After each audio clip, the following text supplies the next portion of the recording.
Morning, everybody. It's Steve Allen's Early Breakfast. Slightly shorter today. We get till 6 o'clock. Nick's going to be starting the breakfast programme at 6 o'clock this morning, mainly because there's so much information to impart. So you know where everything is, you know, where you can go, where you can put flowers and all that stuff. Because it's been a mad few days, completely mad, but yet chaotically organised in such a way as to be regimented.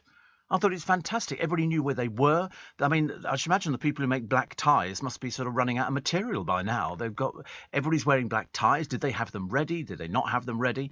And to coordinate all the members of the royal family to make sure that everybody could get up to Balmoral, either by plane or car or bicycle or whatever it was. And then, you know, to organise the funeral direct. I mean, all of this stuff takes great planning. Somebody was saying to me earlier on, you know, when did you know about it? I said, well, I got the indication when on Thursday, Steph McGovern's programme, I thought she'd have been a bit better at doing it, actually. She just said, we need to go to Channel 4 News. And so we crossed over there and I thought, right, here we go. And they then said, the Queen's not very well. People are with her, they're looking after her. And I thought, They've made an announcement. The announcement came from Buckingham Palace. That's what was so important about it. I mean, had she just been going through a phase of just not feeling very well or feeling a bit sick or something like that, then I could understand it. But for them to interrupt a programme to make an announcement, that kind of rings alarm bells. And strangely, the day before, we were talking, my producer Joe and I, about obits, because somebody said, how long does it take to organise a programme for the radio? And I said, instantly.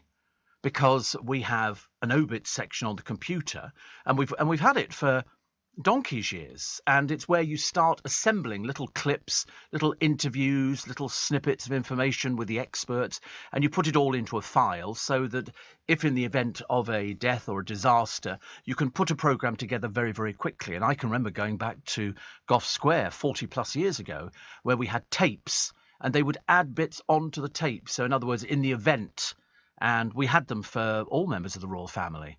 Well, most of the elderly members of the royal family, we had all of these tapes that were there to run. So you could basically put an hour programme together quite easily. And we also had our own in-house royal correspondent, who was Dickie Arbiter, who went on to be the Queen's royal correspondent. And I think then he worked for Prince Charles as well. But Dickie had been LBC's royal correspondent for as long as I remember. He'd always wanted to do the job, so he got it, and he was in-house, so we had all of that, so you could put a programme together very quickly.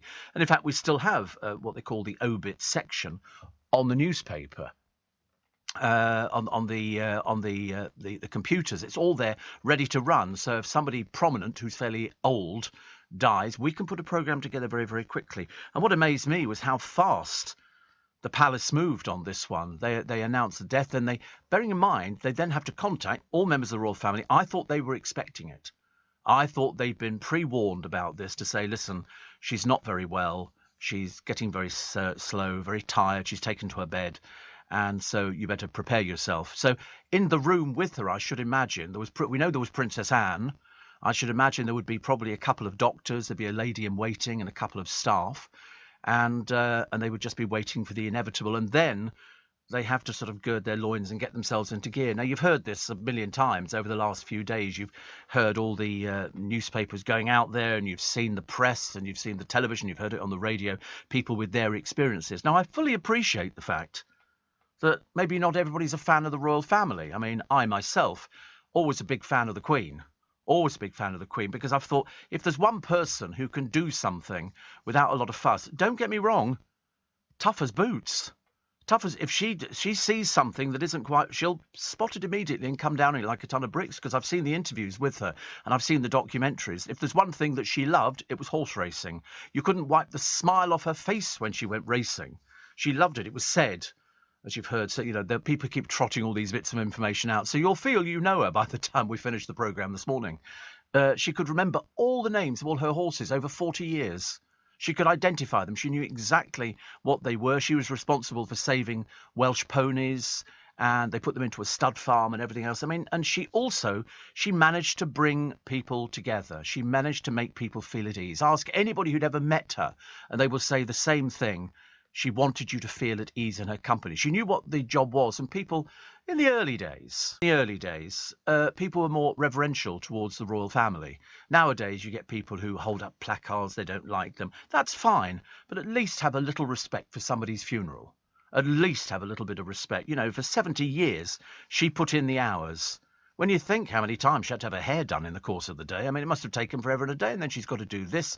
She had sort of like a lady in waiting who basically was her right-hand person for 20 years, and she was only recently given a grace and favour house, which means a house on the estate, so she could be near the Queen at Windsor. Anyway, she's been allowed to stay there. And the Queen was still working up until Tuesday.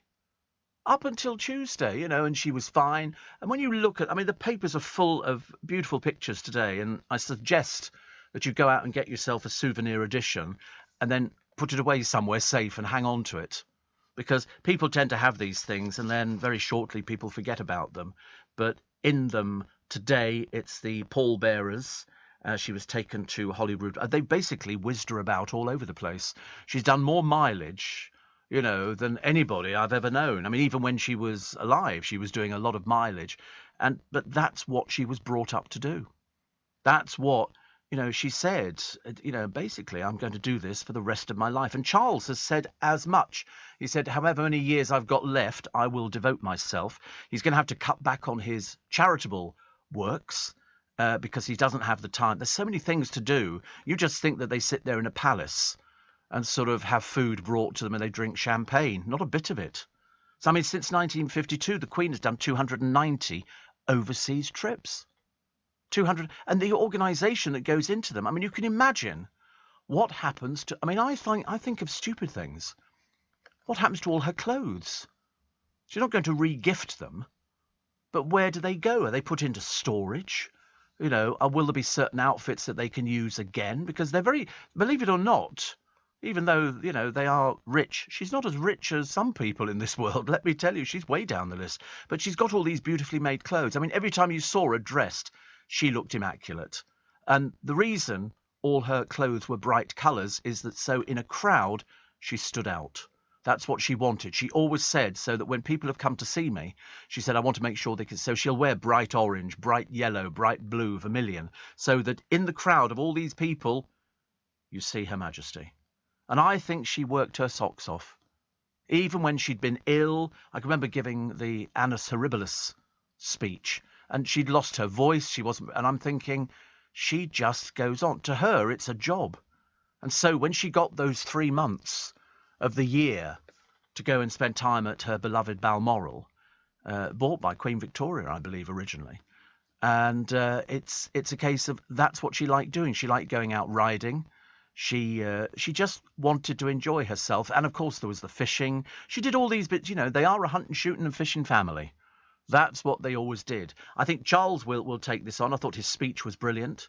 Now, King Charles. Of course, behind the scenes, they're going to have to clear out everything because Buckingham Palace had all her personal items in and in Windsor Castle. Now, what do they do? Do they leave them on display or do they not? Do they pack things away in boxes, all the clothes packed away, put in vacuum? I've got no idea. I don't know how it works. I know how a state funeral works because I saw Winston Churchill's funeral. I've seen that loads of times, and the crowds went out there. And they were out the other day in Edinburgh. People were 6 or 7 deep, and I thought she'd have been pleased about that. She'd have been pleased, but she wasn't what I call flash. You know, some people with money can be very flash. They've got to have this and that. They lived quite frugally, believe it or not. All right, so they lived in palaces, but that was purely for state work. So in other words, I mean, she didn't go and kick off her high heels and sit on the throne every night and go, look at me, I'm king of the castle and queen of the castle. She didn't do that. You know, when she had her coronation ceremony at Westminster, there were 8,500 guests. You try catering for that amount of people. That's a lot of vol au vents. A lot of vol au vents. At the time of the coronation, she was 27. And Charles, I thought his speech, you know, as now the new King Charles III, they'll have to change all the coinage. They'll have to change all the ERs everywhere. That'll now have to be changed. Every single thing that you think of will be changed. And it will cost a small fortune. But I think Westminster Abbey, And I don't know if you've ever been to Westminster Abbey. I got a bit upset a short while ago, well, a few years back, when they charge you to go in there. And I always thought churches should be free. I thought churches should be free. But anyway, it's been the setting for every coronation since, I think, 1066. 1066. And it's now crammed with so many memorials. There's hardly any room for anybody in there at all. And I think that Elizabeth was about the 39th sovereign to be crowned there. And I think in 37, Elizabeth, 11 years old, had watched her father crowned in an elaborate ceremony. And they were driven in the gold state coach, which I love, but I'm told, Her Majesty has said before, it's the most uncomfortable thing you've ever been in. It's got no suspension at all. And it's big wooden wheels and iron wheels. And you get there and you got what they call a numb bum, I'm afraid. And so, it might look very gorgeous, and it really is lovely. But they knew the names. She knew the names of all the horses that pulled the Gold State coach, and what names they had. Cunningham, Tovey, really bizarre. Noah, Tedder, Eisenhower, Snow White, Tipperary and McCreary. They were the horses. It took that many horses to pull the blooming thing. It weighs a ton. It's tons out on the streets of London. And I think that if she's looking down from on high, she'll be pleased the way that the royal family... My favourite bit was where the coffin arrived at Holyrood House and they took it in, and Princess Anne dropped the deepest curtsy I've ever seen. I thought she was going to fall over, but she didn't. She'd obviously rehearsed it many, many times, because bearing in mind, they've rehearsed this. I don't think it was such a big surprise that Her Majesty died. I think they'd been prepared for it for ages, and I think they would get all the clothes out. The flights would be on standby. The moment she went into the last stage, the flights would be on standby. The cars would be made ready so they could get people there as quickly as possible. But I think it was only Anne and Charles who were there as she passed over from this world to the next. But whatever it was, you won't ever see that like again. You will see nothing like that. I mean, that's all we've ever known. Unless you're very, very old. But, most people, I've got texts and emails from people who are sort of deeply affected by it. Deeply, deeply affected. And I can understand that, because you did think that you knew her. She came over like that with that big smile. It's like if ever we mentioned the Queen Mother, the first thing people would say is, why didn't she get her teeth done? And you'd worry about that. But in fact, I've now known in the royal family, Diana die, Prince Philip die, the Queen Mother die, and now Her Majesty. In between, various other people who've been sort of helping the royal family and become part of that innermost circle that the Queen trusted. People who would, have her call. You could pick up the telephone and you could speak to Her Majesty. I never actually tried it, but I always wanted to, just to be a bit cheeky to find out. But there was one poor radio presenter who thought that he was being really clever, and he was Australian. And he thought on his programme he would phone Buckingham Palace and ask to be put through to the Queen. See if he could get through to the Queen. So he duly phoned Buckingham Palace and did it live on air. And of course they answer with Buckingham Palace. And he said, I don't think I'll do the accent. I think you might balk at me doing an Australian accent, even though I think I do them fairly well. And he said, can I speak to Her Majesty? And they went, no, unfortunately not at the moment. He said, oh, well, is she not here? And they went, she's on an official tour. He said, oh, where? And they went, Australia. And I remember thinking, oh, how to make yourself look really silly. But, I mean, she's been served as Queen by 15 UK Prime Ministers, starting, of course, with Winston Churchill, then Anthony Eden, Harold Macmillan, Alec Douglas-Home, Harold Wilson, Edward Heath. There was always this sort of pecking order of which one she liked more. James Callaghan, Thatcher apparently was a huge royalist. She sort of loved the royal family. Whether or not it was reciprocated, I don't know. I really don't know. I wasn't there. John Major, Blair, of course, who was the one who persuaded her to come down after Diana died and said, listen, I think it would be in your best interest to come down. The public are expecting you. Gordon Brown, David Cameron, Theresa May, Boris Johnson, and finally Liz Truss, who's going to be going on a tour of the country with Prince Charles, which I've never heard of before. I didn't know that was entirely... I mean, their air miles, as I say, are absolutely phenomenal. But I've got a complete rundown of what's happening, and it's Thursday this week that they're going to be doing, in the early hours, the rehearsal for the state funeral, and the roads will be closed. There'll be all sorts of closures in town. And I think what they're going to be doing is doing the rehearsal. They'll do everything, but it won't be with her. And then she'll be taken on the morning. And then I think eventually she'll be transferred from, I think, a gun carriage to Windsor. And I think she will lay at Windsor because that's where Philip is, in St George's Chapel. Now, whether they remain there, I have no idea. I'm not sure, because they would have to be put, because there are a few other people down in the crypt, in the vaults of St George's Chapel. They, as you remember, they had to sort of get the machinery operating. So when they had his funeral in the middle of COVID, the coffin then sinks slowly, and then they get it downstairs.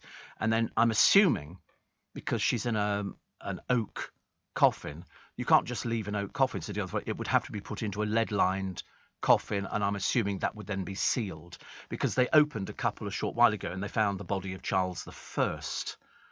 And they knew it was Charles I because when they opened it, it had a royal cipher on, and they opened it and the head was separate from the body. So that's how they knew exactly who it was. But as I say, Philip's down there. I thought they were going to be moved to Frogmore so they could be together at Frogmore, which is the Royal Mausoleum, which on, I think, a couple of days of the year, it's actually open to the public. But I think Victoria's there. There's quite a few sort of royals, but there was just something about the woman. I can't put my finger on it. You just felt that if you were sitting down, you'd want to talk to her. What you'd want to ask her, I've got no idea. I think you just sit there and stare at her because you know the image so well. I mean, I think, for most of us listening, she's the only one we've ever known. We've never known anybody else.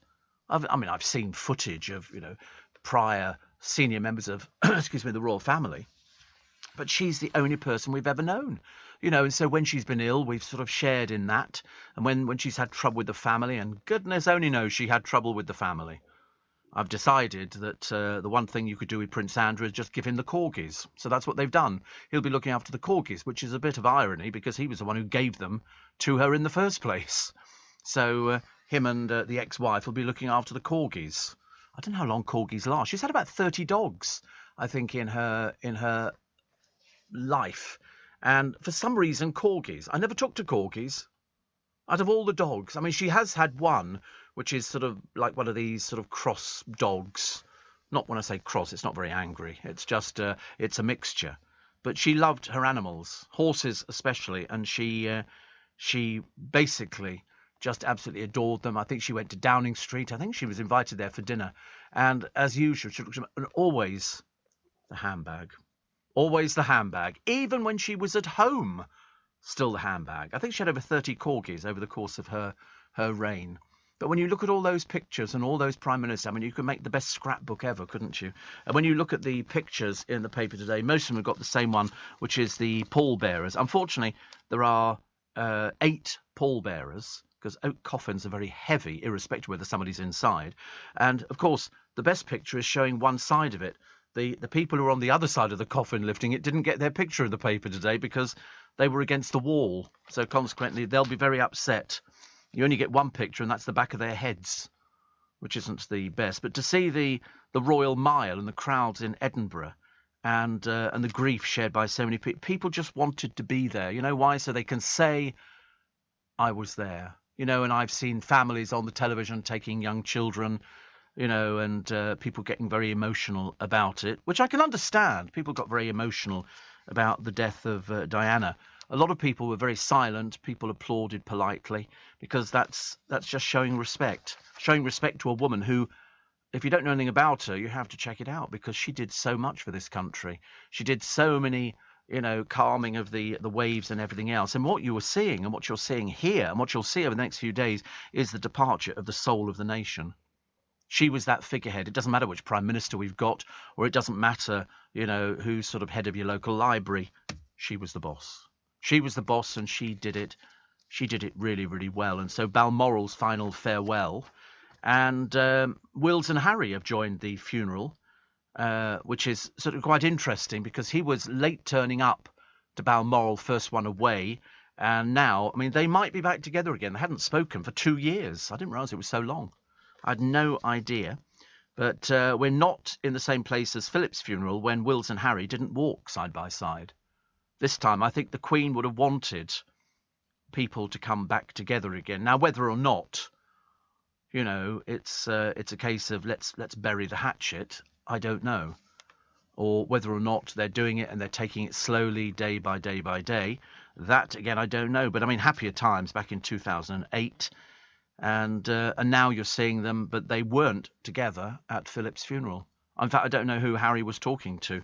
And Charles referenced Harry and Meghan with their life overseas now, thus indicating, as far as I was concerned, we've acknowledged them, but they've got a separate life overseas. The thing for me is, it's always been the same with all the royal family, that, you've got the husband and the wife, and Philip always used to walk a couple of paces behind the Queen. The Queen was the leader, and he just did it very well. Harry and Meghan spend most of their time holding hands, which is sort of slightly bizarre, because even Wills and Kate don't do things like that. They're following royal protocol. You don't walk around like you're 15 years old holding hands. But where it goes from here, I have no idea. But the 5-day vigil is set to break the records, and the crowds are out, even as I speak, down at Buckingham Palace. And I think there was a 12-hour queue to see they reckon there'll be a 12-hour queue for people to see her lying in state. So but people want to be there. That's the only reason you can explain it. Lucy says, I'd love to know what was in the handbag. I can tell you.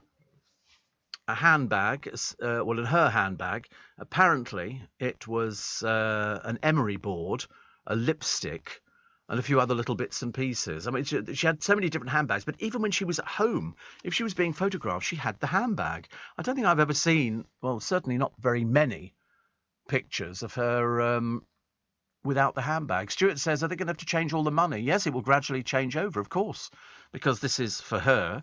Now we've got it for King Charles III, so they will recheck. They just change all the dies, and gradually the money will start filtering in. It doesn't become obsolete, the money, but somebody will bring out a set of it, I suppose, the Royal Mint, and then they'll just incorporate Charles's image.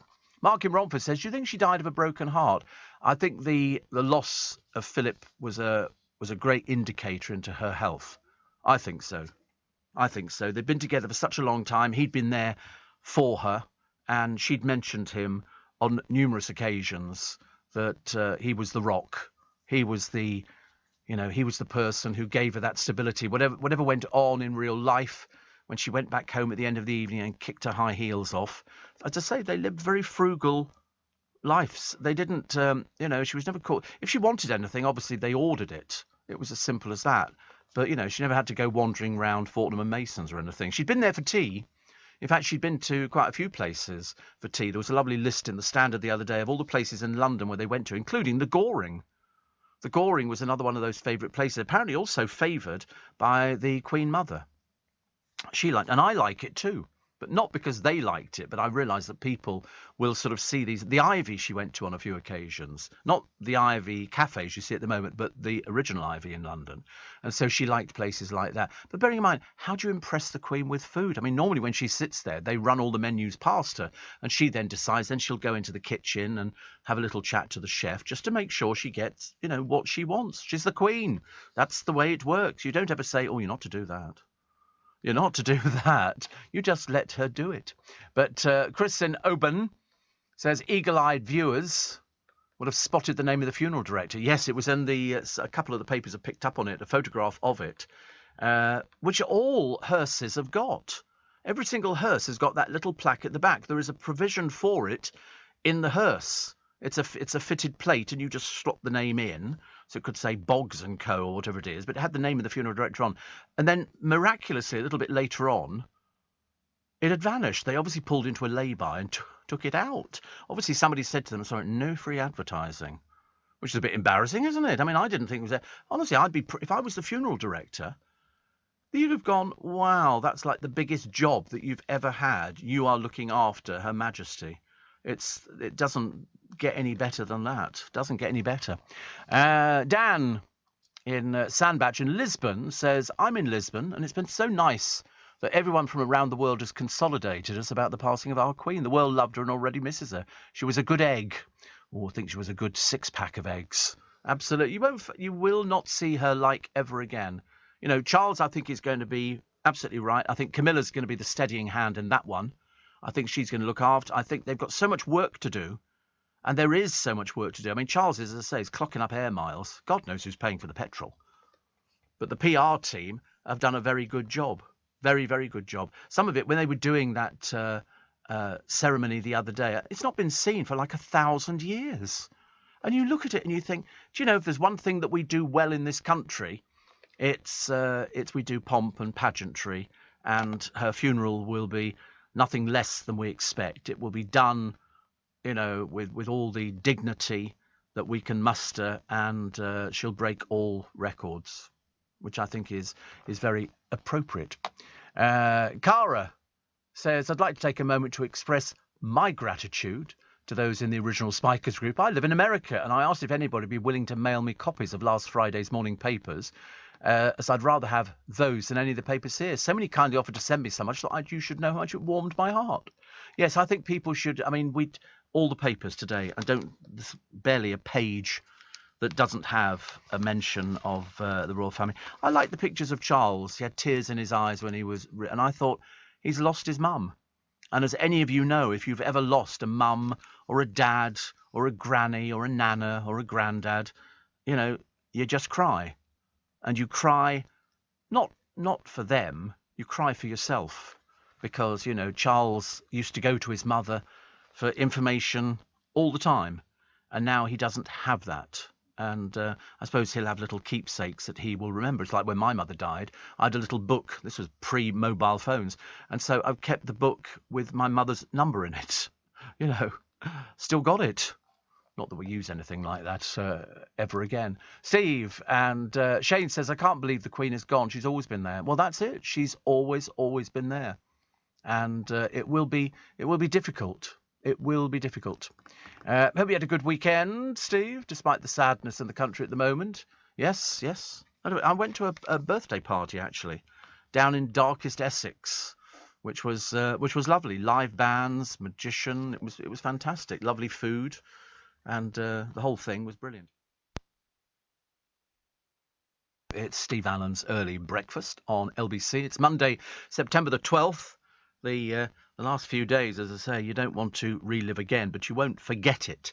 You won't forget everything that's gone on, because the news media have girded their loins and really pulled out all the stops, mainly because Her Majesty was just loved by everybody. I don't think anybody ever had a bad word to say about her. There was nothing bad you could say about her. She was doing a job.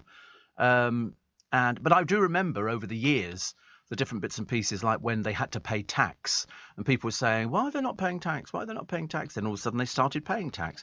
So for those people who say they're not really worth it, in fact, they actually generate more income. And they've paid back more in than they ever needed to worry about. But for those people who are interested in the coinage, because after 70 years on the throne, I mean, that's, you know, unless you're over 70, and even then you won't remember everything, will you? We're accustomed to seeing her portrait, profile and coat of arms on letters, in the loose change and on cereal boxes. It's on all our notes and everything else. Now, there are 29 billion coins in circulation. The most recent design, I think, was about 2015. And I think that was the 5th coin portrait created during her reign. Now, they will be phasing out these coins, but it's not going to happen overnight. It's going to take years and years and years. So they haven't decided when they're going to start replacing with King Charles III's head on them, but it is likely that the coins with her face on and her image will be around for years, and the process will be very gradual. And before all the British coins were updated for decimalisation in 1971, it was quite normal to find multiple monarchs on your change. Now, we don't know what the King's coin portrait will look like. There was a coin issued by the Royal Mint to celebrate his 70th birthday, which gives us a hint of what we think. But everything's got to be signed off. I mean, the Queen has appeared on all Bank of England notes since 1960. There are 4.5 billion individual notes worth about 80 billion in circulation. So all notes and coins remain legal tender. They'll give lots of notice if anything needs to change. And the producers managed to find me what it looks like. It looks fine, doesn't it? I think that looks very good indeed. His beloved mama would be very, very impressed. And also, what do they do about all the post boxes? They've all got the E11R mark on. So are they going to have to change all of these? They'll leave them. I think you're quite right, actually, because the number of new boxes installed is sort of relatively low compared to it, and everything else. They're also going to have to change this by appointment to Her Majesty the Queen, because they might not be by appointment to the Majesty the Queen, because it now has to be by appointment to His Majesty Charles III, depending on whether or not he wants to endorse cornflakes, whatever it happens to be. But they've been given royal warrants, which means that the company who make them supplies the royal household on a regular basis. Now, Charles will have to sit again. It's more paperwork than you could ever imagine. Nothing is straightforward within the royal family. You think they, as I say, they just get up in the morning, somebody brings them 2 boiled eggs, and some hot buttered toast. They have a cup of tea, then they get up and they just sort of wander around in their monogrammed slippers, and they let the dogs out so they can go to toilet. Then they come back inside, and then they put their feet up and watch television for the rest of the day. And if somebody is posh coming round, well, then they have a little dinner party with some KFC, and they sort of have that, and they have some wine, then they tootle off to bed. Unfortunately, it's not the case. I never understood why sort of anybody would not like the Queen. There was one woman arrested in Edinburgh with a big placard, and then there was that stupid woman with the fish and chip shop, who quite clearly is about 2 or 3 sandwiches short of a picnic. I mean, she's against everything. The things she's been saying about people, you wouldn't even believe. Why anybody ever patronises that shop, I've got no idea. Mind you, I did hear somebody on LBC talking to Darren earlier on who seemed to think he drove a Mercedes. He's never driven a Mercedes in his entire life. That's the trouble with some people, and the worrying thing is they vote. But you're not sure whether they understand about voting at all. So, 11 o'clock, Monday, the 19th of September, the state funeral. And the government said the period of national mourning will last until the end of the day of the Queen's state funeral. Now, it's going to be, I think, a bank holiday, but there is no reason to suggest that that gives you the day off. Your employer might not want you to have the day off. It's as simple as that. It's a little bit flexible. And I think from this afternoon, she'll be moved to St Giles Cathedral in Edinburgh. And at the moment, she's in Holyrood, and members of the public can go and file pass as they've done before. From Thursday, she'll be in Westminster Hall in London, and she'll be there for 4 days. Now, lying in state, as you probably know, describes the formal occasion in which a coffin's placed on view before the funeral ceremony, and it's given to the King or Queen, Queen Consort, and sometimes former Prime Ministers.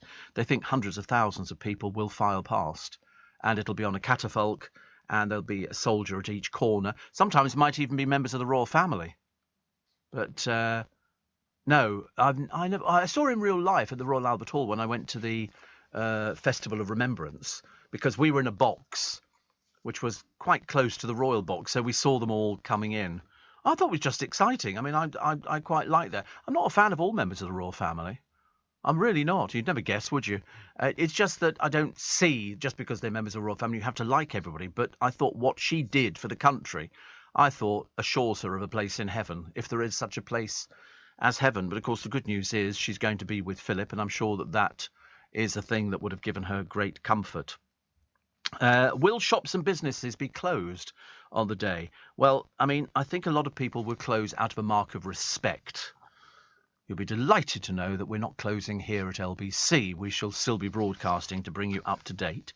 And but some workplaces will be open. The government says it encourages employers to respond sensitively to requests from workers who wish to take time off. But apart from that, I reckon every coffee shop in London will be open to cater for the crowds. You think they're going to miss this opportunity? No, absolutely not. And the government says there are no plans to make the day of the Queen's funeral an annual bank holiday. So that's it. But they have called off a number of events, as you know, last night at the proms, horse racing, football matches, things like that. But I think if it's a radio station or a television station, we're imparting information. And as such, we need to be there to make sure that everybody hears exactly what they should be hearing. Steve, Bree and I back from our adventure back in the Black Hills of South Dakota. The trip turned sad with the death of Her Majesty the Queen. I first knew something was up when Baroness Parker emailed me, Baroness Parker, in the early hours of the morning, told me to watch for updates from Balmoral. And I was on radio, interviewed about the Queen's death as their chief royal watcher on Thursday afternoon. Wow. The Black Hills were beautiful and Mount Rushmore didn't disappoint. Brie and I toasted the Queen's memory at the British pub called the Wobbly. I've got to find the rest of this one. I can never find the rest of these things. How do I read the rest of that one there? Do I have to... What am I clicking on? There we are. The Wobbly Bobby in Rapid City, South Dakota. They all sound like cowboy towns, don't they? Rapid City. He said, I shall send you some postcards from the trip. I had said some special prayers for the Queen during my church service today. And this is from Jake, who's our favourite Methodist minister. And he's been writing to us for quite a while now. So we have a link with the Almighty, as far as I'm concerned. That's the closest thing that we ever get.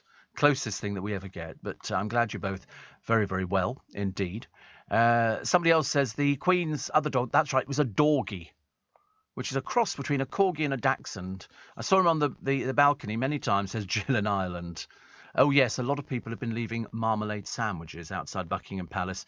They're very grateful that you care about Her Majesty, but I don't think marmalade sandwich... I can't seriously believe that somebody who's got all their full faculties about them has seriously gone out, bought a loaf of bread, buttered it, put marmalade in it, packed it in a piece of plastic and taken it down to Buckingham Palace.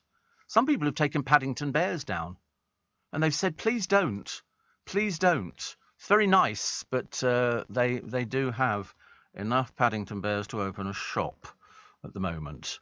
Lucy says, I believe all the police hats and uniforms will change as the uniform says ER on the hat. It'll take ages. Ages and ages and ages. Josie says, I really missed your soothing voice on Friday. But thank you for making us listeners feel slightly better. But I don't know how you do it. Well, I do it because that's what we do for a living. You know, it's it. I did hear this poem. It got sent to me by John Warrington, and you've probably heard it a million times before, but I thought it was so good. I read it, and I have to be honest, I had a little tear. Only a little tear. The producer went, you're not going to cry, are you? Because he's so cynical. And I said, well, I don't know. I might do. It's one of those things. I'll read it to you now, and I'll read it at the end of the programme as well. Get twos in. And it's called Philip Came to Me Today. If you've heard it before, it's worth hearing as many times as you want, because it just seems to sum up everything as the Queen is in Balmoral, knowing that life is sort of disappearing. So that's why this poem was very apropos. Philip came to me today and said it was time to go. I looked at him and smiled as I whispered that I know. I then turned and looked behind me and saw I was asleep. All my family were around me, and I could hear them weep. I gently touched each shoulder with Philip by my side, then I turned away and walked with my angel guide. Philip held my hand as he led the way to a world where kings and queens are monarchs every day. I was given a crown to wear, or a halo, known by some. The difference is up here they're worn by everyone. I felt a sense of peace. My reign had seen its end. 70 years I'd served my country as the people's friend. Thank you for the years, for all your time and love. Now I am one of two again in our palace up above. I think it's so nice, honestly. I really do. I sort of read it, and it's funny, actually, because when my mum died, I remember saying to my brother, she's with Dad now. And I firmly believed that. I mean, whether it's true or not, I've got no idea, but it made me feel better. Because I was convinced as I drove back down the motorway from Windsor, because my mother died in a hospice in Windsor, and it had been raining a little bit. And for some reason, I mean, it seems rubbish, doesn't it, really? There was a cloud. And as I looked at this cloud as I was driving down the motorway, I saw an image of a bench with my mum and dad sitting on it, waving at me. And I thought that was really odd, and I'm not really a sort of believer in things like that. But I do believe that people are together. If they've been very close in life, I think in death, they actually become very, very close again. And so I always remembered that as I was going down the motorway. I'll probably never see the like of it ever again. But for me, it meant a bit. Elizabeth says, thank you for your lovely words. Thank you. And Moffy said, just got home from work. Well done to LBC on the coverage in recent days. My boss asked me about that. He said, what do you think the coverage has been like? I said, it's been exemplary. I mean, David Lammy yesterday was sort of talking about how on the day it happened, he was due to be meeting Prince Charles, I think at Dumfries House. and he ended up going up there, but he didn't see Charles, obviously, because things sort of moved on a little bit by that time. But that was interesting, hearing people's memories. And if you were in government, there's a better chance of you seeing members of the royal family than anybody else. And so, if you've got those memories and you've got the people, they cut them and they bleed. They are real. They are real. And there's a lovely picture of the Queen. Helinka sent it to me, and it's Charles, William, George, and Her Majesty. And as I say, it's so funny because when I was watching Charles the other day walking through Buckingham Palace, I thought it's so odd. And then, of course, the Queen met Trump.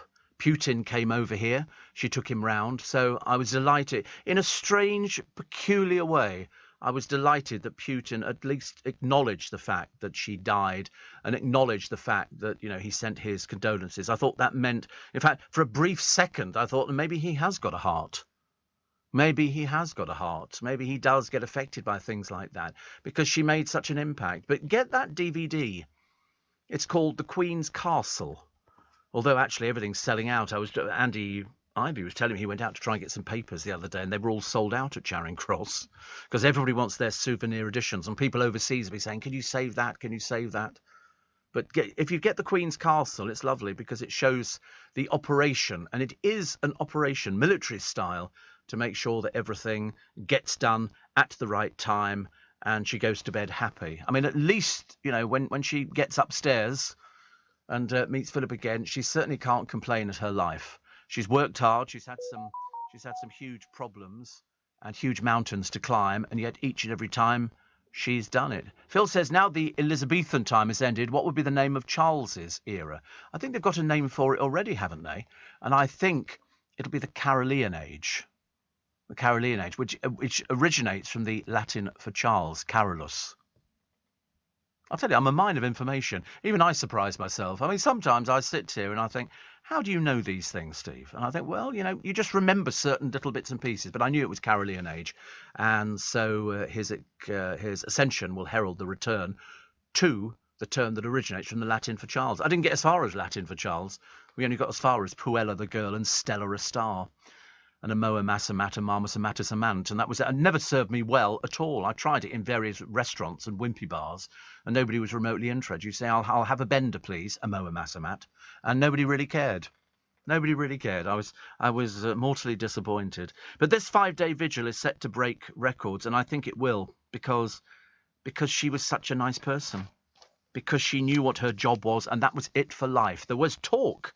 I remember a few years back, people were seriously saying perhaps she'll step down so that Charles can take over, the throne. And I said, she won't do it. I'm telling you, she won't do it. She's already promised that she will be there forever until she obviously got to that stage. But, within 2 days of her dying, she was still working. You think she was going to give that job up? That was her life's work. That was what God put her on earth to do his bidding, and that's what it was. Connie says, when the news came through she was under medical supervision, I thought that doesn't sound good. And the news of her death so soon was shocking. Do you know how LBC will be covering the funeral? Oh, I think in exactly the same way as everybody else. We'll just be sort of, doing it as well as we can do it, and we can do it very, very well. We'll have reporters down there, and you will get the flavour of it. I always advise people on things like that. Watch the pictures on the television, but with the sound off, and listen to LBC. Then you'll get the whole thing. It will be nothing short of perfect. Because, let's face it, they've already got this laid down in tablets of stone. LBC will have the rundown of the funeral, of who's speaking, what people will say. I think the royal family are very good at keeping what they say is a stiff upper lip. They don't cry at things, but every detail would have been planned down to the little, the minutiae of everything, exactly where everything is. She would have had a lot of input. So they would run it past her and say this, and she would approve it. It seems bizarre, but it's exactly the same. Liken it to the pyramids, where the pharaohs watched their tomb being built. Knowing that in years to come, that's where they'd be. Well, except for poor old Tutankhamun, who died a little bit sooner than he imagined, as he was only 18. For some reason, for years, I used to think he was fairly ancient, but he was only 18 when he died. Which, I mean, I mean, could you build the thing a little bit quicker, please? It would be quite nice. But I would like to think that they're going to the Royal Mausoleum at Frogmore. That's what I would like to think. But wherever she is, she's with her beloved Philip, and I think she missed him so much. I think that was the thing. But we knew, didn't we? When he came out of hospital, I can remember watching the television. We were all watching the television. I said, he looks ill. And I think he wanted to go home to Windsor to die, whereas the Queen was at Balmoral, which she loved, and that would be the place where she'd be happiest. But Philip, I think, wanted to die at Windsor, and that's what happened. Mike said, I'm self-employed, so we'll have to ask myself if I can be excused for the funeral next Monday. Yes. I mean, I think London's not going to go into lockdown, but I think, you need to check, and you'll hear it on LBC all over the weekend. We'll be telling you what's closed, what's open.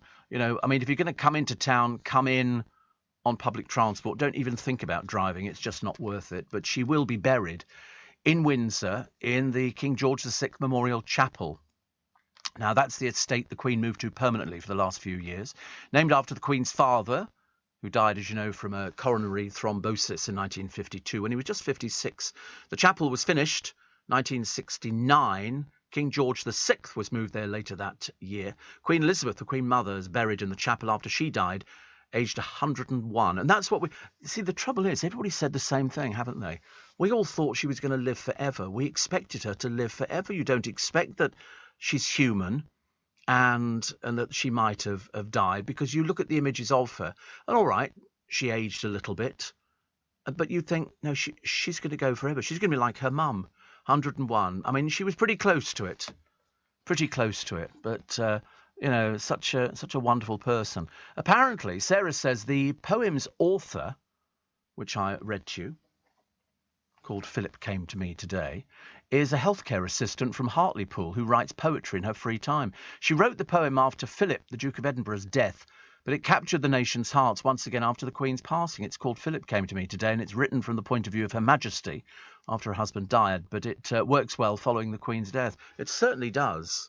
It's a beautiful poem. Beautiful, beautiful poem. I just thought it's by a lady called Joanne Boyle. Joanne Boyle, B-O-Y-L-E. Philip Came to Me Today. And I think that's how most people would like to think of it. I can imagine people have said, he'll come and sort of take you by the hand, and basically you float off. You can see all the people there, and you can see yourself in the bed and all the people crying, but you're just drifting off somewhere else. You don't have any feelings about it apart from, I'm going with this person that I love. And I think she absolutely adored Philip. Absolutely adored him, really. Steve, the BBC showed 2 programmes, which I absolutely loved. It's nice. Well, you're paying for it. You might as well enjoy it. And it was the Queen Through the Ages. Oh, they've all recycled everything. Everybody, I mean, I've never known such recycling, because they've all got footage. I mean, imagine if nobody had invented the camera. Where would we be? Where would we be? We wouldn't have any of these things now. It's like radio programmes. Most stuff is archived. 90% of stuff is archived. So if I decided to wander off into the clouds later this week, you could be listening to my programmes for about the next 5 years. That'll upset you. You can imagine, can't you? He died a week last Tuesday, but we're still suffering with the programme. The photos of Sophie Wessex, Steve, completely grief-stricken at the loss, whilst looking at the flowers, made you realise that whatever else you think about royalty, here was the loss of a loved one. Well, Sophie, of course, used to work for LBC. So... listen, we have links to the royal family. She used to work in our publicity department. So, in fact, I've got a picture of me and her together. When I say together, I mean kind of together, because we worked on an outside broadcast. So, I mean, it's a tenuous link, I realise, but it's the best I've got to offer. I'd love to tell you that I've met the Queen on numerous occasions and she phoned me up to say, love listening to the programme, but I can't. But I believe Sophie and her were very close. I think the Queen was close to everybody. I think the Queen, she never, as far as I know, never ever, and people have said this in her employ, she never ever was rude about anybody. That's why she loved this programme. She could vent all her feelings out on this programme. No, she never ever did anything like that. You could never get an opinion on a particular person through Her Majesty. She didn't do things like that. That just wasn't, and that's why her life was the way it was. Rishi Sunak has cut short his first holiday abroad in 3 years after the Queen died. He flew out to Ibiza, obviously raving again. What a funny place to go, isn't it? Ibiza for Rishi Sunak. He was spotted on the island with his wife, Akshata, and but the next he was seen in the House of Commons. And there's also a group of Church of England ministers have become the first to swear allegiance to King Charles III. I like it. I like it. Patrick says, we had a wonderful church service this morning dedicated to Her Majesty. A wonderful portrait of Queen Elizabeth was placed on a stand at the front of the church. Many of our parishioners are expats, and many stopped and bowed in front of the portrait. We finished the service with God Save the King. Brought a tear to my eye, says Patrick. May Queen Elizabeth rest in peace. I think so, just when they finished shunting her around all over the place. To be honest with you, Patrick, she's never moved so much. 1 minute she's here, then she'll be moving down today.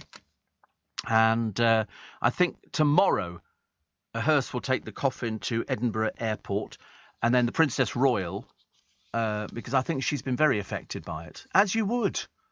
It's somebody that you could pick up the telephone and talk. It was your mother.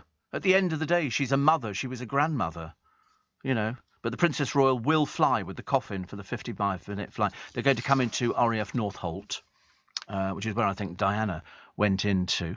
And then the rehearsal for the procession of the coffin to the Palace of Westminster is expected to take place. The King will then visit Northern Ireland with the Queen Consort. And then on the Wednesday, the state crown and a wreath of flowers will be placed on top of the coffin. There are flowers on top of it at the moment, which I think came from Balmoral. At 2:22, you wonder how they can be so precise. I promise you, they can be precise. Will be taken in procession by the gun carriage, and royals and the King and others and staff from the royal household will walk behind. It will be relatively small and personal. The coffin arrives this is on Wednesday, the Palace of Westminster at 3 p.m, where the Archbishop of Canterbury will conduct a short service. The Queen's lying in state will then begin in Westminster Hall, codenamed Operation Marquee. That will last 4 days. Apparently, I was right, senior royals will stand guard at some stages around the coffin, which is known as the Vigil of the Princes. And I think they've done this before, and they will do it again because it's very important. Heads of state will arrive in the UK from Friday the 16th to Sunday the 18th. The King will visit Wales, and on Monday the state funeral will take place at Westminster Abbey, after which the Queen's coffin will be taken to Windsor for a committal. Details of who will attend as well as the order of service you will get later on in the week. The funeral will be the bank holiday, King Charles has announced. The military will line the streets and join the procession. Following the tradition of the funeral of Diana, Princess of Wales, and the Duke of Edinburgh, it's expected the family will follow behind the coffin. It will be televised, and there will be a national 2-minute silence. The Queen's final resting place, as I say, the King George VI Memorial Chapel, which is an annex to the main chapel where her mother and father were buried, along with the ashes of Princess Margaret. I'd forgotten that Margaret was cremated. So there's a lot happening in London. You'll see lots of things, and you can go and lay flowers, but please, no more marmalade sandwiches. It's very nice, and we know that everybody likes it. In fact, I heard somebody's programme on LBC, and they finished the programme with the little sketch of Paddington Bear meets the Queen. She just fitted into everything, didn't she? That's why I think people sort of loved it. I mean, will we get a speech from Charles this Christmas? Absolutely. He's going to continue the good work that his mother started. It's going to be the King's speech, and it will probably be done from the same desk that Her Majesty did it for all those years. And then we wait and see. There'll be various announcements. At the moment, he probably doesn't know whether he's on his head or not, because he's got so many things to do. And he's been proclaimed king in cities across the UK. We've heard the trumpeters, and we've had the 21-gun salute, and nice tribute from Network Rail at the station this morning. And it's got a picture of him. Do you know, it's the pictures of her smiling that kind of sum it all up. And Network Rail has said Her Majesty remembered with affection by the railway family, and they're all smiling, and she looks very happy as well. And that's what we'll remember her for. We'll remember her for her compassion.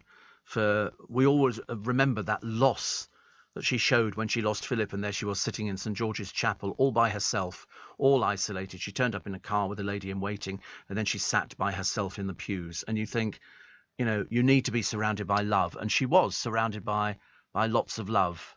And I think she gets on well with Camilla and everybody else in the royal family. She just did what she had to do. It was a job. She didn't think of anything else. There would never be any indication that she was ever going to retire or step down due to ill health or do anything else. I think she shed a tear when the Royal Yacht Britannia disappeared. I think that was the teary side. They're affected by different things. Charles would have had his moments, I should imagine, of reflection. And that's the kind of thing that, will make him human again. And, for those people who sort of kind of went off Charles after the Diana incident, I think they will warm back to him again. And I think that he will be fine. It's just going to be a lot more work for him. Just when you think most people are slowing down in their life, his workload has just increased tenfold.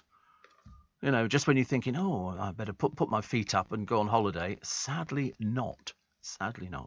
So we take all of your texts and emails this morning, 84850 steve@lbc.co.uk. Now, Nick is starting a bit earlier today, as we do when we have certain events to take care of. So he'll be here at 6 o'clock this morning, which means we have another hour together.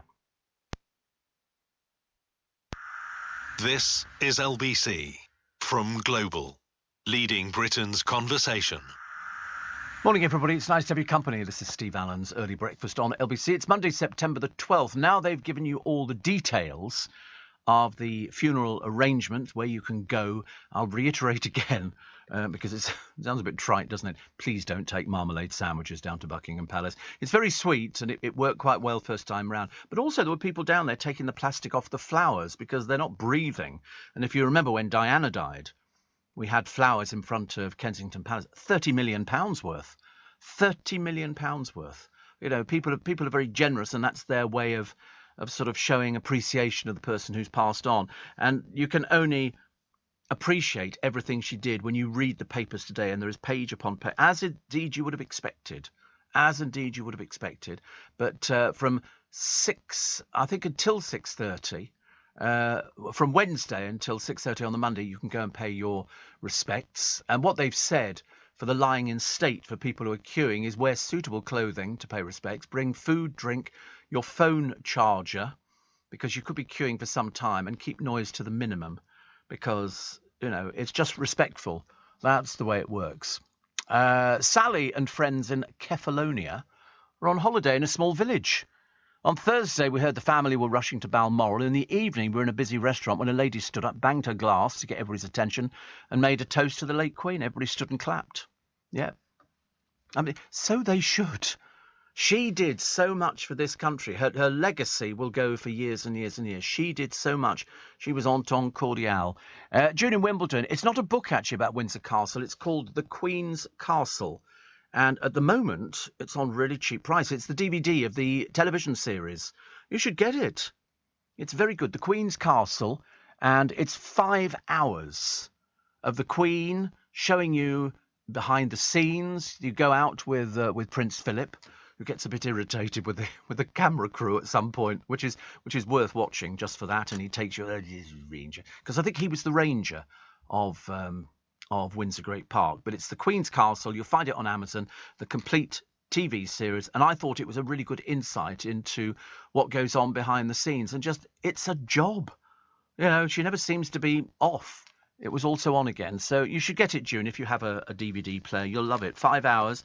You can sit and immerse yourself in... it'll probably be shown back on the television again. I'm surprised. They've shown everything else about 10, 15 times, haven't they, really? But her love of I don't know where the love of corgis came from, but it lasted her whole life. And she used to take them walking. I mean, some of the pictures were beautifully posed pictures. On this Balmoral had some of the most stunning scenery you could ever get anywhere. And the Grand Old Duke of York, who actually gave her 2 of the corgis, getting them back. She's been re-gifted again. So one minute you give the corgis and then you get them back again. So he's going to be looking after those, which is good. And the the busy diary for the non-stop royal for Charles. As I say, he's going to be exhausted because his day is relentless. He has a fruit, a cup of tea and skips lunch. And then he's off somewhere else. There is just so much to do, so much to do.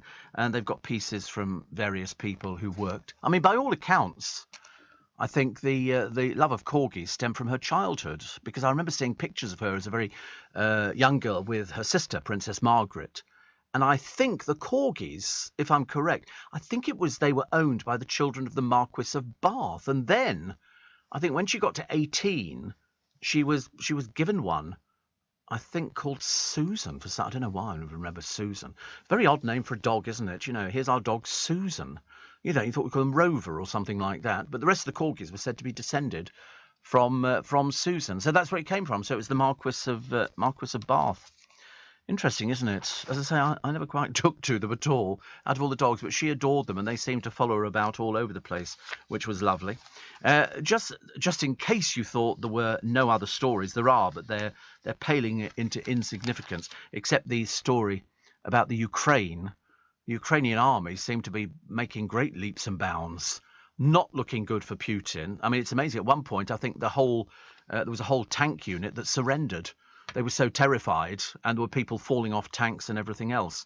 So they're fighting back. They're fighting back. It's quite an amazing thing to see. You wish, really, don't you, that, you know, Putin would see sense and say, OK, enough is enough. Enough is enough. We've made our point. And we can go back to a life.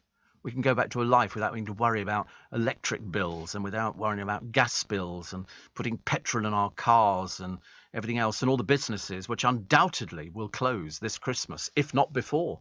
You're going to be seeing a lot of these businesses going under because they will not be able to afford to keep going. I mean, can you believe that they think hundreds of Indian restaurants are going to close?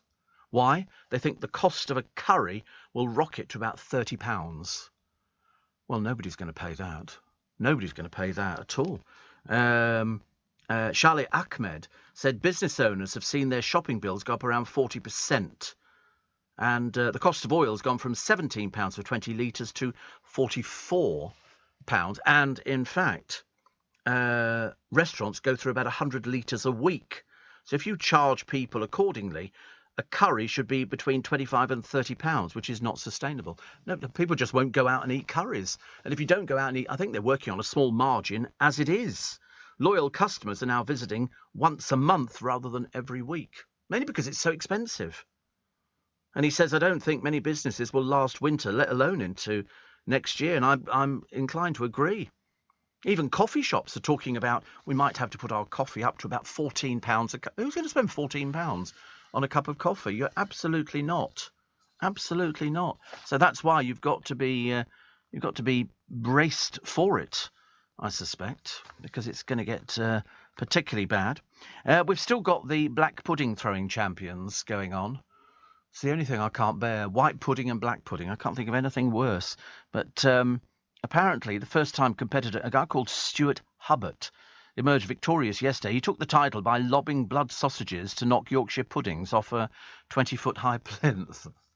The things we do in this country. The things we do in this country. The tradition dates back to 1455. I wouldn't have thought they had enough sausages around to start chucking the things all over the place. Supporters of a rival house of Lancaster and York are said to have thrown food at each other when they ran out of ammunition. And apparently people from as far away as Brazil and Australia took part in the contest in a place called Ramsbottom. Henry VI was in charge. How's he throwing food, though? I thought we didn't have any food. I thought people were really poor, and so they couldn't have things like that. Henry VI was like really rich. He was like doing okay. More on the Ukraine forces grabbing back areas of Kharkiv and this stunning counterattack. Zelensky said his troops had retaken over 1,000 square miles. Over 1,000 square miles. Not looking promising. And after the Cara Delevingne meltdown, they've, for some reason, enlisted the help of Caprice, who apparently says, I went crazy when I made my first million. You're just not mature enough in your 20s. I pray Cara gets back on track. They all jump on bandwagons, don't they? The moment somebody becomes ill, they go, oh, I can talk about that. I didn't even know Caprice was still around, but apparently she is. Pete the Pool Man. Says, ran down to Windsor through the park on Friday morning. It was quiet and I had a chance to say goodbye to somebody I never knew, but I felt I had all my life, and I captured pictures on my journey. So God bless our Queen. Long live the King. It's a nice picture, isn't it? Stags there as well. Windsor Great Park. It's lovely, isn't it? It is lovely. It's something she'll never see again. But she has arrived in Edinburgh on the next leg of her journey, and then eventually she will be down in London. Somebody says, somebody else about that. It's the Queen's Castle. Okay, get it quick because it's on special offer at the moment, about $4.99 on Amazon. Mary says, I lost my dad last Tuesday. I sat 10 hours with him, and I'd been home an hour when the hospital called to say he'd left us. It was strange. He told me he was going home on Wednesday. Well, he did. So the Queen has very good company. Yes. Well, as I said, people say, oh, yeah, the Queen has died, it's terrible for the family. And they think, yeah, but there's all these other people whose families have died as well. And they must be feeling a bit left out. So we think of them as well. I did see, Katie, in Penge, the photographs of the rainbows that appeared over Windsor Castle and Buckingham Palace. The flags were lowered half-mast. The one over Buckingham Palace was a double rainbow, and some people think Philip had come for Elizabeth and they were together again. Oh, you can interpret it any way you want. If that makes you happy, that's good. People seem to know when they're about to die. I told you my father did. He went into the bathroom and at the end of a day and all the rest of it, and then he just said to my mother, you need to call an ambulance. And he died in the ambulance. So people do know about things, don't they? It's very odd. Yeah, he didn't like to make a fuss. A lot of people don't. Was I hearing talking earlier on? Somebody said that they had cancer, or their wife had cancer, and they said they didn't want to make a fuss about it. They didn't want people to know. They decided to keep it sort of private. So it was the way that some people deal with it better than others. Richard E. Grant was talking about, because he's got a book out, the death of his wife, which was a tragedy, and he was talking about, he was with her at the end, which is, unfortunately, doesn't happen to everybody. It really doesn't. You really want to be there. And, of course, it's typical, isn't it? You walk out of the room to go and get a cup of tea. You come back and they've sort of taken themselves off to a bigger place. I see poor old Jonathan Ross has been given another show, this time as a travel reporter. It's only a 4-parter, so that's okay. He says, I've been fascinated by the poetry and the truths that are to be found in folklore and mythology. Oh, God. That sounds a bit doolally, doesn't it, really? But I think he'll write a book that goes along with it. And what else do we have? I've never seen this Married at First Sight programme. Is this originated? Is it? Have you seen it? You've seen? Is there a gay couple on it? There is a gay couple. Is one of them very needy? There was one of them who I remember just appeared to be terribly needy, and the other one appeared to be getting a little bit ratty with him, and I couldn't quite work out whether or not that was Married at First Sight. No, he's not needy. A bit. Oh, he's attention. Oh, right. Oh, okay. Is he the one not with the beard? There's one with the beard, isn't there? Oh, right. And he's the other one. Oh, he's an attention seeker. What does he do for a living? I couldn't quite work out what sort of job he would have. He works in. Oh, it's in mental health. Oh, right. Oh, well, that's good. But he did come over as a bit needy. In fact, more than a bit needy on the programme. It seems odd, really. You've just got one gay couple and all these other people on it. Married at First Sight. So I don't know whether or not they're going to last or whether they're not going to last. We'll have to wait and see. They've actually got somebody out of Who Dares Wins, the SAS programme. I think Pete Wicks has been forced to quit. Apparently, he was forced to quit after breaking several ribs whilst tumbling from a helicopter, like you do. We've all tumbled from helicopters. He said, I was absolutely gutted. Yes. Well, there you go. That's what happens when you go in for an SAS programme. I think some of them think it's like a picnic or something, but it's called the SAS. Most of these people wouldn't last 5 seconds. Definitely wouldn't. What have we got here? After Rose Ayling-Ellis's breakup with her boyfriend, months after winning Strictly, a former contestant reveals how the show can quickly arouse unexpected, utterly rampant passions. So they've asked Vanessa Feltz. Yes, it's a bit like this programme. We also arouse unexpected, utterly rampant passions. Unfortunately, of course, I'm the last one to know about it. Nobody tells me anything around here at all. The Express, Queen's saddest journey begins. And to see the crowds lining the route and the motorway bridges. There was farmers at one point. There was a whole group of farmers in a field on their horses, which I thought was absolutely fantastic. And passers-by at the Cairn Gorms near Balmoral, and one man waiting for the cortege, and he's just got his flowers and he's wearing his black tie on. It's affected a lot of people in a way that, to be honest with you, I thought it would, because we were saying before, every time she became ill, we were also saying, listen, you won't see her like again. But we wanted her to live forever because we just thought she was invincible. She was invincible. That was the sort of thing she was. Steve says, Rob, in addition to your mobile charger, you'll need a portable power bank because you won't have access to a power point if you're queuing for hours. No, you can get these little things which you charge up now. I've got a couple at home. They're only a few quid. They're not very expensive. Because Roger says, first time ever I stood in a queue to get into a park with thousands of others yesterday at Green Park. But you have to do it, don't you? The reason you have to do it is so that you can tell your children and their children that, I was there, I went there, and it was very important. And I like to think that she's sitting on a cloud with Philip going, good turnout. That was how nice. But you can count on it, and I think that when you see the crowds in London, I mean, they're already here. The crowds are waiting for her to arrive, and then people can go and see. I think, as I said before, Princess Anne is going to be with her late mother on the flight. She will accompany her. And I think she's been very deeply affected, very deep, as indeed as everybody. I think Camilla's going to be fantastic. She just knows how to set the tone, Camilla. She just knows exactly what to do. And then I was looking at Vigil of the Princes, because when the Queen Mother died, you had Andrew, Edward and Viscount Linley paying tribute, and they just stand at each corner of the catafalque. And I think they will do exactly the same for Her Majesty, and people just file past.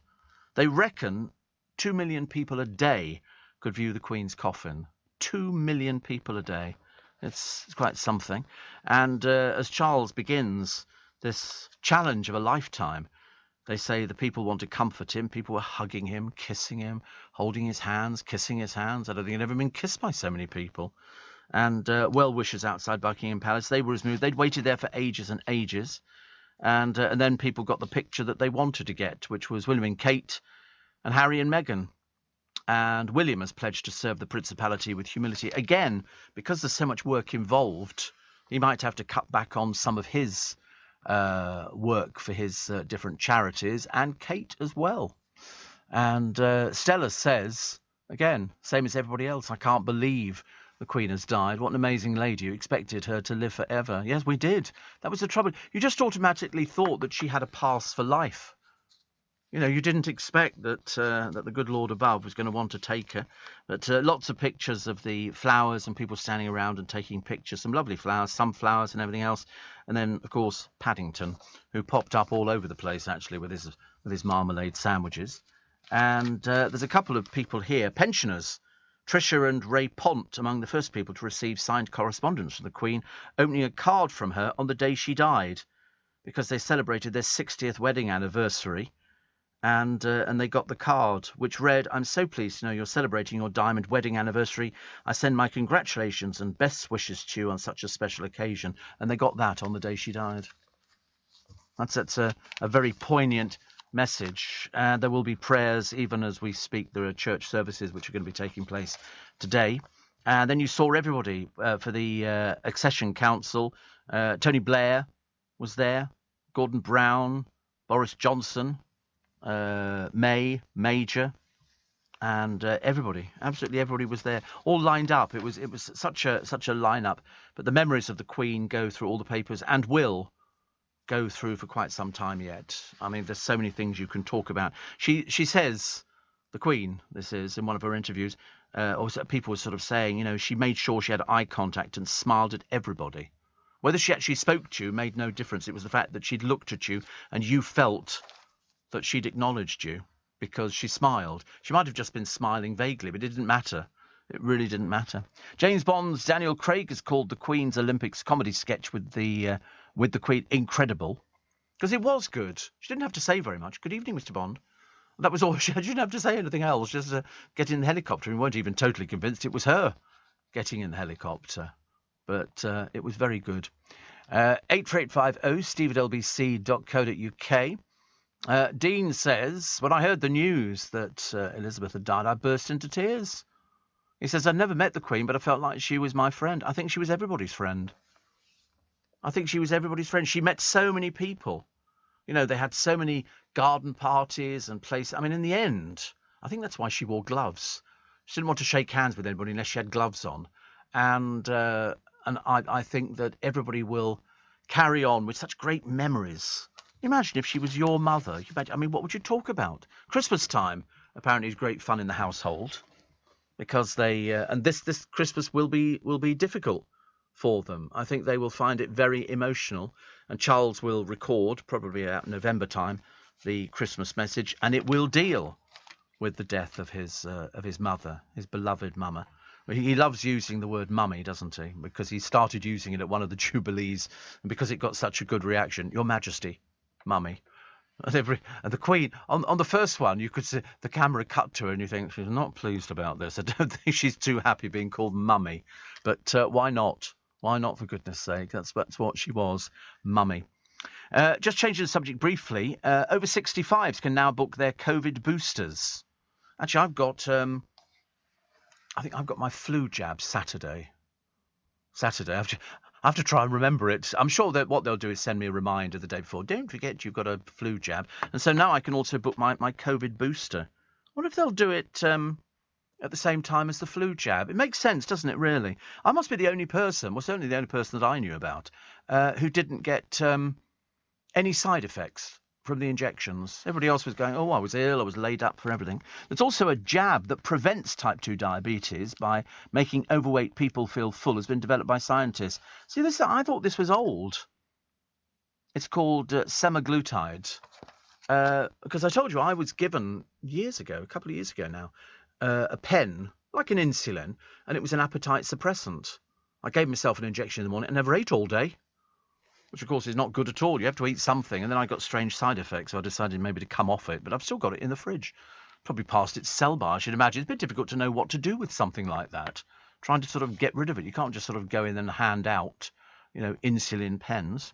84850 steve@lbc.co.uk. Can you imagine you have a bureau at home, an antique bureau, and you've had it for donkey's years, and then all of a sudden you push a piece of the wood and a little panel slides across. It's got a hidden drawer in it. And the family of a Crimean war hero could be in for a windfall.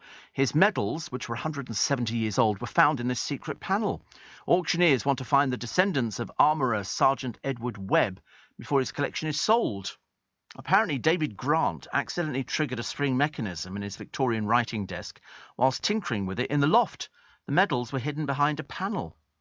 Edward served with the 93rd Sutherland Highlanders Regiment, who fought around 2,500 Russian cavalrymen during the Crimean War for 3 years from 1853. Mr. Grant from Brixham says it was a portal to another world and obviously tremendously exciting. It was like a gadget from an old James Bond movie. The guide price is £2,000. I suspect, because of the story that goes along with them, I suspect they could fetch even more. And why do people love the television programme All Creatures Great and Small? Apparently, it gives comfort and appeal to us. We like the idea of living in the countryside, the country vets and things like that. I mean, I personally never saw the appeal of it, but I'm sure it works for a lot of people. Nice idea, but after a while, it can't be that cushy out there in the countryside, because I have watched loads of programmes. The villagers' tribute to one of their own. There was no flag waving, no cheering, no applause. This is a place called Banchory, and they just stood there silently and waited while the Queen's coffin went past.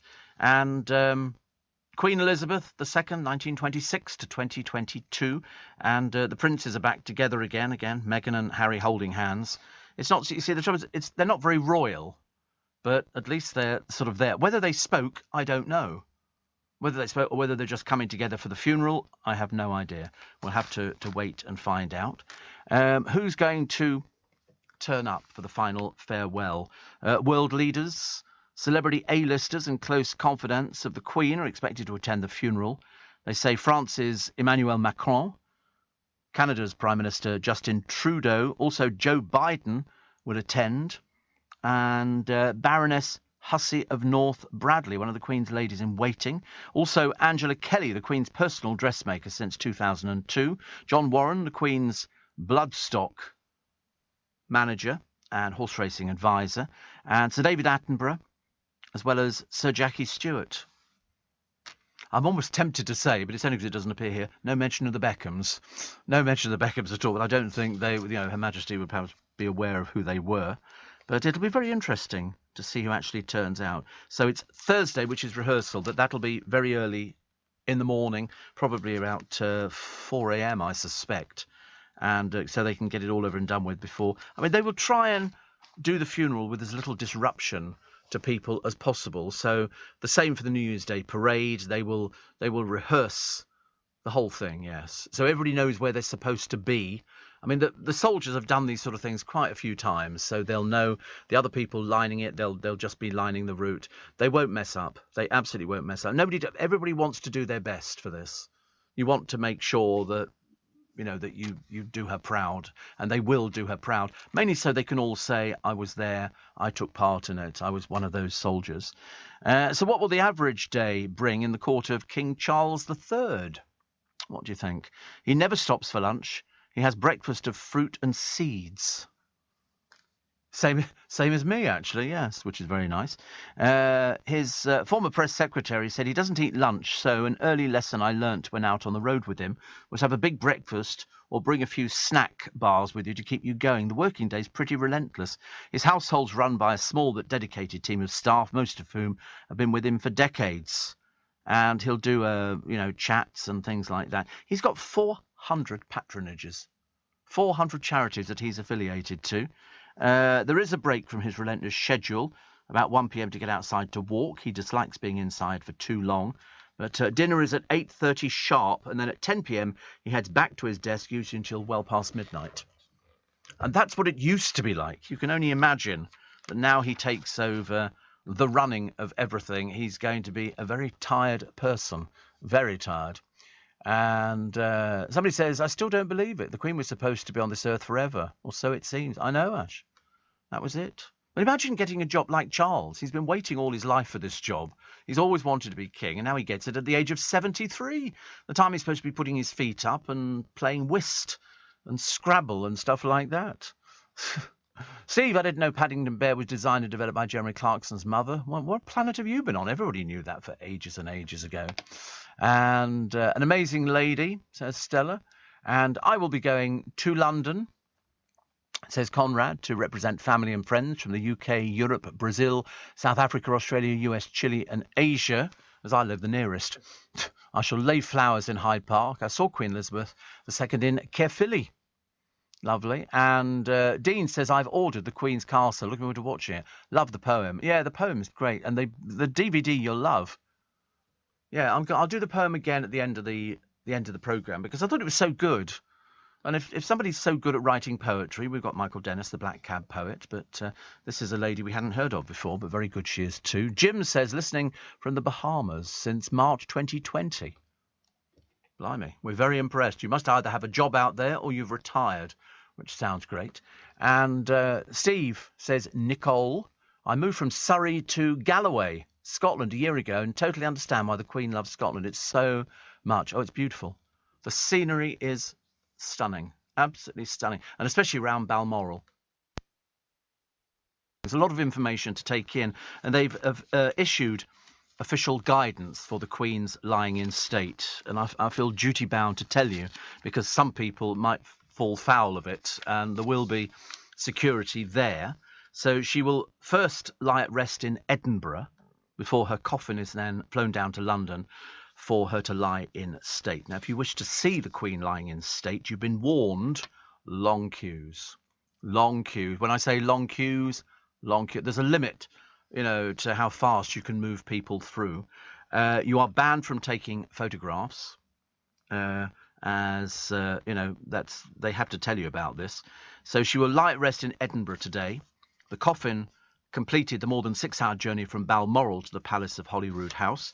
This morning, Charles and the Queen Consort will travel to the Scottish capital to join a procession from Holyrood House to St Giles's Cathedral, where the coffin will be brought at 2:55. Mourners will be able to view the coffin with the crown of Scotland placed on top from 5 p.m. This is known as lying at rest rather than lying in state, which will not happen until the Queen is in London.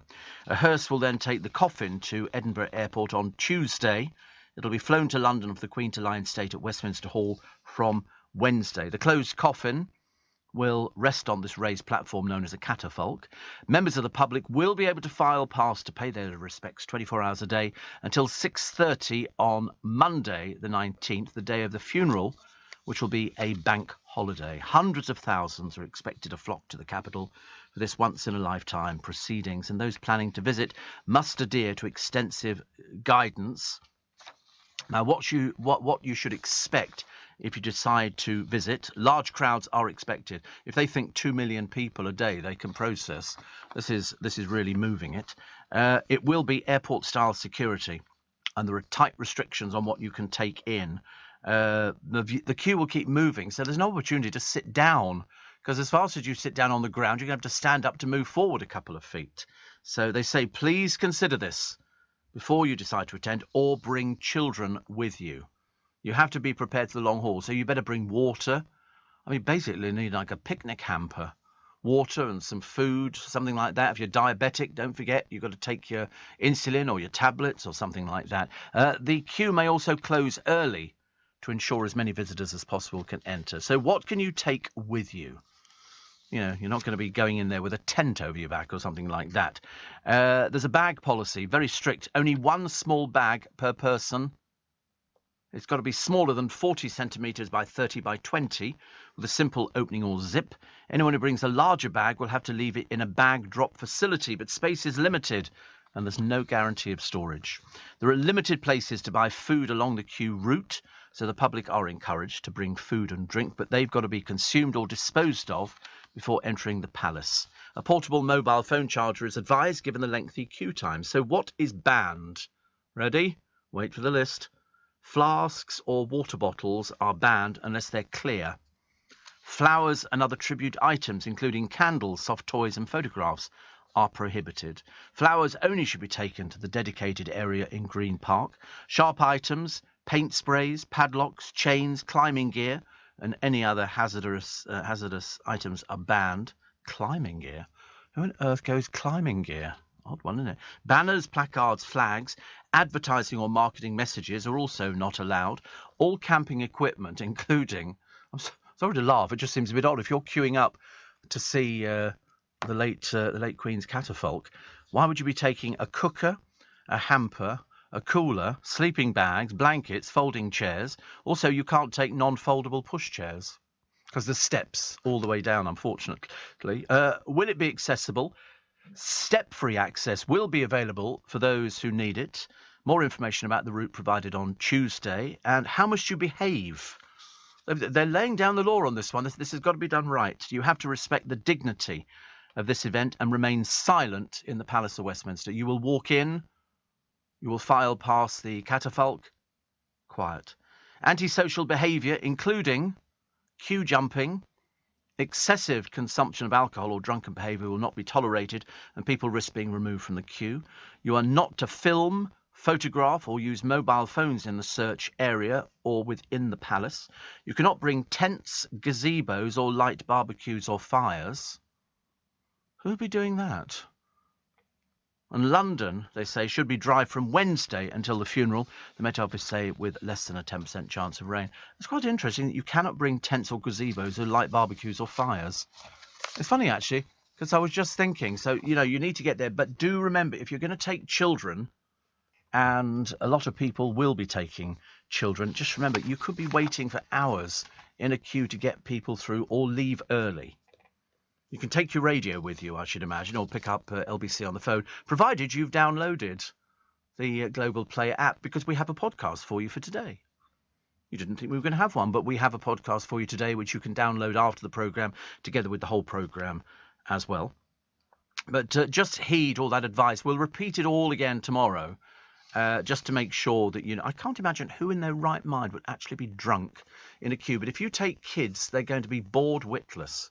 Standing around, you can't sit down anywhere because you can't take chairs. What are you supposed to do? Take a chair? No, you can't take any of these sort of things. So you will be standing around. I mean, I watched the queue for Winston Churchill. That's on YouTube. His funeral is on there. and it moves slowly because people go through and they want to look at the coffin. You can't rush people along, and nobody will talk. And people just bow their heads and then they move. It's going to be very slow to get people through as quick as possible. One here, Polly Hudson says, in grieving for the Queen, we all grieve for someone we've lost, and for a time which is gone forever. Yes, it's that odd thing, and I remember it with our family so much. It's a case of they haven't moved round the corner. They haven't gone to live in another country. They've gone. They've gone completely. They're not coming back, and that's what you have to get used to. Sue says, I worked as a therapist supporting families in hospice care years ago, and patients waiting until their loved ones have left the room before they passed away was very common. I know, it's so annoying. It is so annoying, I have to tell you. My mother was saying she, when she was sort of still going, she was put on morphine. And, of course, that made her feel quite good, actually. Morphine was a bit of a pick-me-up, and she thought she was getting better, whereas she wasn't. She was terminal. And she said, you will look smart, won't you, for the funeral? She was able to talk about the funeral, matter of fact. And I said, yes. I said, but you won't know. She said, oh, I'll know. I thought, oh, God, that's all I need. But it was that leaving the room. And we did leave the room, and it wasn't until the next morning that my brother got the phone call saying she'd just passed. And it was one of those things. But we had to say to her, let go. You have to say to someone, because people fight it. I know it seems really bizarre, and I can't imagine what it must be like, because I've never done anything like that before, as you can well imagine. But it is a case of telling someone. The nurse said to us in the hospice, just tell her she can let go. Because people try and fight, whereas in fact really just, I can't liken it to anything apart from being on a roller coaster and you get to the top and then it stops. And you think, oh, my God, Father, all of a sudden it's going to drop like that because you don't know. You're going into a void. You're going into something you don't know and you're frightened by it. And that's quite understandable. So they said, just tell her she can let go. She can hear you.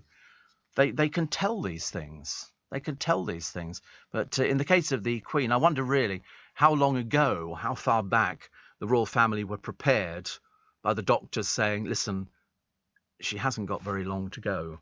So that they were basically getting things in order. Steve, greetings from Western Florida, says Douglas.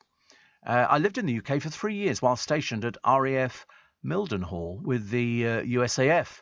My condolences to the British people. You've lost not just your monarch, but a wonderful woman, and best wishes for the reign of Charles III. She was a wonderful woman. That's why I couldn't understand. There was a woman arrested in Edinburgh holding up a placard. And I remember thinking, oh, how disrespectful.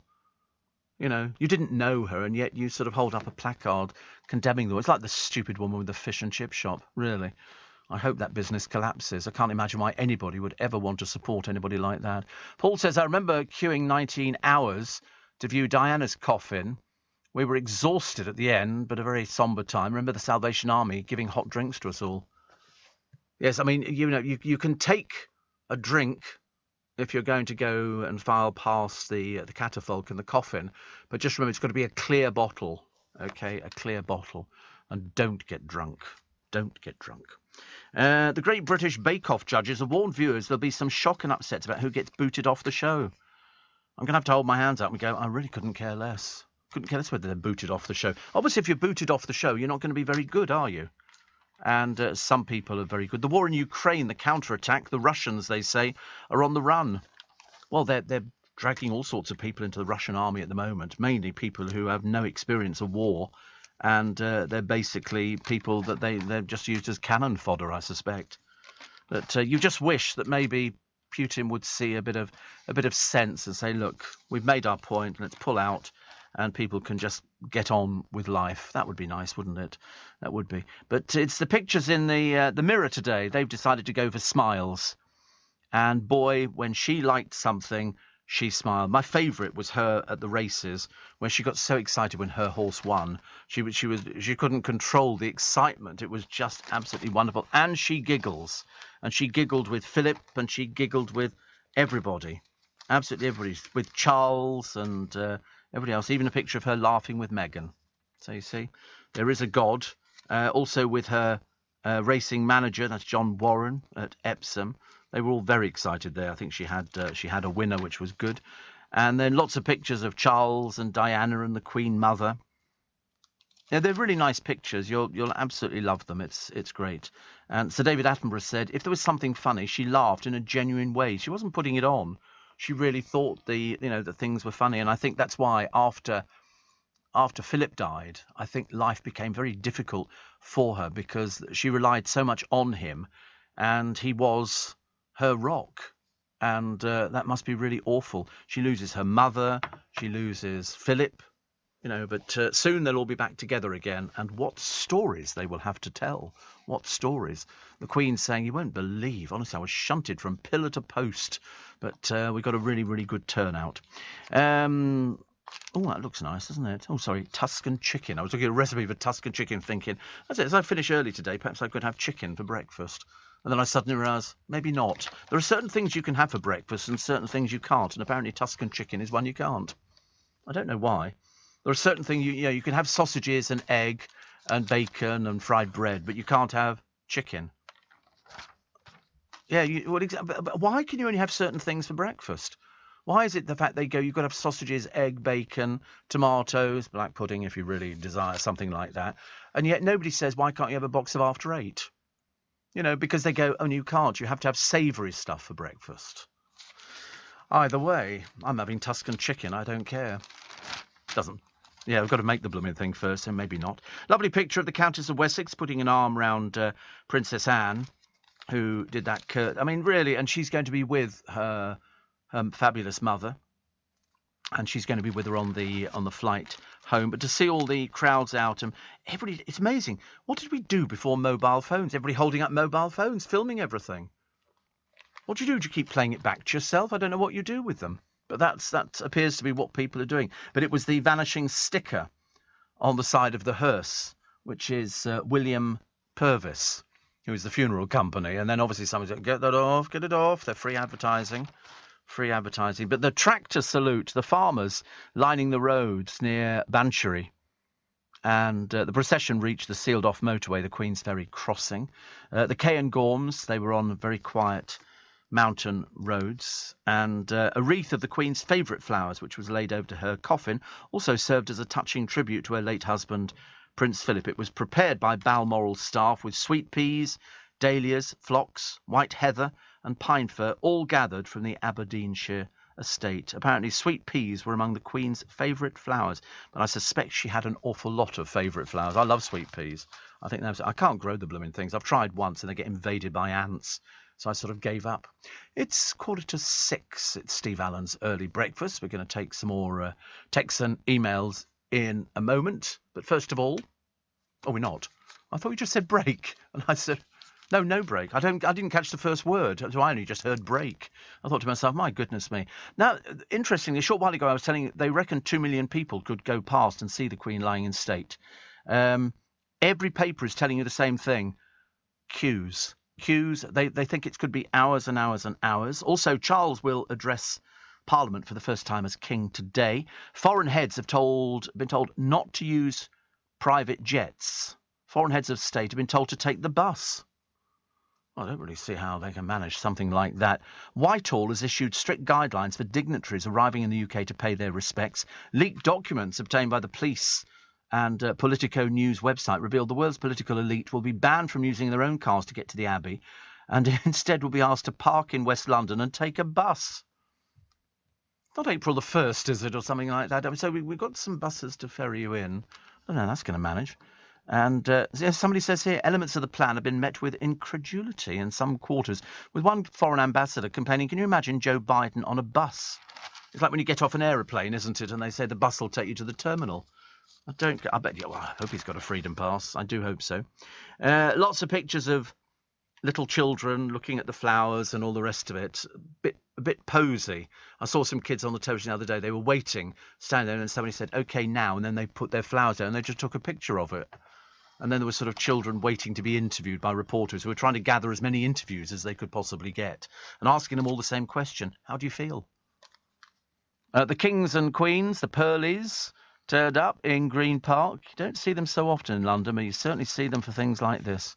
And nice to see. And then looking at all the well-wishers going through London, filing through the queue. I mean, at one point, the queue is at a standstill. So if you're taking young children, just bear in mind, please, there's a lot of hanging around, and it's not always the best. So the Duke of York and his ex-wife will look after the Queen's beloved corgis, and that's about as far as it goes, I'm afraid. And Charles wants to hold the Commonwealth family together, and they've got a picture of a little boy called Bruce Pollard. He's 3 years old, and they've dressed him up as a little soldier. And they've said, can you do a little salute? So he's done a little salute, which is very sweet. Again, it's photo opportunity. They do it. I saw this on YouTube. It might even be the same boy. Some years ago. No, it can't be, can it? It's only 3 at the moment.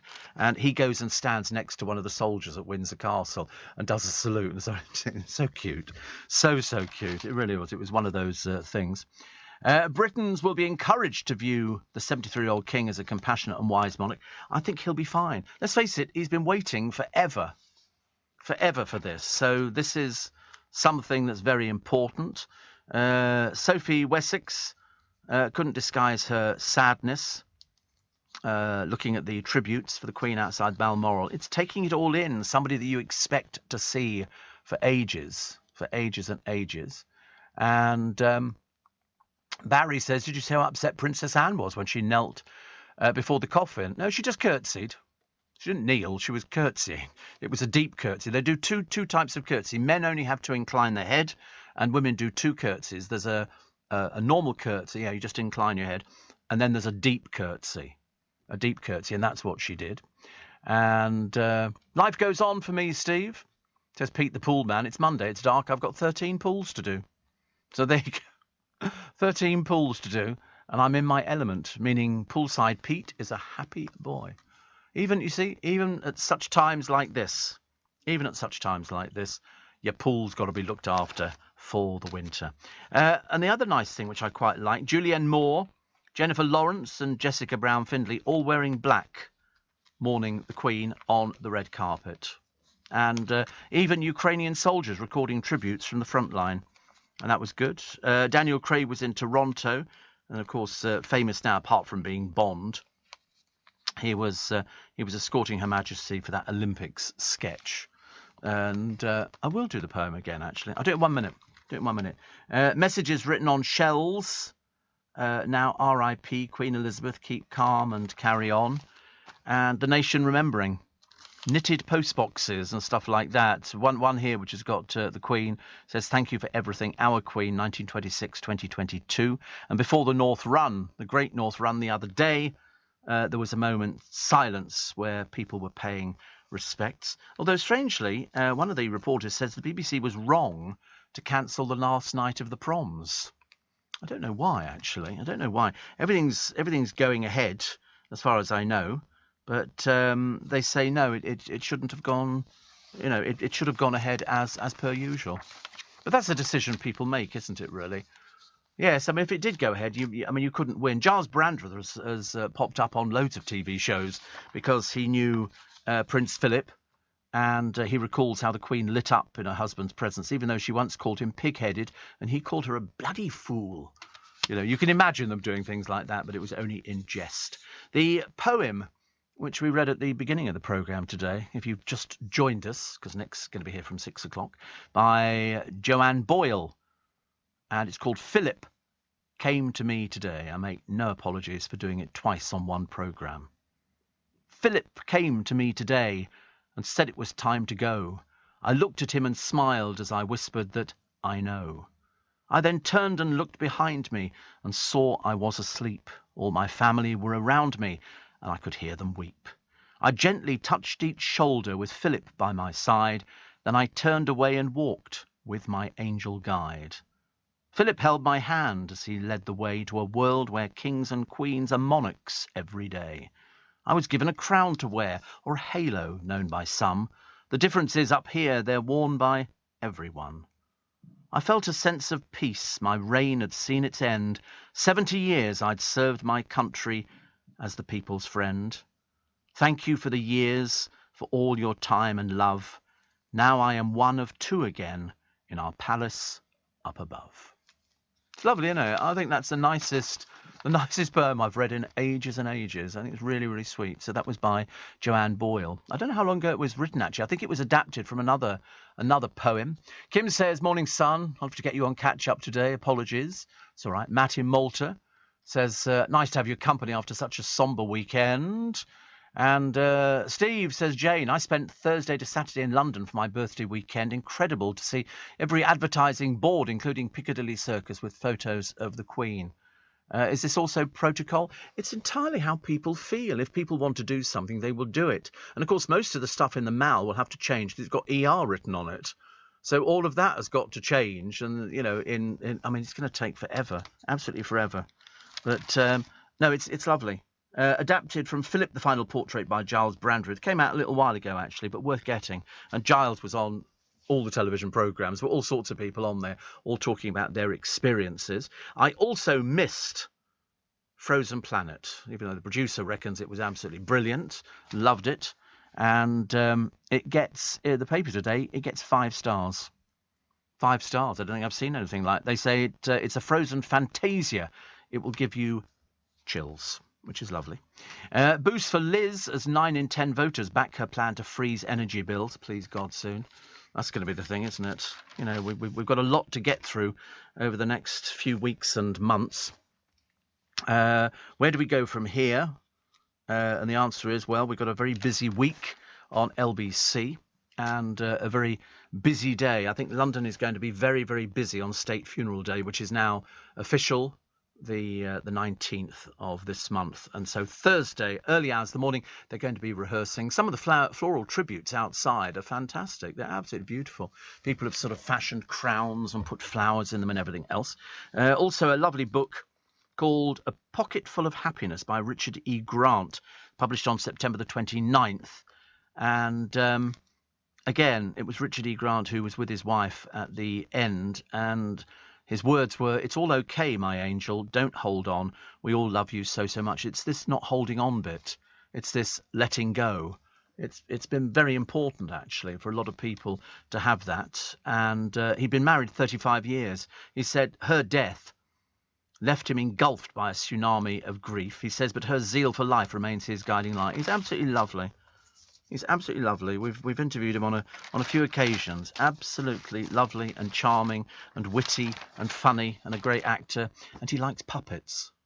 What a strange thing to like, isn't it? He was a puppet man. I told him about a book which had come out about Pelham puppets, which was the puppets that lots of us kids had as young people. In Marlborough they were based. I remember going down there, walked down an alley, and it'll be fantastic. So being Monday, the 12th of September, the King will begin the day in London with a visit to Westminster Hall, where both the House of Commons and the House of Lords will meet to express their condolences, and Charles will make an address. Accompanied by Camilla, Queen Consort, Charles will then fly to Edinburgh, where at around 14:25 he'll walk behind the Queen's coffin from Edinburgh's Palace of Holyrood House to St Giles's Cathedral. Members of the public will be able to watch the procession as it moves along the Royal Mile.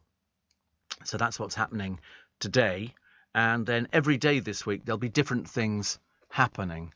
And you can get involved, but do heed the advice. We'll have to probably read that about 500 times just to remind you. You can't take tents in, and you can't take non-collapsible pushchairs. But if you're going to be waiting outside and you've got little children, they're going to be standing around for ages. And it's very quiet in there. You're not allowed to take photographs.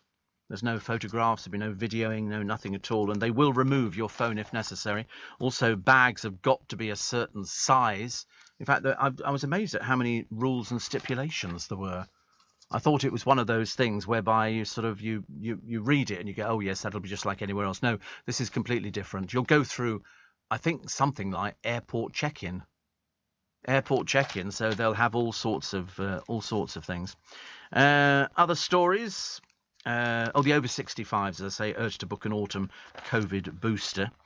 And apparently, Siren Voices, this piece in the Times today, without pomp, will tell the King that this pageantry is not a good look for modern monarchy. No, it absolutely is. It is absolutely the right look.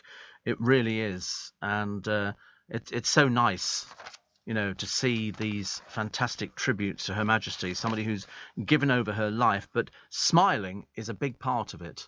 Smiling is a big, big part of it. And they've done a big feature in the Times on motherhood and monarchy. And also the fire, the separation, the tax, It really was an annus horribilis. And I can remember her saying that and feeling at the same time, oh, my Lord, I remember all of these things that were going on. We remember the fire at Windsor Castle. Surprisingly, they had no fire alarms, which I thought was maybe slightly remote. Even I've got fire alarms. Everybody should have fire alarms. But the last great journey and, you know, the look on the faces of the men who are carrying the Queen's coffin, it's something you're never going to forget, isn't it?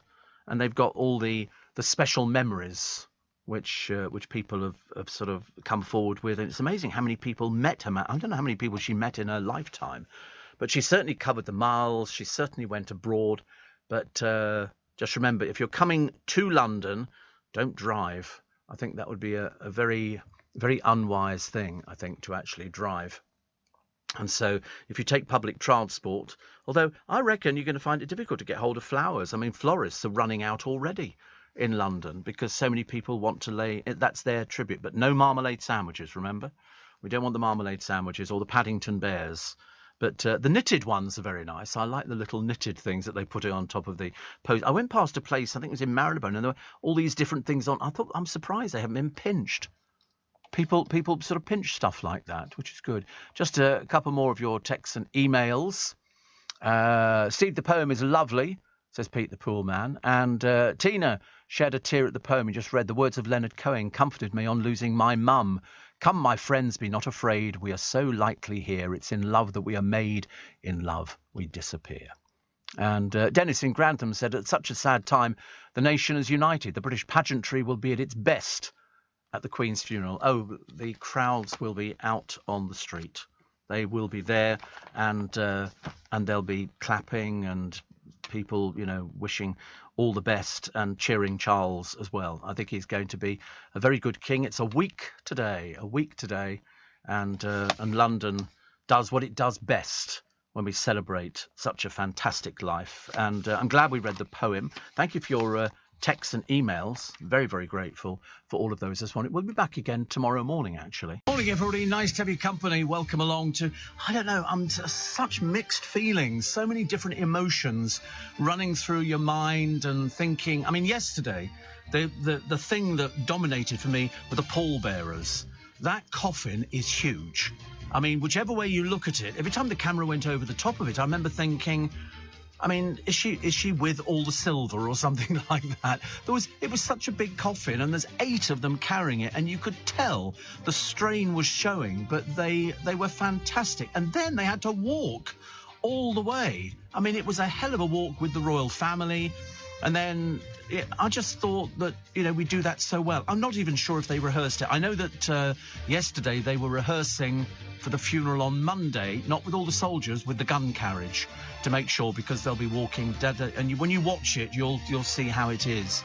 But there's so much going on at the moment. My goodness, it really is amazing. Thank you for all your texts and emails and tweets. We all seem to be singing, as they say, from the same hymn sheet. The one thing that we do well in this country is we do pomp and circumstance and majesty, and everything is just perfect. You know, we do it so well. You know, the death of the Queen, it's going to leave a huge void, not just in the family's minds, but in us as well, because we all thought we knew her. You know, when she smiled, we smiled. Diana's coffin was lead-lined as well, yes, when she was finally buried. Yes, because what they'll do is the Queen's coffin, it's in Edinburgh at the moment, then it will fly down today and it will arrive at 7 p.m. this evening. Then it will go to Buckingham Palace and it will stay there for a little while, and then it will go on to Westminster Hall. Diana, then after that, after they've had the funeral on the Monday, but even in London, even as we speak, there are people queuing in London already to make sure they're the first there, because I'm looking at the television coverage and the queues are going through, but ever so slowly. And there are thousands and thousands of people. It's going to be even more people in London. And then eventually, after the funeral, the coffin will be taken back to St George's Chapel in Windsor, and she will be laid to rest in the crypt, which is where Philip is. And the coffin will be lead-lined. So what they will do, they will transfer one coffin into the other coffin, and then it will be sealed. so that, you know, whatever goes on inside the coffin, because they do open them after a number of years. They open Charles I's coffin down there. I don't think they do it as a matter of course. It's just that they weren't sure what they had down there. And it seems a bit bizarre, but they just wanted to check, and they worked out that on the top of Charles I's coffin there was a cipher, and they thought it looked like a royal cipher, and it was. So they opened it, and obviously everything had sort of rotted away, all the clothes, except his head was to one side of the body, so that's how they knew who it was. Otherwise, they wouldn't have known at all. But even Thomas, he says, off to see the Queen at St Giles right now and have yourself for company in the 4-hour line. So they're queuing for 4. I mean, to be honest with you, I think this is the best time to go. But even so, you're still going to be there for hours. The sun will come up. I feel like going into a song, and you'll sort of be there. But you have to say that you've been there. I understand that completely, because I have done similar things in the past when they were trying to save Shakespeare's Rose Theatre and stuff like that. You feel you have to be there so that you can say to your family, I went there. I went there. You know, we lay down in front of the diggers when they discovered the Rose Theatre to stop the diggers digging up the Rose Theatre. It was Shakespeare's first theatre. And we went there, and I was glad that I went, so I could say that I went. And Stella has echoed exactly what I said. And she says, I think it was extremely disrespectful of the man who heckled Prince Andrew. At the end of the day, he's grieving for his mother. Freedom of speech shouldn't be voiced during funeral proceedings. Very disrespectful. Exactly. Nobody's saying you can't have an opinion. You can have an opinion, but to shout out something in the middle of Her Majesty's funeral, I think was disrespectful. I think it was a poor... You don't shout out at people's funeral. There was one person there, you know, they all then become little famous people for a second, holding up a placard saying, you know, not my king and all this. And then somebody else had a blank one up there. And he was sort of holding it up there, and the policeman sort of said, what are you doing? And he said, well, you know, well, why are you stopping me? Why are you talking to me? And he said, because you might write something on it that's offensive to people, which I thought was stretching a point a little bit. But I agree. Anybody who sort of heckles during a funeral or says that, it should have been silent, totally silent, you know, to somebody to shout out what they did to Prince Andrew. Listen, I'm no fan or apologist for Prince Andrew, thank you very much indeed. You know, I was glad that he wasn't allowed to salute. He wasn't allowed to wear any uniforms, but he wore his medals. And Harry exactly the same. They're ex-members of the royal family. The only people who can wear uniforms are working members of the royal family. And as you know, neither of them are. And I predict never will be, you know. And Kevin in Luton says, I wanted to say fantastic coverage from LBC. Do you know, I agree with you. I agree with you. I've sort of followed it, said, God, it seems like a lifetime, doesn't it, already? When you've sort of taken it all in. And I have to be honest, I did get a bit teary watching the coffin being taken out of the first church and then put in, it was in Holyrood Palace, and then take it out and put it in the car. And then they did that slow walk. They had a piper, and the piper then got interrupted by the band playing the national anthem. And I was waiting for somebody to say, will you stop either the piper or the band? But you couldn't stop the band once they'd started. And then gradually he kind of got the message. And I watched them doing that walk. And I did get a bit teary. I don't know why, actually. There was no logical reason. I didn't know the Queen. I had no idea. I don't know any members of the royal family. But, you know, you feel as though you're part of it and you're watching it. And I'm thinking, you know, we're never going to see this again. Not in our lifetime. Certainly not in my lifetime, unless Charles decides to take an early visit to sit on a cloud. You know, but it was... I think Camilla looks fantastic. Looks fantastic. I think that she is going to be his saving grace. I really do. I mean, I think she's brilliant. I think she's absolutely brilliant. I was not a fan when she first came in. I think because we were all feeling a bit aggrieved about the fact that, you know, he'd been having How's Your Father, but and Diana didn't really know much of what was sort of going on and things like that. And so, you know, we all, you know, took really against Camilla. But I mean, I think she's done fantastically. She knows exactly how to behave. She knows exactly what is expected of her, and she does it, and she does it brilliantly. And I think Charles, together with her, I think will make a formidable couple, but I bet he's absolutely bricking it. Because 73, he wants to rest. He's supposed to be slowing down now, as opposed to it's all stepped up a few gears. This lying in state, the Queen's closed coffin will rest on a raised platform. This is the catafalque. in Westminster Hall. It will be draped in the royal standard with the Auburn sceptre placed on top. Each corner of the platform, which you've seen before, will be guarded around the clock by a vigil. They call them a vigil of units from the Sovereign's bodyguard, the Household Division, or the Yeoman Warders of the Tower of London. And, you know, bless their hearts for doing it, because it's so amazing. It is so amazing. They have to stand there. They can't move. They can't do anything. It's like sort of being on parade, you know, and things like that. Now, the public will be able to file past the coffin 24 hours a day from 5 p.m. tomorrow, which is Wednesday, until 6:30 on the day of the funeral, which is the Monday, the 19th. Those wishing to attend will be required to queue for many hours. Thomas is, he reckons about 4 hours. About 4 hours. And he's in Edinburgh. So you can imagine by the time it gets down here, that's why people are camping outside already. They want to make sure that they're going to be in first. Because if you leave it too late, they're going to lay on special. They think they might run the trains 24 hours to get the people down for the funeral on the Monday. Now, I have to tell you, because I went through it all yesterday, and I don't want to sound patronising, but if you are going, and I reckon there's loads of you listening going, we're going to go down, Steve, we're going to go down. You'll go through airport-style security. There are very tight restrictions. Step-free access will be available for those who need it, but you can only take in small bags. You can't take it, believe it or not, they've even guided you on barbecues. You can't take barbecues in there or pushchairs that don't fold down. There's all sorts of strict rules. They want to make sure that they're not going to clog up the hall. And you will be required, if you have a water bottle, which is one of those nice shiny ones, you'll have to hand it in.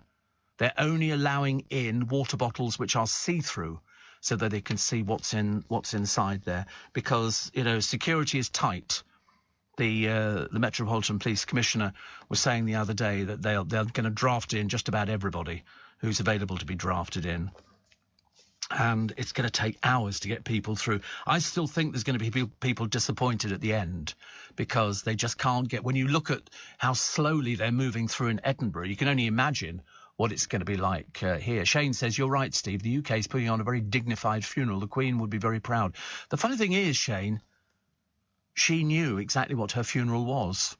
It's something that she was brought up to see. And it's a case of she would know exactly what would happen any one time in her funeral. She knew that the moment she died, this would happen, then that would happen, then this would happen, then that. She knew everything. It's all laid down.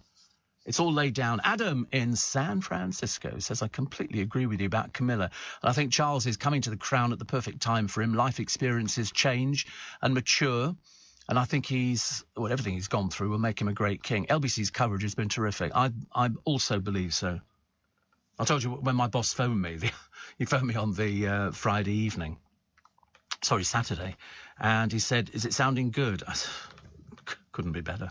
Could not be better. There's a limit, you know, and, you know, I would have expected, you know, some people to write in saying, oh, there's too much coverage and all the rest of it. Not one person has written in saying too much coverage, because basically you cannot have too much coverage. Some of the television companies have rerun programmes, and they've got interview programmes from donkeys years ago, and people with their experiences of meeting the Queen, and everybody having the same respect for her now that they had in the first, you know, to meet the Queen.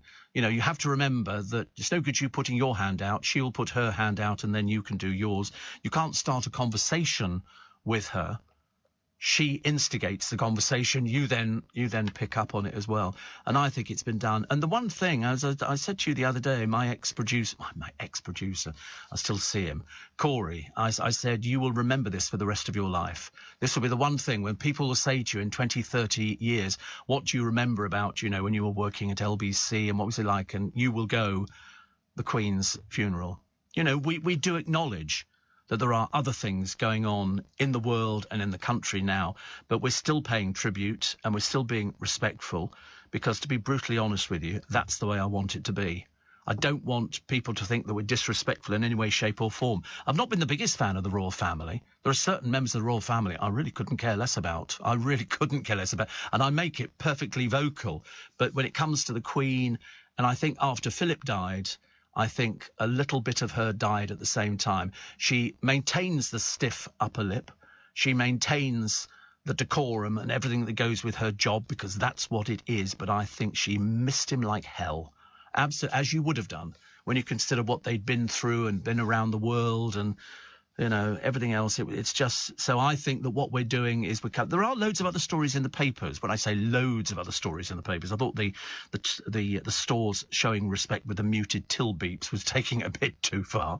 I wasn't sure if that was like an April Fool. And also William and Harry, the papers are suggesting they must call a truce for the sake of their grandmother. Whether it happens, I do not know. I don't know, because they both arrived at Windsor Castle in the same car. And the papers are very keen to sort of point out that Kate and Meghan didn't acknowledge each other and there wasn't much conversation. So where it goes, and listen, they've not spoken for 2 years, for God's sake. If they're going to do it at all, and it's going to be very, very difficult, somebody's got to eat humble pie. Somebody's got to eat a whole stack of humble pie. If they don't want to get back together again, they don't want to get back. They've not spoken for 2 years. I couldn't believe it either. But there is also the fact that William and Kate are down to tour Australia. So, Shane, they're heading your way. Actually, we've just been sent a picture. Good morning, by the way.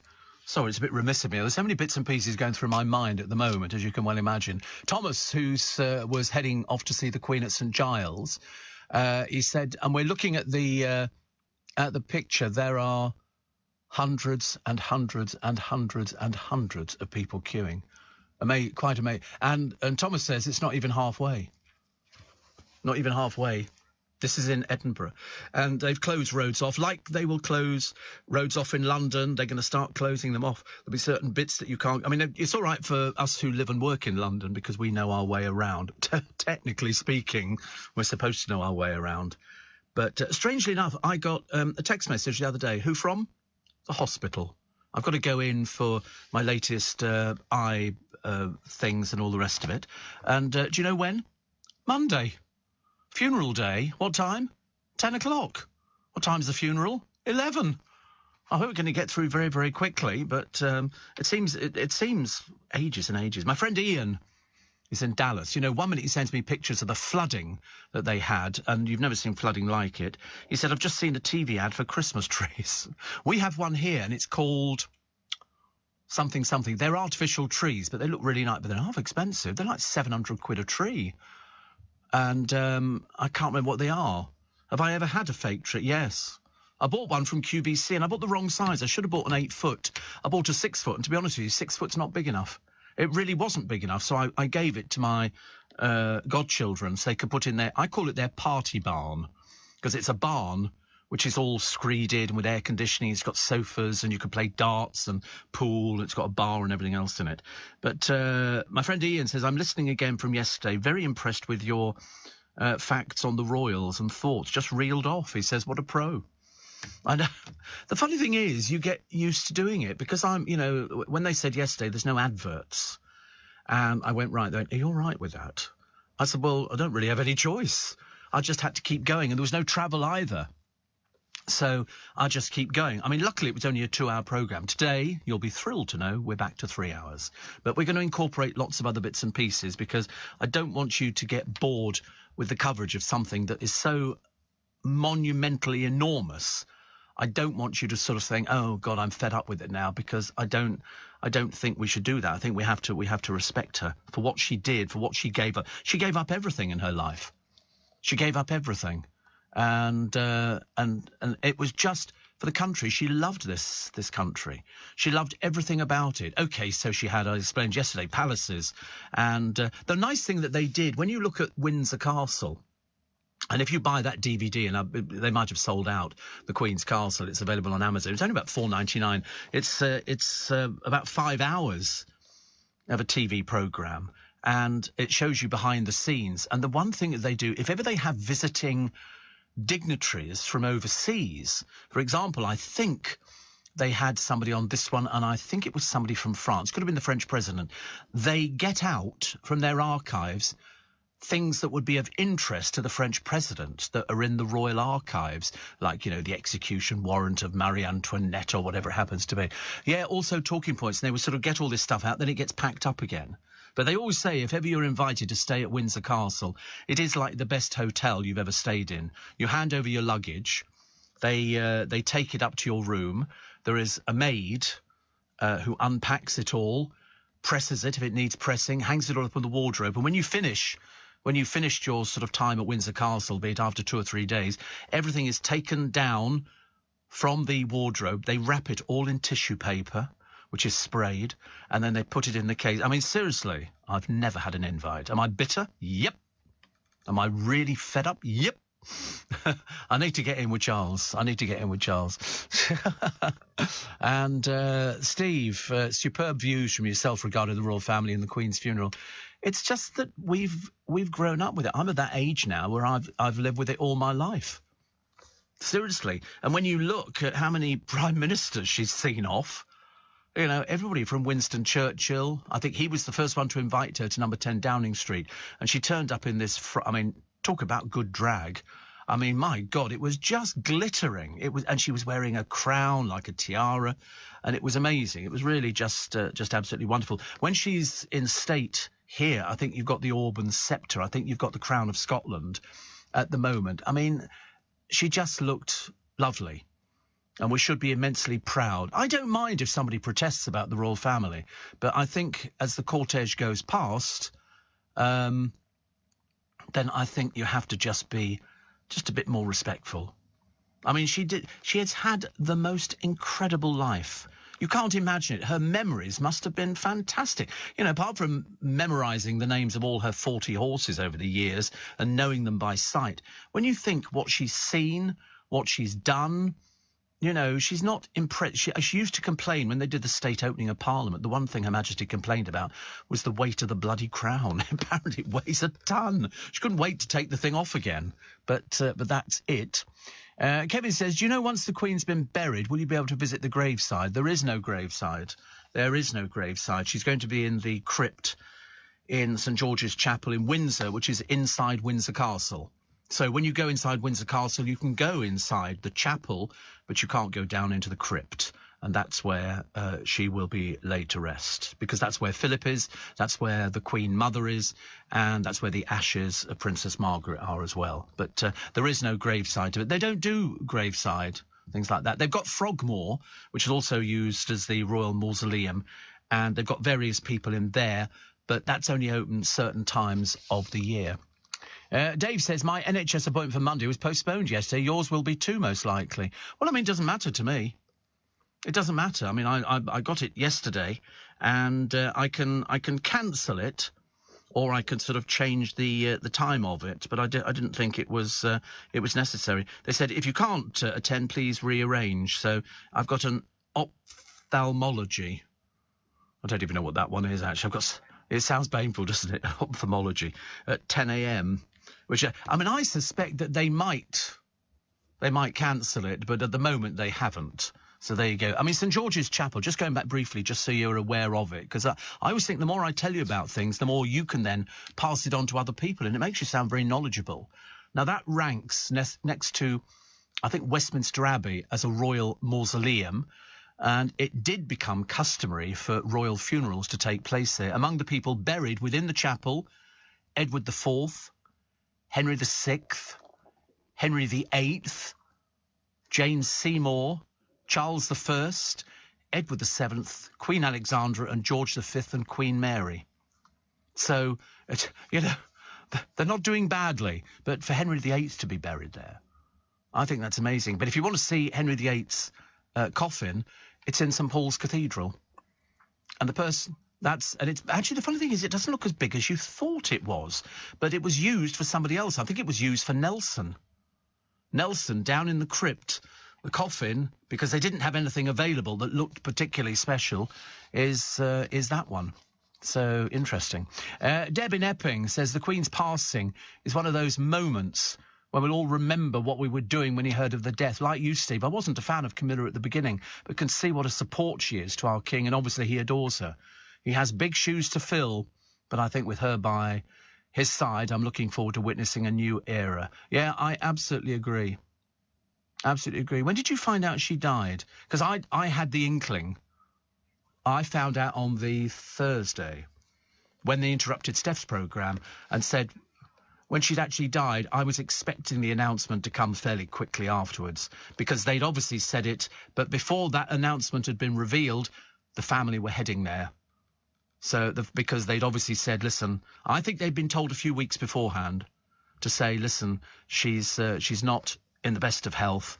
You can tell anybody listening who's, lost people through cancer or something like that, and you say to them, how long? And they'll say, how long is a piece of string? Because people go through different stages as they get towards the end of their life. The body sort of closes down. I mean, she was active up until 2 days beforehand, so we'll probably never know how she actually died. I know people are saying, oh, she had a stroke and this kind of thing. Well, obviously, the heart stopped. That would be it. And there was obviously people just go to bed and they sleep, and that's the way it happens. But if it's cancer, they go through various stages. But as I told you yesterday and the day before, they said to me, your mum can still hear you. She can still hear. Apparently that's the last sense that goes, which is always good. The coverage, Steve, from all the broadcasters, including Global, LBC, has been amazing. I cried when I watched Charles's speech. You could see he was visibly upset.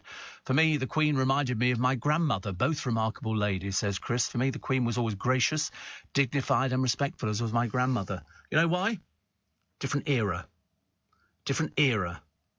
If you go to YouTube and look at Funeral of Winston Churchill, and you look at the crowds in the street, there was no clapping or cheering. People were very respectful. People took their hats off because everybody was wearing hats because it was a miserable morning. And you look at, now that must have been a coffin to carry. He wasn't exactly a lightweight person, not lightweight. But if you watch that, that'll make you so proud to be British. So proud to be British, because it's everything, even down to the cranes, which we now know they weren't huge fans of Churchill, I'm afraid. They all dipped at the same time, and that brings it home to you, because you should be proud of where you live. It doesn't matter whether you're, an immigrant from years and years and years ago. You're still proud of a country that you adopt. You're still proud of something that we've got, which lots of other countries haven't got, and that's why people come here. They want to come here. They want to see Buckingham Palace. I promise you, after the funeral, Windsor Castle will be flooded with people wanting to go to feel closer to her. If you weren't one of those lucky enough to be there to go and walk past the coffin on the catafalque, which they only made a short while ago, apparently. That catafalque was made, they did give you the name of people, and they were apparently next door to Balmoral, and they made that. Well, my God, they must have worked day and night. They must have worked day and night. And that oak coffin, as I say, we've not actually seen the coffin because it's been covered all the time. I would love to see the coffin because it certainly looks bigger than the average. As I say, it's a classic case of 1 up, 2 down, and a basement with a swimming pool by the look of it.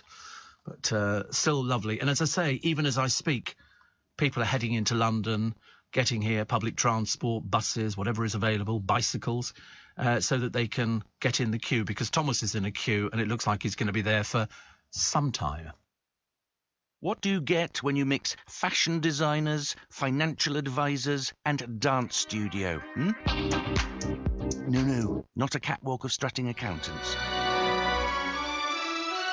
No, not a ballet piece about balance sheets. I'm actually just talking about Workspace. With 4,000 of London's most original businesses already calling Workspace home, whatever it is you do, there's a space for you here. It all happens at Workspace. Search workspace.co.uk. Leading Britain's conversation. LBC with Steve Allen. Morning, everybody. It's nice to have your company. I'm Steve Allen. This is Early Breakfast on LBC with you till 7 this morning. And Monica says, I cried when they said HM was ill and they sent for the family. I think what had happened was, I've worked out the scenario, but the time they get round to the announcement, which they pass out to all the TV and the radio stations, I think the family had already been told, prepare for the worst. Because as Charles said the other day to one of the official photographers who was waiting, I think he was about the only one there, and Charles says it was expected. I think they knew about it a few weeks ago that she didn't have long to go, so just be aware of that. Still a shock. Still a shock. Monica says, and I remember her coronation, watching it on a 12-inch television. Yes. Televisions were very much smaller in those days. The box it was in was enormous. Pam says Charles will undoubtedly make a good king. He was taught by the best. And Kevin says, I know it's obviously not a competition, but the coverage on the US news channels was extensive, even on Sunday, the 11th of September, 21 years remembering 9/11. Shows how much the Queen was revered. Oh, they love the royal family. Oh, they go crackers for the royal family because they don't have a royal family. Thomas says there is a race on as to whether I get into St Giles before you get your show finished. I think it's safe to say you are the favourite. However, the line is moving and it's not half the size as earlier in the evening. It started growing again. Honestly. Listen, at least you can say, Thomas, I went. I was there. I was part of history. That's what it will be, because I remember covering. I know. I wish I hadn't done it, but there you go. It was very popular at the time. I covered Andrew and Sarah Ferguson's wedding. I was opposite Westminster Abbey doors, one of the commentators for the whole country. One of the commentators for the whole country. There's quite a load of us. Steve Jones had Sue Pollard. That must have been a nightmare trying to keep her under control. But everybody had different people, and I ended up with Sybil. Sybil, yes. Prunella Scales and I, which was good. All the crowd was shouting out, Sybil, she said to me, are they always going to be like this? I said, yes. That was 36 years ago. 36 years ago, I'm feeling slightly old with it now. And Gary says, I love that piece of music they played at Winston Churchill's funeral. Yes, it was I Vow to Thee, My Country, which I think is also known as Jupiter, isn't it? The Bringer of Jollity from the Planet Suite by Holst. It's only because it's such a lovely piece of music, and it's so, I don't know, it just evokes all sorts of memories. We're very lucky in this country. We're very lucky that we've actually got a royal family. We're very lucky that we have the pomp and the circumstance, and we have the soldiers, and we have tradition, and it goes back a long, long time. I'll tell you the history in a moment of the hall where the Queen is going to be lying in state. With members of the royal family and different people around her as well, just to keep her company, and that goes back many, many, many years. But that Winston Churchill funeral, Gary, on YouTube is much watched, and it's nice to see the people. When you looked at some of the people that they filmed down there, bearing in mind this was early days filming and stuff like that, outside broadcasting, and you watch the gun carriage coming down with Winston's body on, and then you see some of the people in the audience. A lady who's got a tissue, and she sort of just dabs her nose. Ladies always used to keep handkerchiefs up their sleeves. They take it out, they go, just dab their nose a little bit, and then people were taking their hats off, and in due reverence, and that's what I would hope the funeral is going to be like on Monday. If people are wearing a hat, take it off. It's a sign of, listen, we know who you are. We know who you were, and we've come to pay our respects. That's why you're going. You're not going for any other reason apart from paying respects and saying, listen, we're very proud to be Scottish or Welsh or Irish or British. It makes no difference at all. We all have the same thoughts, that we wish that our parents, when they died, got state funerals, we're here forever and a day. Imagine how many people there's another state funeral today. Steve Allen just lost his mum and his dad as well. But the Queen Mum was the last one, yes. Queen Mum was the last one. And but again, she went over 100. That's why we all thought that the Queen was going to go over the 100. But she didn't make it. But it doesn't matter, because I think she's always going to be there. We've always got the images, and you've always got those memories if you were lucky enough to meet her. Apparently in the little village next to Balmoral, they just looked on her as one of the villagers. They didn't think anything else. They had some lovely, lovely memories. And of course the Queen absolutely adored Balmoral. The countryside around there was great. She could go roaming without fear of camera lenses and stuff like that, although as time moved on, camera lenses got bigger and bigger, and it meant that they could shoot miles as well. I wanted to know as well, actually, they're bringing her down in an aeroplane to RAF Northolt. I wonder why the railways plan for the royal coffin has been ditched, because they used that on numerous occasions. They had a railway, and I think Churchill was the last state funeral, which was amazing. I mean, other funerals, including those, Louis Mountbatten, First Earl Mountbatten of Burma, 79. Diana was 97. But I think actually it's the the senior members of the British royal family and the high-ranking public figures may share some of the characteristics of a state funeral without actually being categorised. I think Queen Elizabeth, Queen Mother, 2002, Margaret Thatcher. Do you know, the thing I thought was really odd on Margaret Thatcher, because, you know, she's a bit Marmite. That was 2013. And people in the crowd turned their back on the cortege. I thought, what was the point of you going? It made you look so stupid. You know, so ridiculous. And Philip, Duke of Edinburgh, 2021, have fallen into that category. But Margaret didn't get anything like that at all. But Churchill was the last state funeral. I could see that cortege in my mind's eye coming up Whitehall and then coming round. My mum cried, yeah. Lots of people cried at Churchill. He took people through the war. You know, and that's why it was so important. I mean, when you look at what the Queen did for this country, people say, oh, what did she do? Oh, God knows. Listen, you have to go and check out on YouTube exactly what she was responsible for. And who knows? With her death, she might even have got the boys back together again. I'm not holding my breath on it, but you know, you never know. With her death, that might have happened. Buckingham Palace now. So Westminster Hall from 5 p.m. tomorrow. 5 p.m. tomorrow until 6:30 a.m. So from 5 p.m. tomorrow. So she'll arrive in. She'll stay at Buckingham Palace overnight. So I think they're rehearsing at the moment. I love the way the police are quite casual about the whole thing, whereas the soldiers are all, you know, they've got them. Look, it's 20 to 5 in the morning. When do these boys sleep? You have to remember, it's not just done for the television. This is done because this is what we do. And all the guys are there with their bearskins on and everything else, full ceremonial dress in front. And I think what they have to do is they'll have to stand there.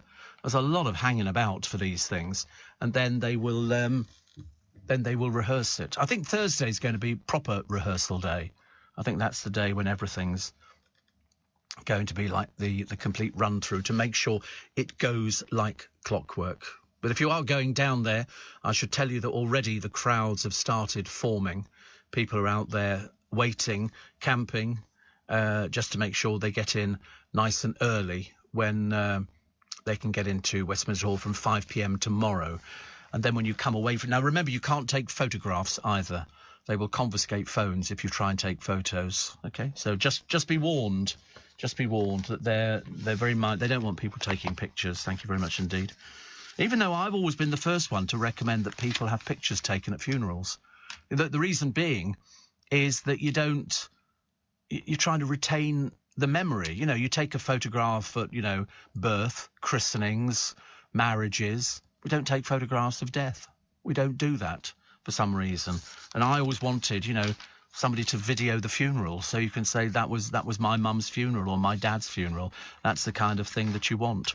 Looking at the pictures, I think Charles was sitting next to Andrew in the cathedral, and at one point they had a little word, and I would love to have been a fly on the wall, wouldn't you? Wouldn't you love to find out? Do you think that Andrew said, any chance of me coming back? And Charles went, not on your Nerley. No chance at all, I think. In fact, even less chance now. Kim says, we do the pomp and ceremony very well. We put on a gid spread. Putting that aside, Steve, I see a family grieving for their mum, the pain and sorrow. I feel for them, Steve, and their loss. Absolutely. At the end of the day, they have to play their grief out in front of us. You know, and if they didn't show a little bit of emotion, people would say, well, they're very hard, you know, very hard. They couldn't win. They couldn't win at all. But you're right, we do pomp and ceremony very well indeed. Kev says, I think the huge music concert extravaganza should occur soon. The Queen loved her music of different genres along the lines of the Jubilee celebrations. Yes, I wouldn't like to state that she liked all of the music that was played there. And Marnie says, I have memories of seeing the funeral of Winston Churchill on a small black and white television. I was almost 5 years old. It made a great impression on me, even at that age. Joanne says the Queen knew she had to hang on to officially accept her final Prime Minister. She must have gone to her bed saying, my duty is complete. I'm going to my Philip now. And that's exactly what she did. I mean, she managed to see one in and one out. You know, but people do that. I've heard of that before. When people are dying, they manage to summon up this energy from somewhere. I don't know where it comes from. I don't know what it is. And they manage to get stuff done, and then they go, now I can sleep. It seems to happen. I don't know where they get this from. But the crowd, they said 12 deep. I'm counting 20 deep in Edinburgh, 20 deep. And they've got the King's speech and a picture of Camilla. She's just as got it right. Just as got it right. And this beautiful Westminster Hall, if you fell down these steps, you know, you'd know about it. You'd know about it. Then also the tribute from Harry, you know, saying in celebration of my grandmother, Her Majesty the Queen, and he talks about thank you for your commitment to service. That was the only thing she knew. She didn't know anything else. I think it must be very difficult if you'd been the Queen to actually be a normal person. There was always something to do, you know, so then somebody would knock on the door, Your Majesty, the Prime Minister, and then he would come in and shake hands. But as they all said, she kept a secret. She kept a secret. If you told her something in confidence, you never had any chance of that getting out into the real world. I mean, imagine working till you're 96. Imagine it. And still smiling. I'd have given up ages ago. I'd have turned to booze, which would be a lot easier. Less, you know. Maggie says, Steve, like you, I grew up with parents in the Royal Air Force, so we appreciate the dignity and respect of occasions like the Queen's funeral. And I think we've done her proud. Still got a few more days to go yet. And Stella says, I managed to order the DVD. There are only a few left. Does the Queen show us around? No, she doesn't show you around, but they have people there who are going around. Philip will show you bits and pieces on there. Prince Philip shows you bits and pieces. And you see the Queen working. She's always working. You see her in the kitchen. You see her, you know, the wines and all the rest of it. It's there's a lot of work to do. It's a lot. Oh, if it's Tuesday, it must be another dinner party, you know, with somebody else, and you have to make small talk. But that's why I think Charles will do well, because he's had dinner parties for years. Morning, everybody. 13 minutes to 5. It's Steve Allen's Early Breakfast on LBC as we do the countdown to the big state funeral on Monday the 19th. We also lost, I'm afraid, the actress Gwyneth Powell. Gwyneth Powell was the formidable headmistress, Mrs. McCluskey, in Grange Hill. She died the other day at the age of 76. Same day as the Queen, yeah. She had to deal with those tearaways, Tucker Jenkins, Zamo, and a whole group of people watched it and absolutely loved it. It was fantastic. She had complications following a major operation for a perforated colon. But she passed away with her husband, Alan Leith, and her niece at her bedside. They said she will be greatly missed by her adoring family and friends, along with her many, many fans. She'd been in Heartbeat, my favourite. Love Heartbeat. Holby City and Father Brown. In 2013, she was cast as the mum of Greg Davis's character in the Channel 4 comedy Man Down. But her portrayal of Mrs. McCluskey will be fondly remembered. I loved Grange Hill. Do-do-do-do. Boom-dum-dum-dum-dum. Everybody knows it, don't they? Everybody knows it. It's good. I see that the James Bond actor George Lazenby only played it once. He's 83. He went out on tour. In fact, he is on tour at the moment. And he's been taken away from his own tour. They've actually cancelled it because he's been accused of making creepy and homophobic remarks on stage. Audience members said the 007 actor looked drunk and dishevelled as he recounted his sexual conquest at a music of James Bond concert. So he was acted from a second performance of the show in Perth. One watcher said it was disgusting. He spent all the interview talking about his sexual conquests. He was homophobic. He swore there were children in the audience. I don't know why you take children to see that. It's a bit of a ridiculous thing to do, isn't it, really? But organiser Concert Work says it was disappointed by his behaviour. That's the way they justify it over there. We were very disappointed. Very disappointed. Eating at night, apparently, raises symptoms of depression by more than a quarter. Late meals... Also, just reading that bit, for some reason I got an image in my mind of somebody with a hot dog wagon pulling up alongside the queue of all the people waiting to go and pay their respects to Her Majesty. I mean, you could do a roaring trade. When they had people who superglued themselves to the motorway, there was an ice cream van in the queue and he opened up for business. I thought that was the best thing going. Steve, Her Majesty had her last horse racing winner last Tuesday at Goodwood with a horse called Endless Loves. On Thursday, the day of her passing, there was a winner at Doncaster in the 1545, says Colin, called New Kingdom. Kindest regards, Colin's in Dewsbury. And Vern in Canada says, I attended a concert in Toronto on the evening of the Queen's death. Sir Elton John was on the Marquis. What's that? Is that the Marquis? Anyway, he performed a very personal performance telling stories about his interactions with the Queen. Between songs, he capped it off dedicating Don't Let the Sun Go Down on Me. Wonderful way to cherish her memory. Yes, he's always said he won't sing that Goodbye England's Rose. He's always said he wouldn't ever sing it again. Mind you, to be honest with you, I thought he did very well at Diana's funeral. Really did. Very, very well. What else we got here?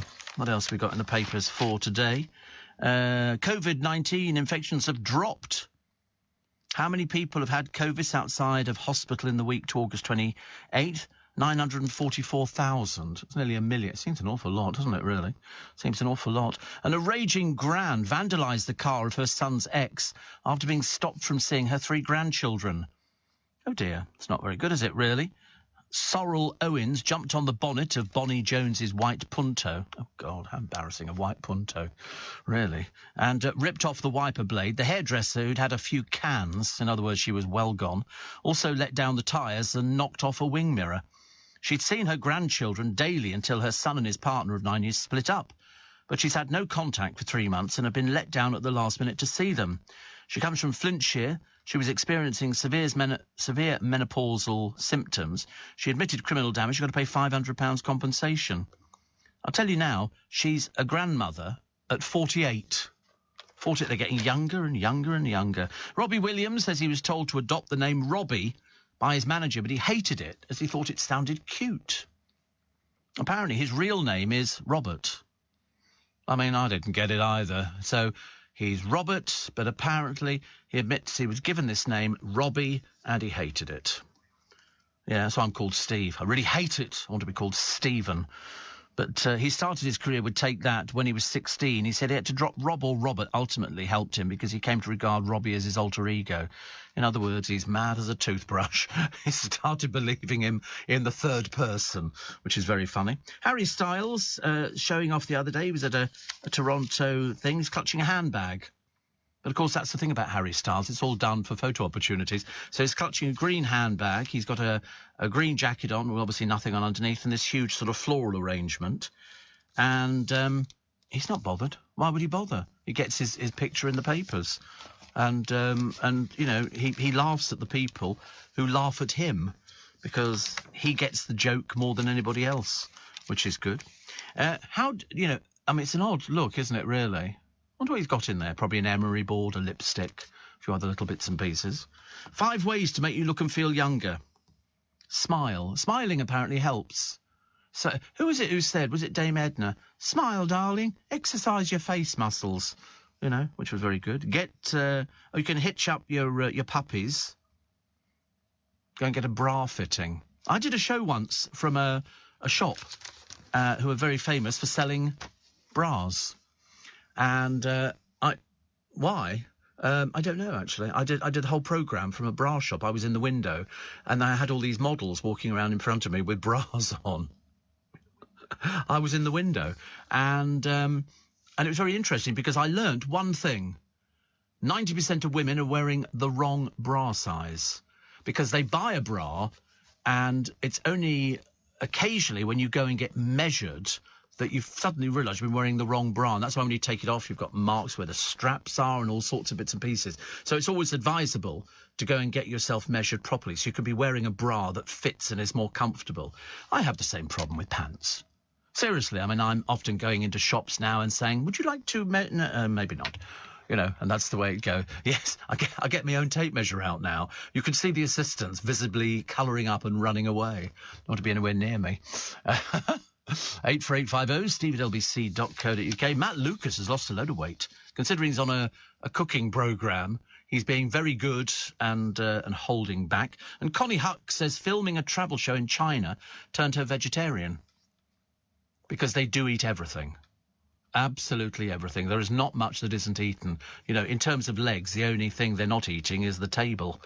But they eat everything. I've seen all the markets over there, so I can understand why she'd want to go vegetarian.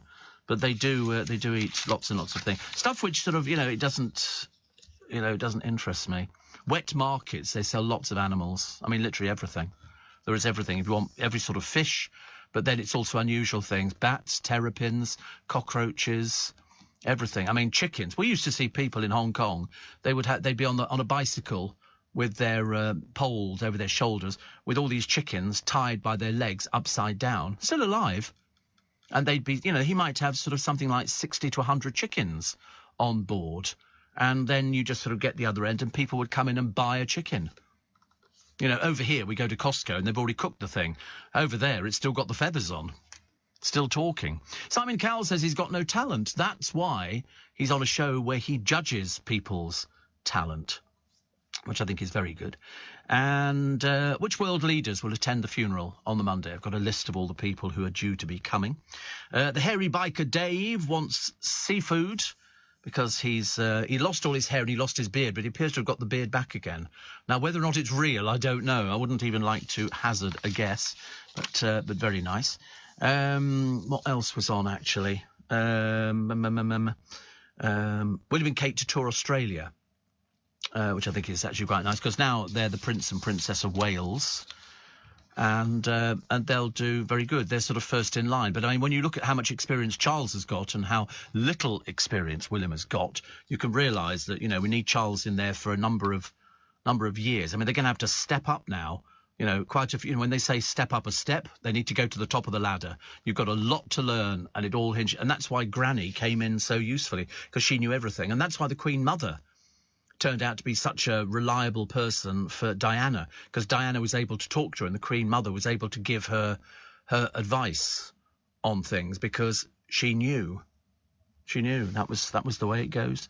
Judy's fixed by TV's Steve. I'll come around to that later. And e-scooters will be outlawed from towns due to injury fears. I mean, to be honest with you, I've always said they're an absolute accident waiting to happen. I'm looking at the latest now at Buckingham Palace, and a troop of soldiers rehearsing here. And as I say, they must be thinking, what time is it? God, 3 minutes to 5 in the morning. I can't believe it.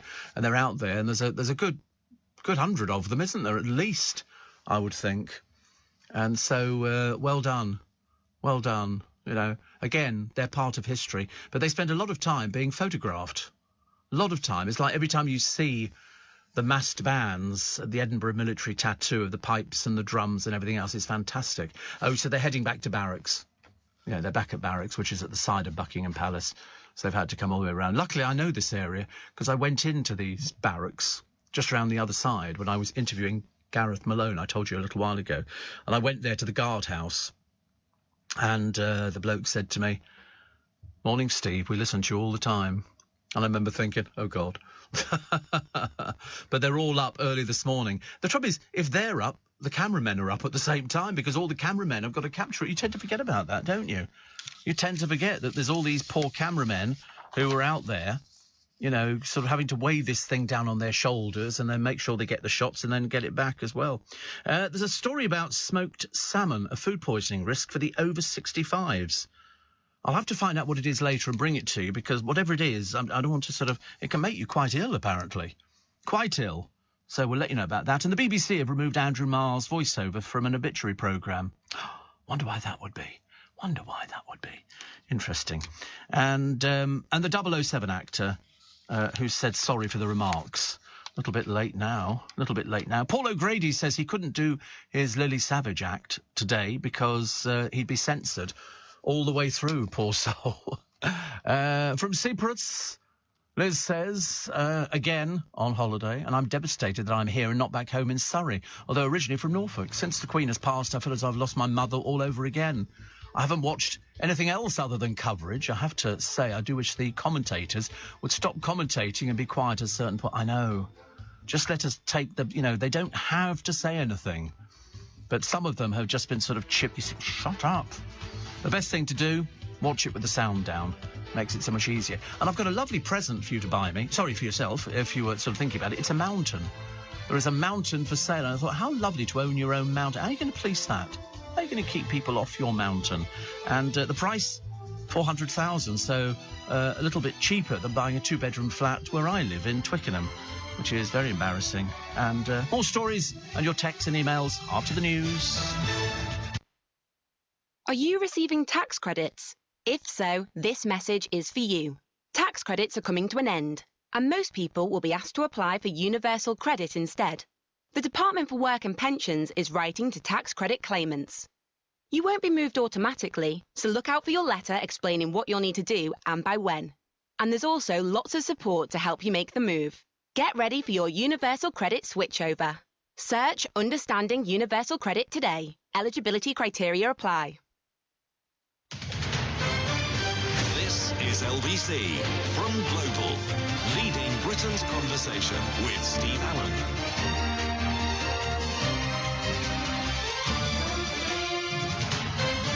Morning, nice to have your company. Welcome along at 3 minutes past 5. It's Steve Allen's early breakfast on LBC with you till 7, which is lovely. Thank you. James in Oxford, and he says working in your neck of the woods, Twickenham all week, supporting police movements between the various boroughs and Buckingham Palace for the state funeral.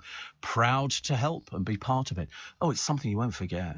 It's, seriously, out of all the, the big things, it's like sort of remembering when Etna erupted or Pompeii or things like that. There'd always be something that people remembered. So they've cheated a bit on the rehearsals. They've started doing rehearsals at the moment. They started doing some the other morning. We were told it was Thursday. They were doing the rehearsal. They appear to be they've obviously realised they've got loads of it. So the Queen's coffin will depart St Giles's Cathedral for Buckingham Palace today. She'll be flown into Northolt, and from there, so again, people are waiting out there, and then from 5 o'clock tomorrow, isn't it? Do we say 5 p.m. 5 p.m. until Monday at 6:30 a.m. in the morning. You'll be able to go, but they're queuing already for tomorrow. The queue is building even as we speak, and our man on the scene, Thomas, is up there in Edinburgh.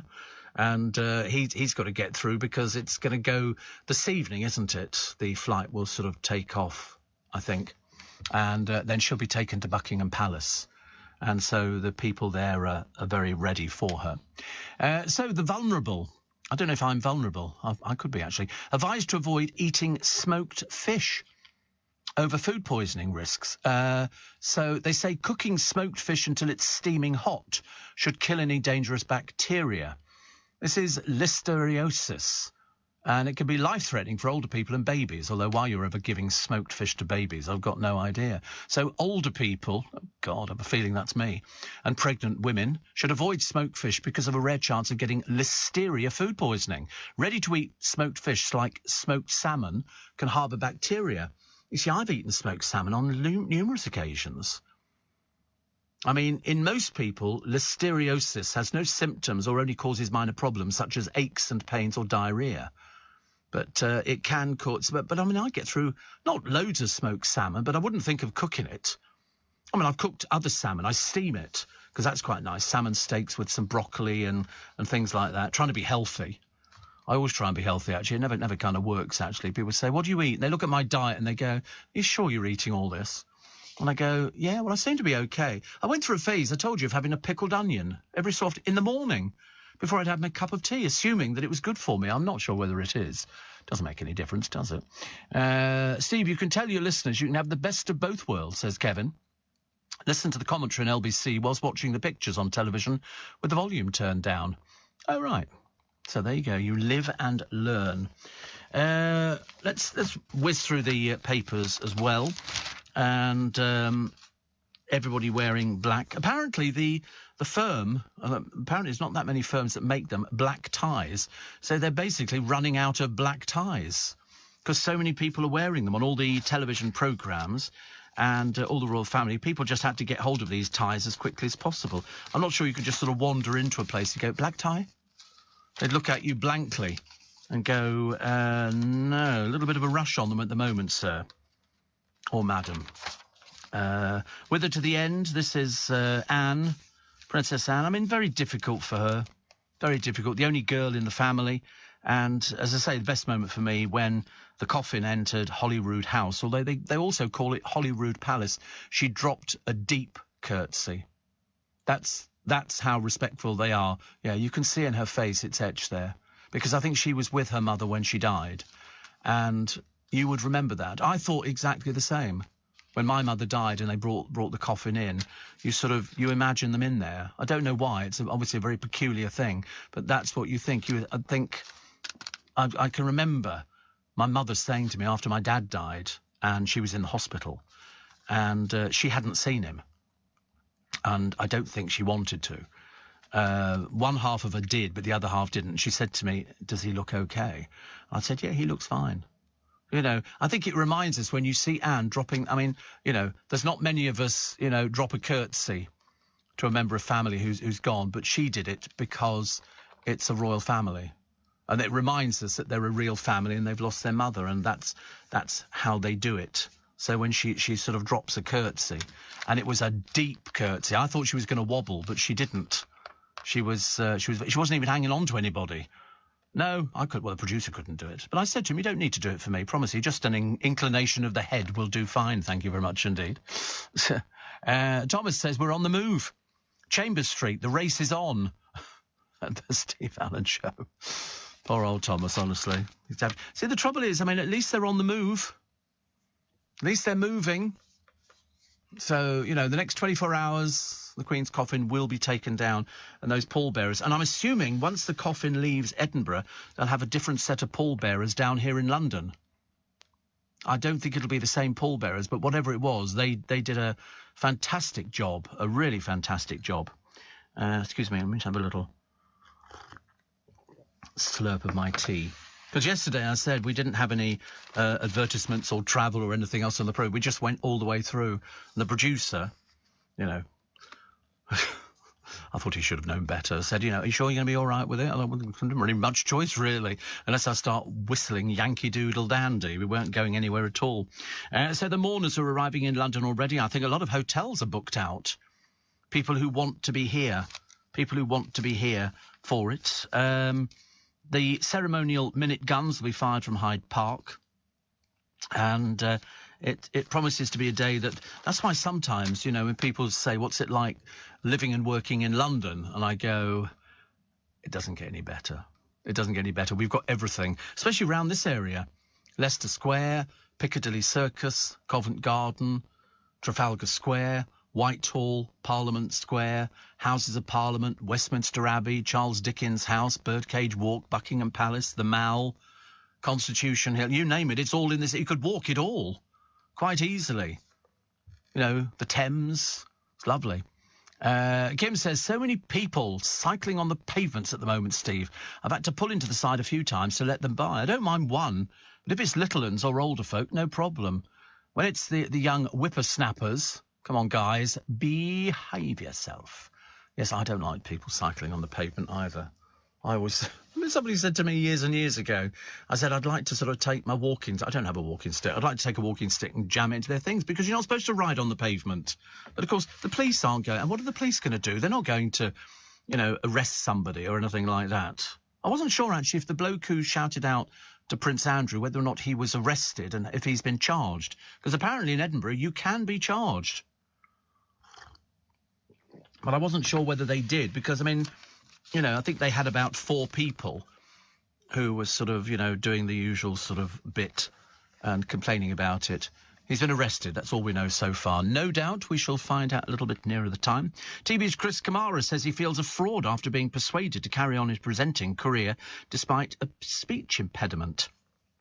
He now fronts the Games and also presents Ninja Warriors. I don't see any of these programmes. I really can't bear them at all.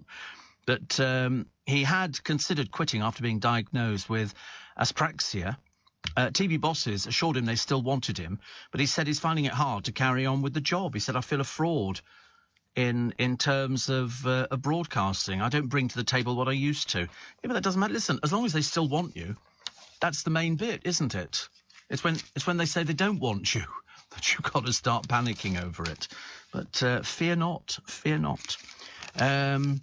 Here we go. Paul Routledge, life resuming. The Ukraine army continuing to push back the Russian forces. I mean, honestly, you never would have believed it, would you? You never would have believed that they would have done it. We all hoped beyond hope. And here they are, showing that they can do it. Dame Judi Dench was thrilled when the repair shop fixed a treasured watch But she hadn't expected a Magnus-sent gift as well. For horologist Steve Fletcher, he gave her 2 pairs of his super strong specs, which means that Judy, whose eyesight is failing, could see every tiny detail in her late husband's pocket watch. This belonged to Michael Williams, who Judy lost ages ago, and they said they repaired it, but she couldn't see the engraving on it, so they gave her these special glasses. Because I've often wondered, I mean, sometimes even with glasses on, I can't read anything at all. That's just why they're sending me to hospital on the Monday. And if you've seen that advert, the Road to Rocky ad, have you seen it with Sylvester Stallone? Dun dun dun dun dun dun. It was. I don't know. Do you know? I couldn't tell you what it was for actually. Oh, it's for Ladbrokes. Sorry. Isn't it funny? You see these adverts on the television. Sometimes I sort of, friends of mine I'll be on the phone. They go, "Are you watching television?" You go, "Yeah." "What's this advert for?" Well, apparently they used a lot of it on green screen. They filmed in a Budapest hangar with 250 extras, a horse, and millimetre precision. So, and then he had to sort of run up these stairs. It's all a bit clever, actually, isn't it? They always tell you these things. Ruins it, as far as I'm concerned. I like the excitement.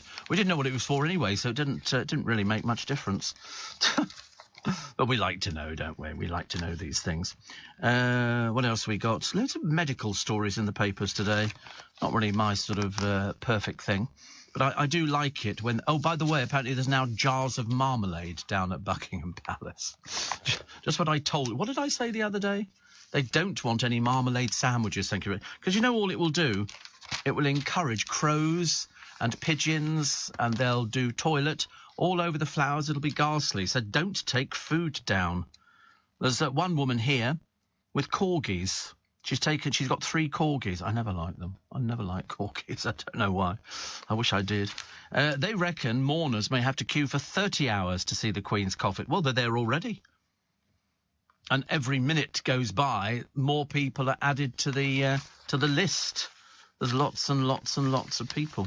All the Queen's children followed their darling mama through the streets of Edinburgh yesterday, saying a final farewell. And one of King Charles's old schoolmates says he's kept a lock of the royal's hair for over 50 years. Good Lord, an odd thing to do. There was an exchange in Australia when Charles was a student there in 1966. He says, I must say it's a different colour than the hair we see today. I know. So I don't know why he kept a piece of hair. That is a very odd thing to see. And a town crier left passers-by in hysterics after he accidentally proclaimed the monarch as King George instead of Charles III. Dear. He was seen in traditional dress hailing the new king on the high street in Bromsgrove in Worcestershire. He said, shall he... the formal proclamation of the declaration of the ascension of King George. And then he corrected himself, yelling, George, Charles! Nothing worse, is there? And, you have to remember exactly who it is. Because, I mean, people, if you remember, Diana at their wedding couldn't remember his name. Charles Arthur Philip, couldn't remember what it was. It's Charles Philip Arthur George, I believe, but she got it wrong and nobody said anything. So I think on the Monday all the supermarkets are closing except those on the route. Who've decided maybe a little opportunity to cash in on things like that. And, and also it'll be quite handy because people are going to want to eat, aren't they, and stuff like that. So all the little supermarkets. Steve, do you know with King Charles, will he have new crowns made or does he wear historical crowns? They wear historical crowns. I don't think they've made a new crown for ages. The crown on the coffin, it was the Crown of Scotland. That's what it was. And it will then change. There'll be another one down here. They don't get buried with the crown. No. They, as I say, they go back into the storeroom. However, a tea bag. We love a good tea bag story. And this one is a very good one. Said to have been smuggled out of Windsor Castle after being used by the late Queen. Popped up on eBay. It had a hammer price of more than £10,000 and boasted own a piece of history priceless. Would-be buyers became suspicious of the listing by a user in the US state of Georgia because the tea bag's label reads, Lipton, America's favourite tea. One former Palisade said Her Majesty drank Earl Grey and sometimes Darjeeling. She didn't dunk tea bags. And also, it's an American tea bag. She wouldn't have an American tea bag. And the funeral bank holiday could plunge the battered economy into recession even sooner. Mass closures of businesses and public services on Monday could cost billions It's interesting, but as I say, along the route, all the places are staying open. So, I don't know, should we read something into that? I don't think so, actually. Les in Manchester. I mean, it's not compulsory to close your business, by the way. It's not a bank holiday for everybody. It's not a bank holiday for everybody. You don't have to, but we're going to be here as normal. So it's not for everybody. We carry on working because I think people expect you to. I don't think people would ever expect, I'm terribly sorry, it's a bank holiday. LBC is just going to go off the air. What on earth for? That's the time we come into our own. Interestingly enough. Uri Geller says he persuaded officials to take the mythical Stone of Destiny to King Charles's coronation next year. No, he didn't. OK. The trouble is, Yuri, 75 now. He says spiritually and power-wise it has to go back. He claims he bombarded officials telepathically. He's still trotting this nonsense out. I find it absolutely amazing. Absolutely amazing. Also, long NHS waiting lists are forcing desperate patients to go private. Well, because that's the advantage. You get the same surgery. You don't get anything different. I was watching a 999 programme the other evening, and they had the cameras close up on watching somebody having bits and pieces removed. And I remember thinking, oh, dear, it's all gone a bit too far now. But that's what they say. You can go and you can wait on the NHS sometimes for a long time if they don't think you're absolutely urgent, or you can go private and get it done generally within about a week. Exactly the same surgeons, but you just get it done a little bit quicker. Veteran actor Brian Cox says the government are a bunch of wassocks. Such an old-fashioned word, isn't it? The Succession star, who's won a Golden Globe for his performance as a media mogul, said he was sick of the Tories. He says the government are a bunch of wassocks. I don't like the word nationalist. I'm a socialist, but we Scots have had a raw deal for too long. He said posh stars like Damian Lewis and Benedict Cumberbatch taking over the acting world proved feudalism exists in the UK. Honestly. Infighting for lovies. I love it. Free public loos could be axed with council charging a quid to use them. Blimey, I've been to Harrods before now and paid a quid for using a toilet. Yeah, you have to pay for it. I mean, who seriously? I mean, free, they're all free, aren't they, public loos? I wasn't aware. It's free at the stations, isn't it? They used to charge at Waterloo. You had to pay whatever it was, 30p or something like that. But I never took very much notice of that. Most people used to jump over them. I didn't. I paid. So Lenny Henry says woke TV executives are too nervous to cast black actors in negative roles. He reckons things have changed too far since he broke through on TV in the 80s. I remember him when he first appeared on the television. I remember him. I've interviewed him on a couple of occasions. He's quite charming. Robbie Williams set to land his 14th solo #1 album. His latest greatest hits collection, XXV, is outselling the rest of the top 10 combined. Apparently, Ozzy Osbourne is just behind. Who's buying Ozzy Osbourne stuff? Come on, put your hand up. Never heard anything like it. Ozzy Osbourne, yes, the producer's done that.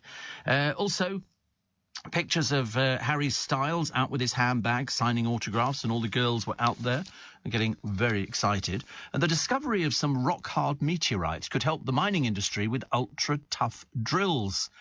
They were found to contain a super-hard diamond that came from a dwarf planet that smashed into a giant asteroid 4.5 billion years ago. Wow. I quite like that idea, don't you? It's sort of, all of a sudden, something sort of comes in from another world, and you think, how exciting, diamonds. Buyers looking for a high-end property got the chance to snap up their own mountain. £400,000.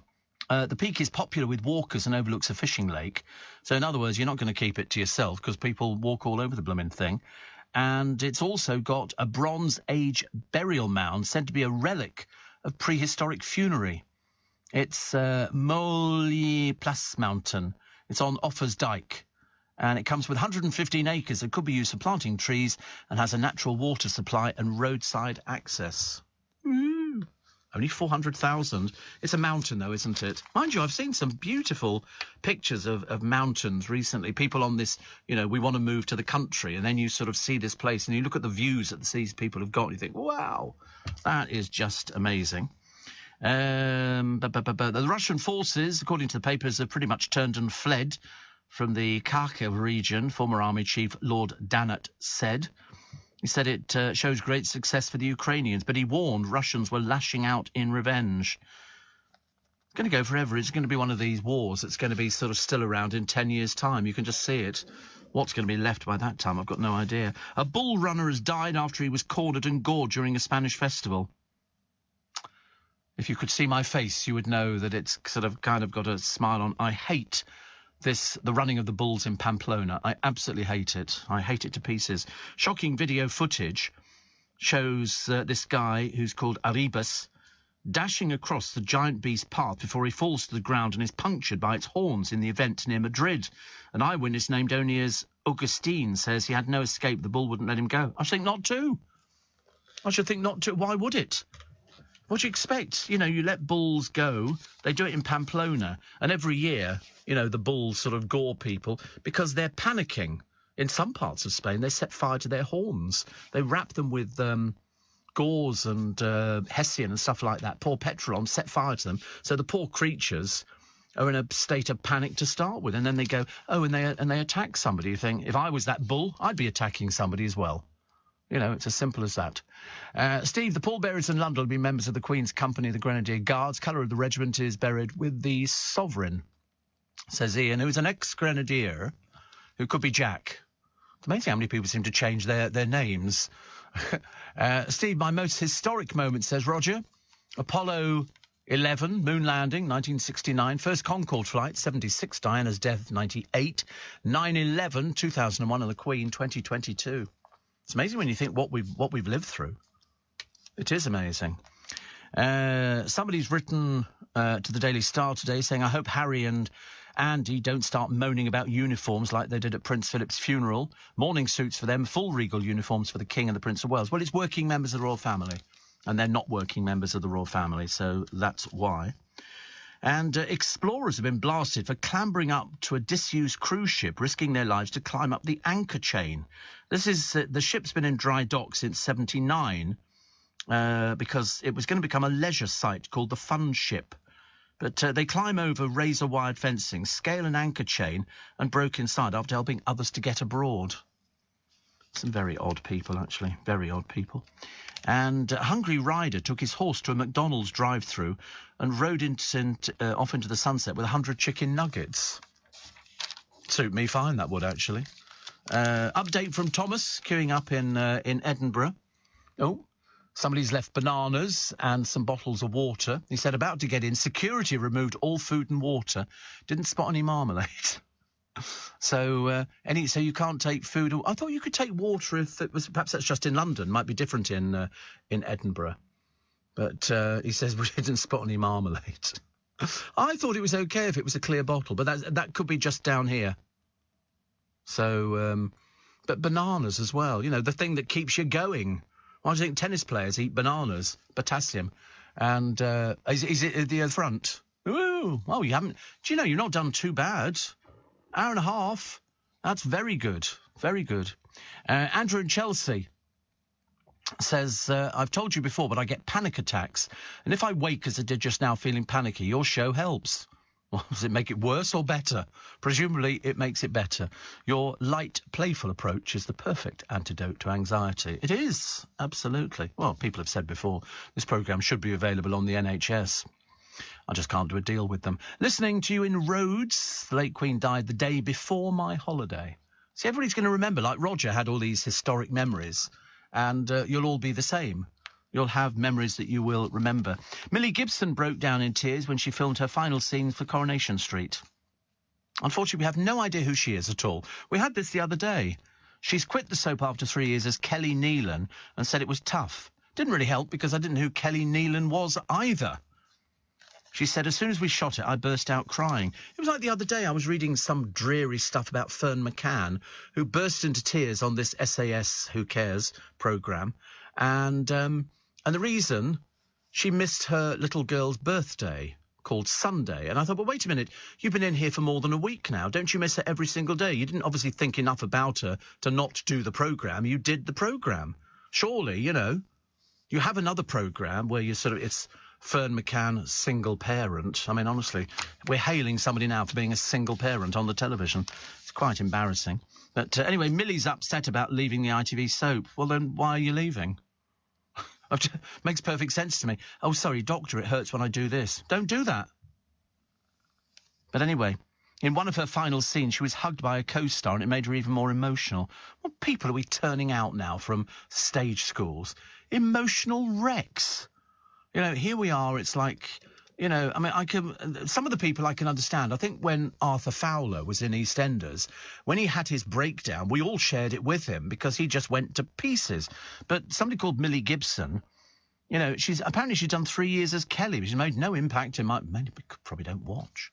Doesn't help, does it, really? Are you receiving tax credits? If so, this message is for you. Tax credits are coming to an end, and most people will be asked to apply for universal credit instead. The Department for Work and Pensions is writing to tax credit claimants. You won't be moved automatically, so look out for your letter explaining what you'll need to do and by when. And there's also lots of support to help you make the move. Get ready for your universal credit switchover. Search Understanding Universal Credit today. Eligibility criteria apply. This is LBC with Steve Allen.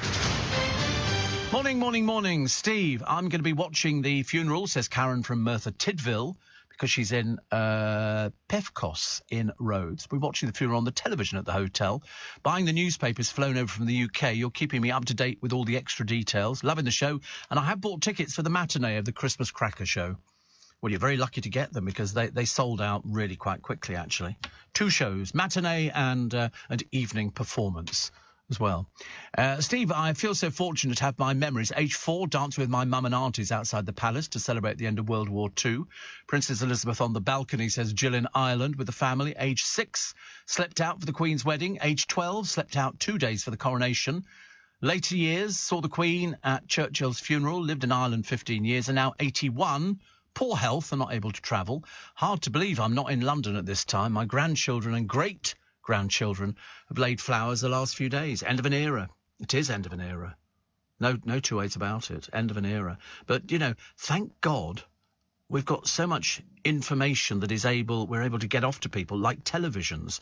Years ago, people would crowd around a little tiny 10-inch screen because they didn't have big televisions. Now, you know, I don't think there's a house in the land does not have a television. So wherever you are, you can actually watch the funeral and you can flip around and you can hear LBC, and we're going to be here throughout. They've already brought out the Queen Elizabeth II Memorial Bear from Steiff. I mean, to be honest with you, it doesn't take very long, does it, for people to start capitalising on what we can get. And so you can buy this bear and it's £249. No, it's not Paddington Bear. No, it's just an ER bear. An ER bear. And it's 240. They do everything. If you go to Steiff are famous because all their bears have a little ear stud in with Steiff written on it. That's how you know it's a genuine Steiff. And they produce this very, very quickly. I don't know whether they have to pay royalties or anything to the royal family. I mean, I don't think they do. But £249, people will buy it. People will buy it. I bought a few Steiff bears differently. I don't know how tall this one is, actually. But this is... they've only got 25,000. So you have to reserve it, and you get a little permission. It doesn't tell you how tall this thing is. I've a feeling it could be a little bit smaller than you imagine. But it doesn't say. It just says handcrafted mohair bear. So there you go, which is very nice indeed. 4 singletons making a surprise arrival on Thursday night's episode of Married at First Sight UK. I think I always put these people down as desperately sad. Gemma from Devon, Matt of Huddersfield. An insider said Gemma describes herself as a bad, then the B word, fiercely independent and a bit wild, while Matt would like to meet a woman who shares his passion for life. There's one of them, it's a woman with tattoos all the way up her arms, both of them, and a bloke with tattoos all over his face. I mean, who in God's name is going to marry anybody like that? Tattoos all over his face. I mean, I begin to wonder where their brains are, these people. It's just, behind the tattoo. He's got flowers on his cheeks. He's been and had tattoos of flowers on it. It's nice. Yeah. Oh, well, I look forward to seeing your tattoos, Joe. We'll have you sedated, and then when you wake up, you can have a tattoo of me on the side of your face. As if that's going to be working. Yeah, thank you. What have we got here today? I was just checking my star sign. It's not very exciting today. I thought it'd be very exciting this week. It says an older relative will be urged to make a decision regarding an issue that's dividing the household. Oh, I must go back and ask Paddington what's dividing the household. We don't have any issues dividing the household. Any other family, yes, they probably do. Have I got any older relatives? Yeah. Not a huge amount. We were a big family at one time. My mother was one of God knows how many. My father was one of about 7, I think, or something. Because people in the early days, as people listening will know, had big families. You know, people didn't think anything about it. I don't think they ever thought, have we got enough money to survive? Because my mother was telling me, she said that she was I forget where she was in the pecking order, probably about 3rd or 4th. So she got hand-me-downs. So her shoes, if they had holes in the bottom of them, which invariably they did, she used to get newspaper and flatten it out and put it in the shoes so the water didn't soak through. And all of her play clothes were all second-hand. And we didn't have charity shops in those days. Now you can go out and get, really nice clothes in charity shops. Oh, look, they're still rehearsing. Is this in this country here? They've got a band. Oh, yeah. All the coaches are out there. Isn't it funny? They're rehearsing this morning. So if you're in London at this precise moment, 22 minutes to 6 in the morning, they're rehearsing down by Buckingham Palace. Bit of action going on down there. As I say, they've all... do you think they're going to go back and somebody's going to say, well, breakfast... I'm going to sneeze. Breakfast isn't ready yet. Thank you. Why do we say bless you? Do we know why we say bless you? Is it supposed to mean something? Is it religious? Is it? Oh, it is. It's the plague. It's the plague. In other words, if you sneeze, you had it. Because they used to go, a tissue, all fall down, dead. You used to fall down with it. I think that's where it came from. And bless you kind of sort of exonerated you from it. There's always something, isn't there? It's always something. I quite like it, actually. Big Andy says, I was at a bar in Cyprus when news of the Queen's passing was announced. People always remember where they were. And Kim says, I take a banana on my hikes, Steve. Great energy booster, keeps me going. I like a banana every so often. People used to say a sneeze caused someone to expel their soul out of their body. So God bless you or bless you is used as protection against the devil snatching your soul. There you go, religious connotations.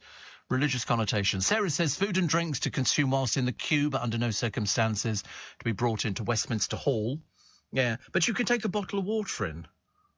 I mean, I'd have to take a bottle of water. I'm diabetic. I need a bit of water every so often. I've got tablets to take. But I suppose as you're wandering through, it goes sort of fairly quickly. But just be patient. Just be patient, because there are lots of people. There you go. There's somebody here. Mark has sent me, and he said, I've just walked past St Paul's Cathedral, and there's somebody in a Queen tent. I'm not sure if they're a tramp. No rehearsal here thus far. Yes, I don't know if Queen is the make of the tent, or if they've just put a sign up saying Queen, because it looks fairly professional, doesn't it? Does look fairly professional. Lots of people have got those on the Strand. I see them all the time.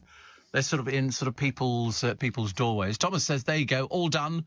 1:15 from start to finish, so surreal, really amazing. So you've kept me company. Now home to bed. Listen, at least you can say, Thomas, you went.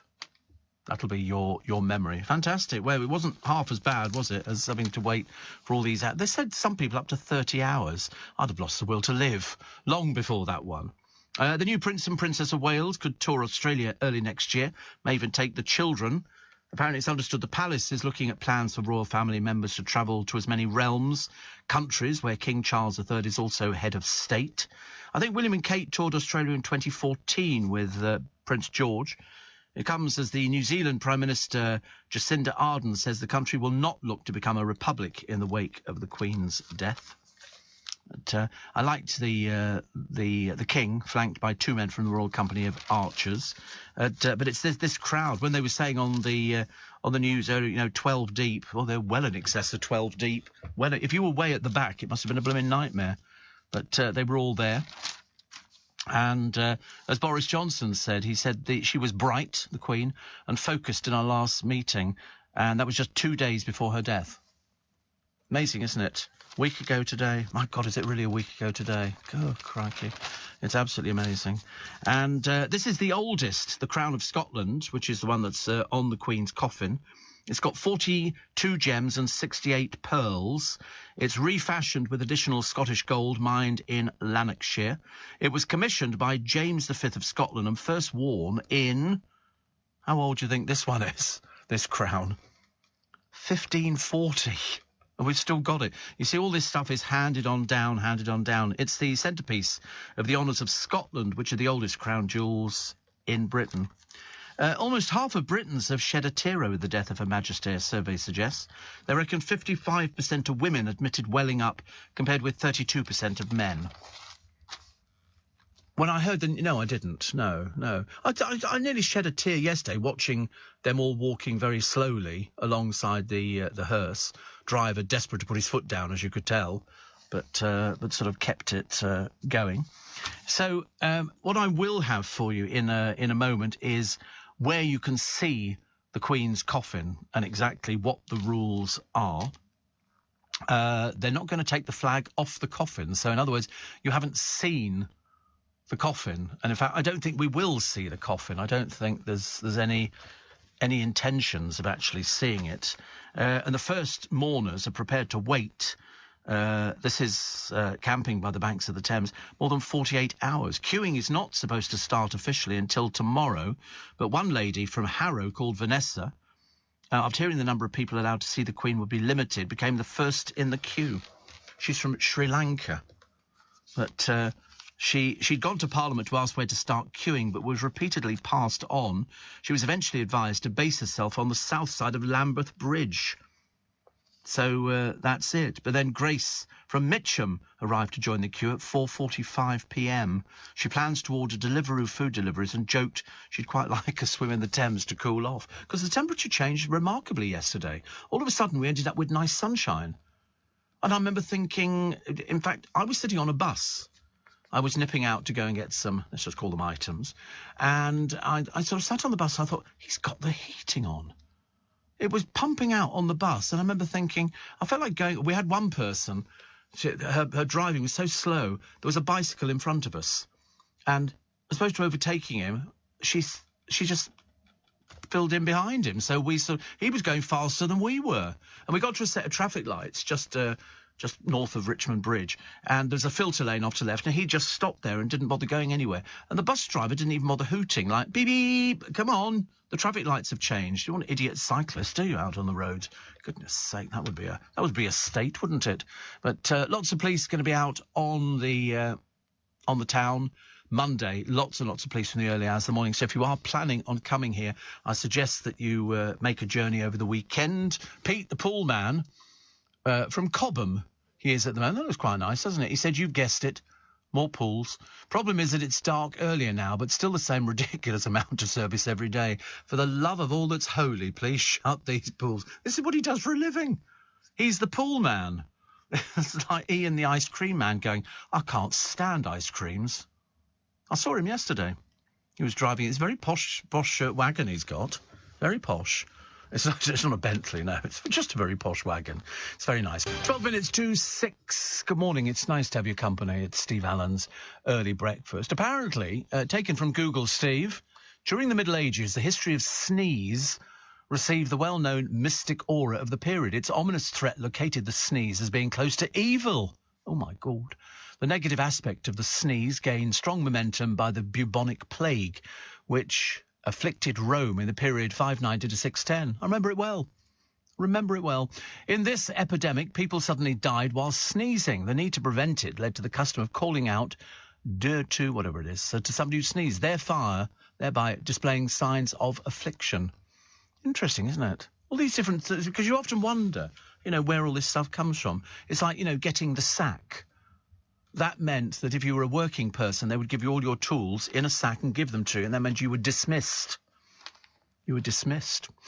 Steve, it's my 65th birthday on Monday. We were booked into a hotel in Skegness for the Sunday evening to celebrate and spend Monday the 19th at the seaside, eating candy floss, playing in the amusement arcades and wandering along the seafront. Our friends, who we were meeting up with, were sad when they realised the funeral was on my birthday. Anyway, we've cancelled the event as it wouldn't seem quite right to be celebrating. Instead, we'll have an early morning drive up to Derbyshire and return to watch the funeral on television at 11 a.m. It will be a different kind of birthday, memorable for a different reason other than the one we had planned. Lovely. Got any biscuits? No, that's all right, I don't want a biscuit. I ate ginger nuts this morning. No, I don't want any biscuits. No, definitely not. Definitely. Bacon roll would be nice. Could eat a bacon roll.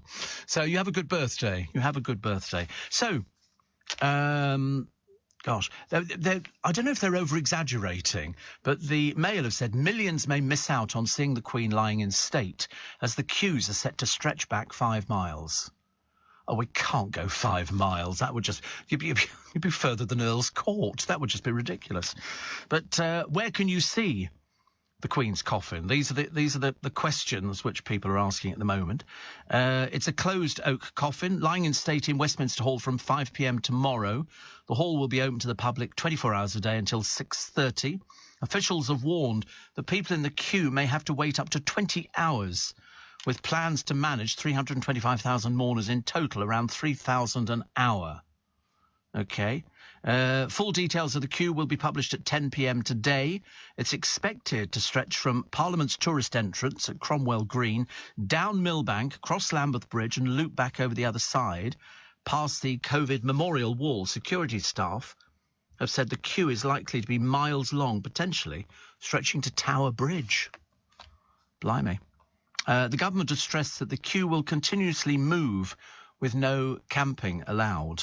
But it's understood those in the queue will be given numbered wristbands to indicate their position, allowing them to leave and come back for comfort breaks. I think that's what they mean by going to the toilet. There will be portaloos along the route and crowd control infrastructure. It will be open to the disabled with step-free access throughout.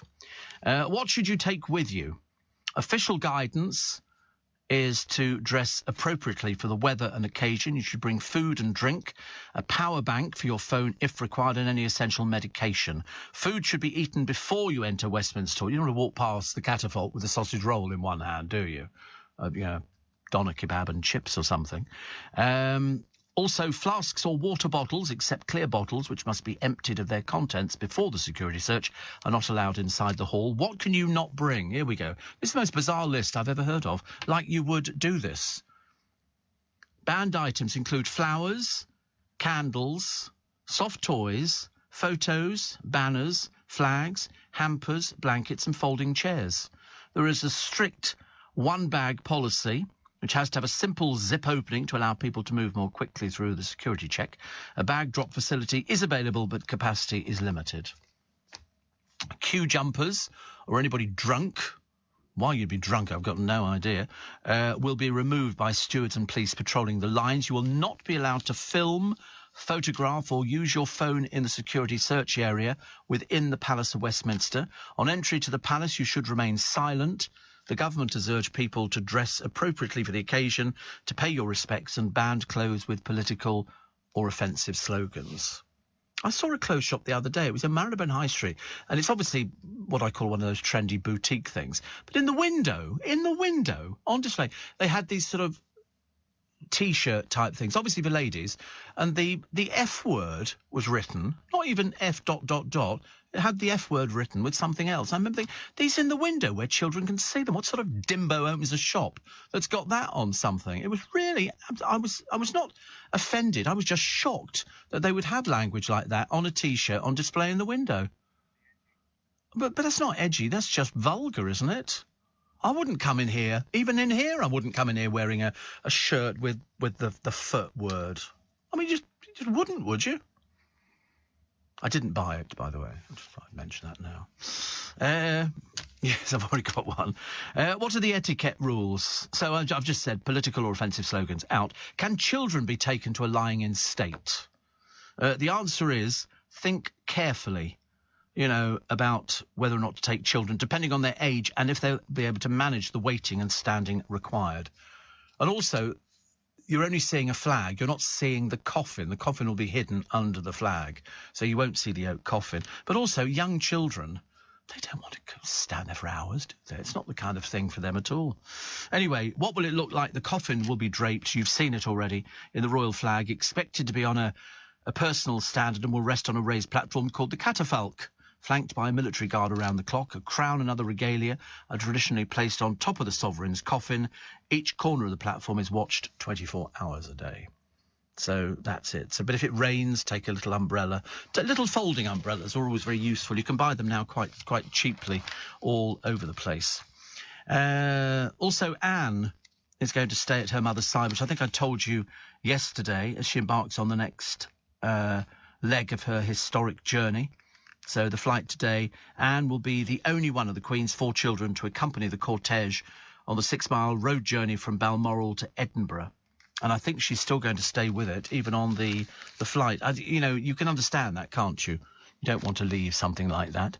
Did you see last night's beautiful EastEnders tribute to the Queen? I did not, actually, but somebody had told me that it opened with a touching tribute to the Queen, likening last week's death to the country losing its Nan. It's Nan.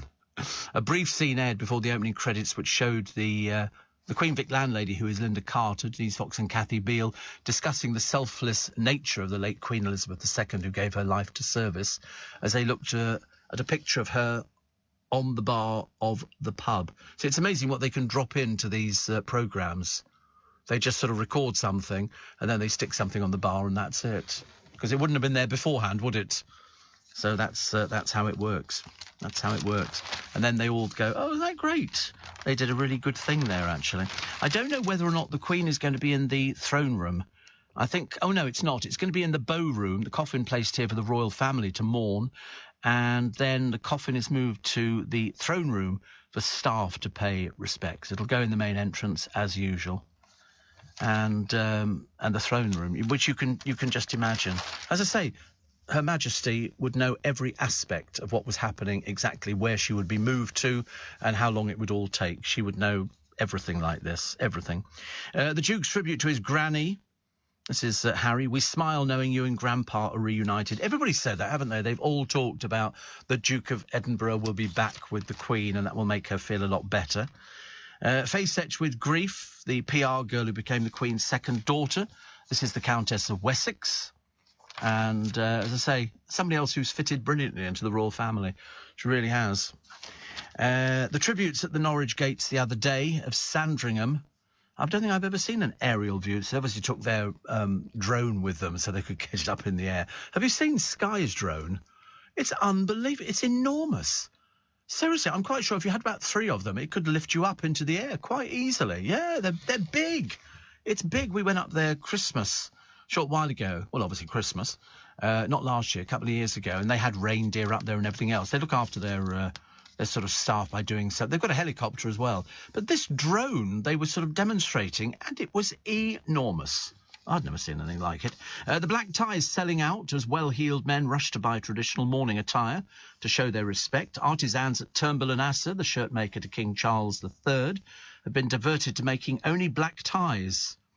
At the German Street shop, they sold out the other day of black ties, so don't bother going there. Store manager James Cook said there was a rush of customers from surrounding gentlemen's clubs and offices after news of the Queen's poor health broke. The great and the good were coming in, wanting to be prepared. Demand had surpassed levels seen when Diana and Prince Philip died. But apparently at Halls and Curtis in German Street, store workers said yesterday they have sold out of black ties within an hour on Thursday. They were waiting for more. Have we got black tie here? We haven't. Have we? We've got black tie here? No. You're making it. I can never tell when you're making it up or not. Well, is this in case somebody comes in and we need to be wearing a black tie? I'm not wearing a black tie. Oh, if you're being filmed, you've got to wear a black tie. Oh, right. Oh. What do you mean I'm not being filmed? How does that... I've got cameras in here. Well, I've done my hair especially. You know, I thought somebody would appreciate it. But we have black ties here, do we? Actually, there used to be a magician's club in America called the Magic Castle. And their policy was if you're coming into the Magic Castle, it's gentlemen with ties, and you can dine in their restaurant. And if you didn't turn up with a tie on, they would give you a tie to put on. They would say you would go to the cloakroom and just pick something out that you thought would sit. They never went with the shirts at all. They never went with them. So the smoked salmon story I've done for you earlier on. Truss is vowed to go ahead with the emergency budget. and that's looking a little bit promising, but still not good. Still not good at all. And also, what else we got? It's all the politicians, actually. Oh, and it's a giant jackpot tonight. Nobody won the other day. Tonight it's 124 million. It's nigh on impossible to win, isn't it? I mean, otherwise it wouldn't have gone up this far. 124 million. Can you imagine? A few days before the official funeral service for Her Majesty the Queen, and somebody's offered you 124 million. Terrible, isn't it, really? Although I will buy a ticket, just in case. I feel sorry every time I see lovely pictures of Princess Anne, deep in thought. You think to yourself, I wonder what you're thinking about. What special moment in your mum's life has made you feel like this? And then they were all standing round there, and they'll be doing the same down in London. They'll be taking it in turns with a load of other people. We'll take a short break for the news at 6. Back with you in 3. Are you receiving tax credits? If so, this message is for you. Tax credits are coming to an end, and most people will be asked to apply for universal credit instead. The Department for Work and Pensions is writing to tax credit claimants. You won't be moved automatically, so look out for your letter explaining what you'll need to do and by when. And there's also lots of support to help you make the move. Get ready for your universal credit switchover. Search Understanding Universal Credit today. Eligibility criteria apply. This is LBC from Global, leading Britain's conversation with Steve Allen.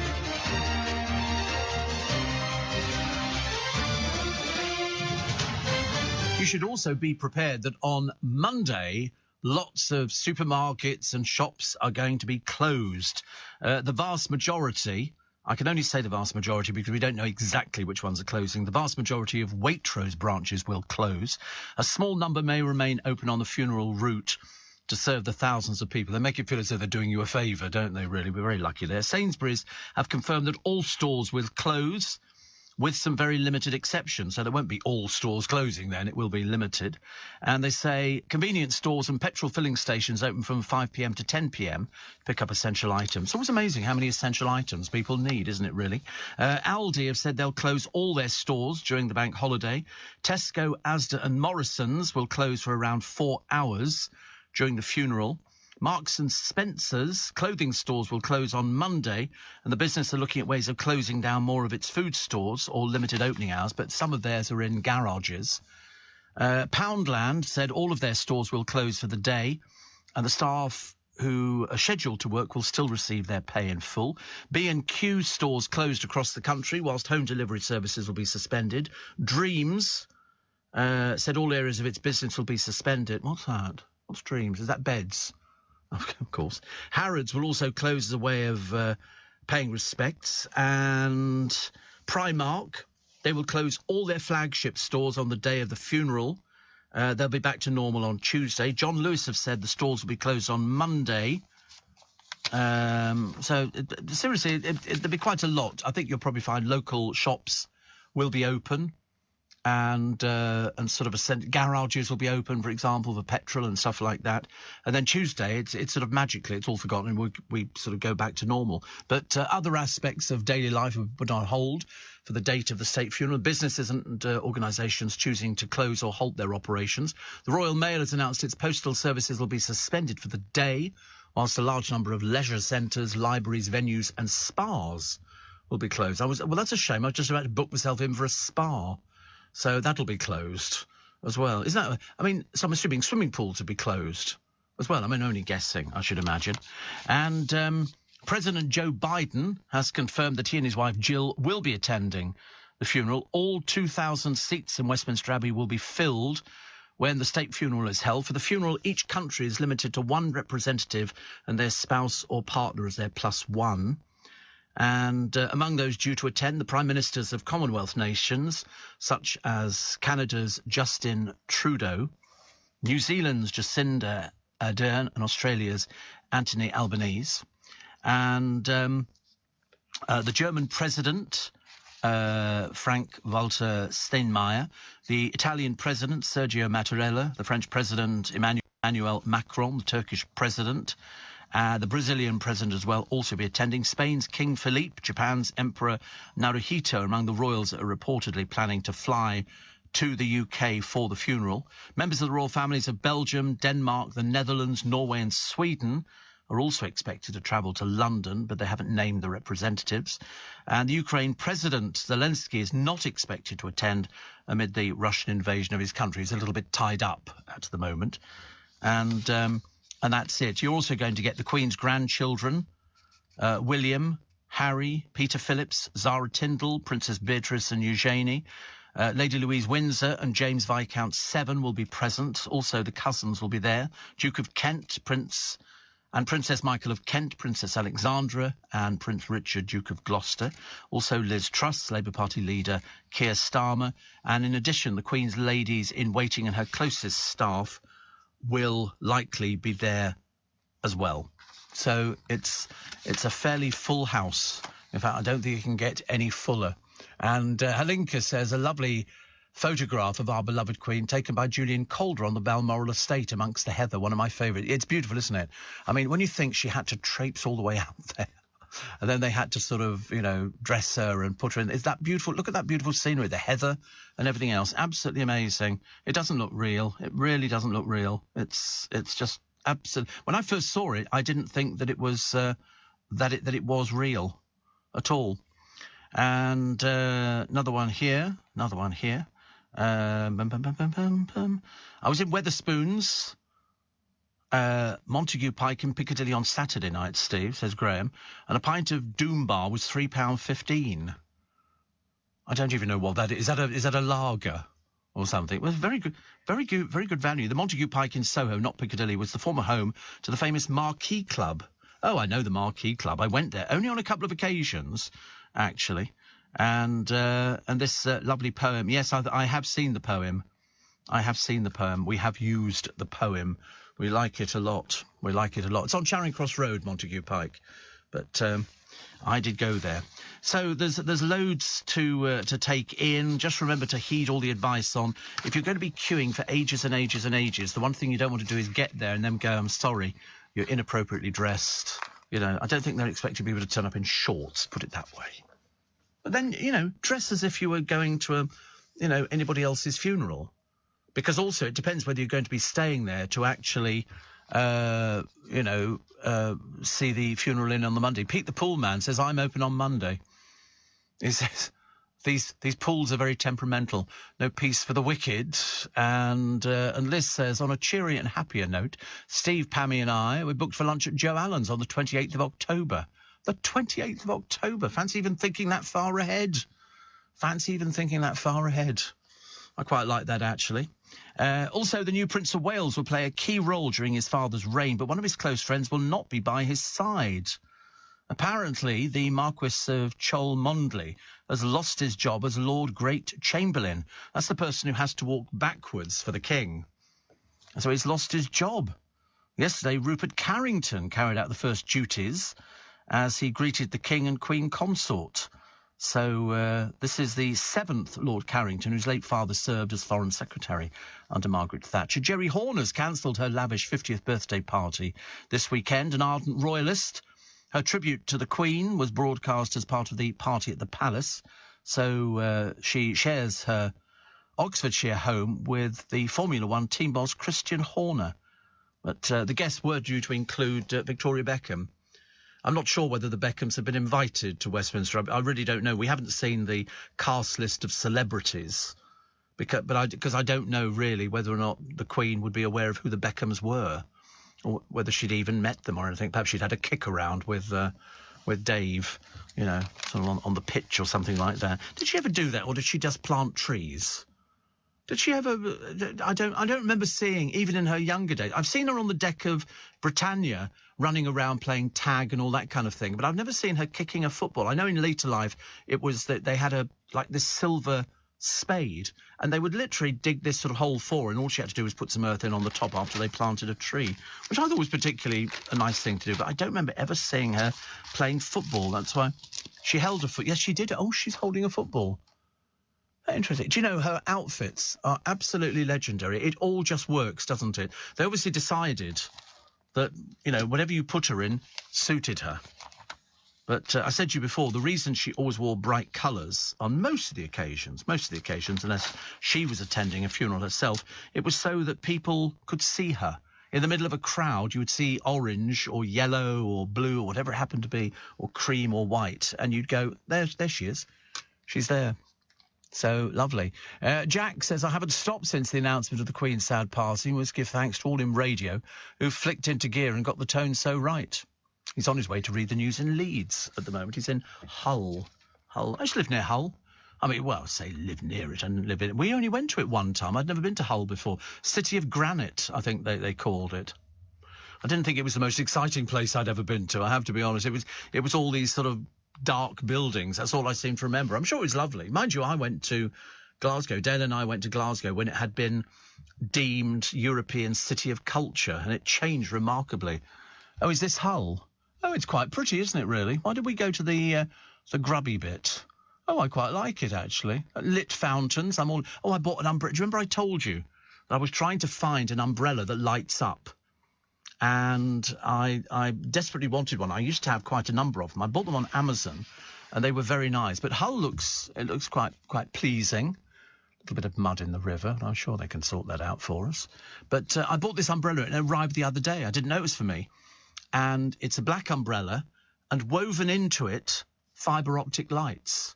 So in the handle, you put the batteries in, and it doubles up as a torch, and then you push the button, and it lights up and changes colour. All these different fibre optic lights. Then you push the button again, and it flashes. It's going to be I was hoping it was going to be raining today, so I could have brought it in here and just impressed the producer. There's no point in impressing anybody else because nobody else will see the blooming thing. But I've had them before. They're very good. It was only something like 28 quid, including postage and packing. It's very tasteful, says the producer. You can tell sarcasm, can't you? Very tasteful, Steve, for you. Yeah, that's the kind of thing, isn't it? Steve, Doom Bar is not a lager, but particularly nice ale, says Kevin the Milkman. I've been known to partake in a pint or three over the years. He says, one day you'll try a pint and find out what you've been missing. I've never drunk a pint in my entire life. In my entire life. I mean, I've tried most drinks, but beers and ales and stuff like that never touched my lips. I couldn't... no cider, no, nothing like that. I couldn't get excited about it. Guinness, absolutely not. Nothing like that. No, I was straight for the spirits. Or for the what? Wine came along a bit later, but spirits were the first things. Bacardi and Coke. Bitter, I certainly was at the time, I'm telling you. Very bitter. Morning, the Dagenham roofers say, notice the Queen's coffin is huge. She was only small. Yes, I mean, I noticed that as well. I mean, I couldn't quite work out why it was the size it was, unless... Because the one question that we don't have answered, and we probably never will have, unless it's going to be way into the future, is what she's been dressed in.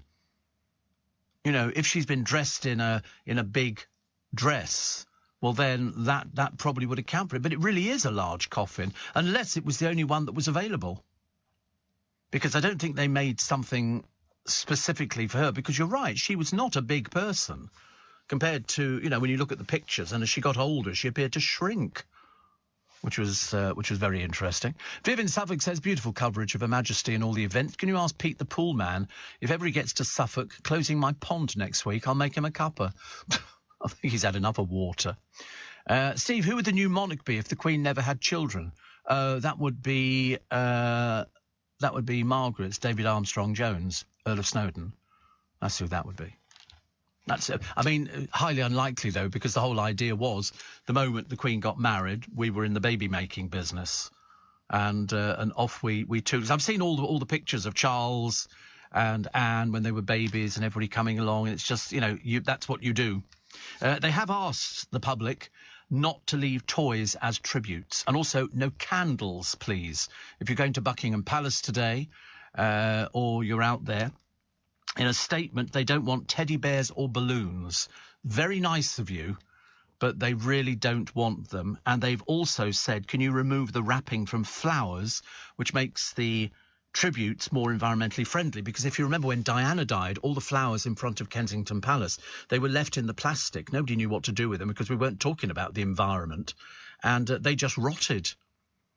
And it's horrible because they don't have any water, so they've got limited shelf life, the flowers, very limited shelf life. So if you remove the wrapping from the flowers, that would be very much appreciated.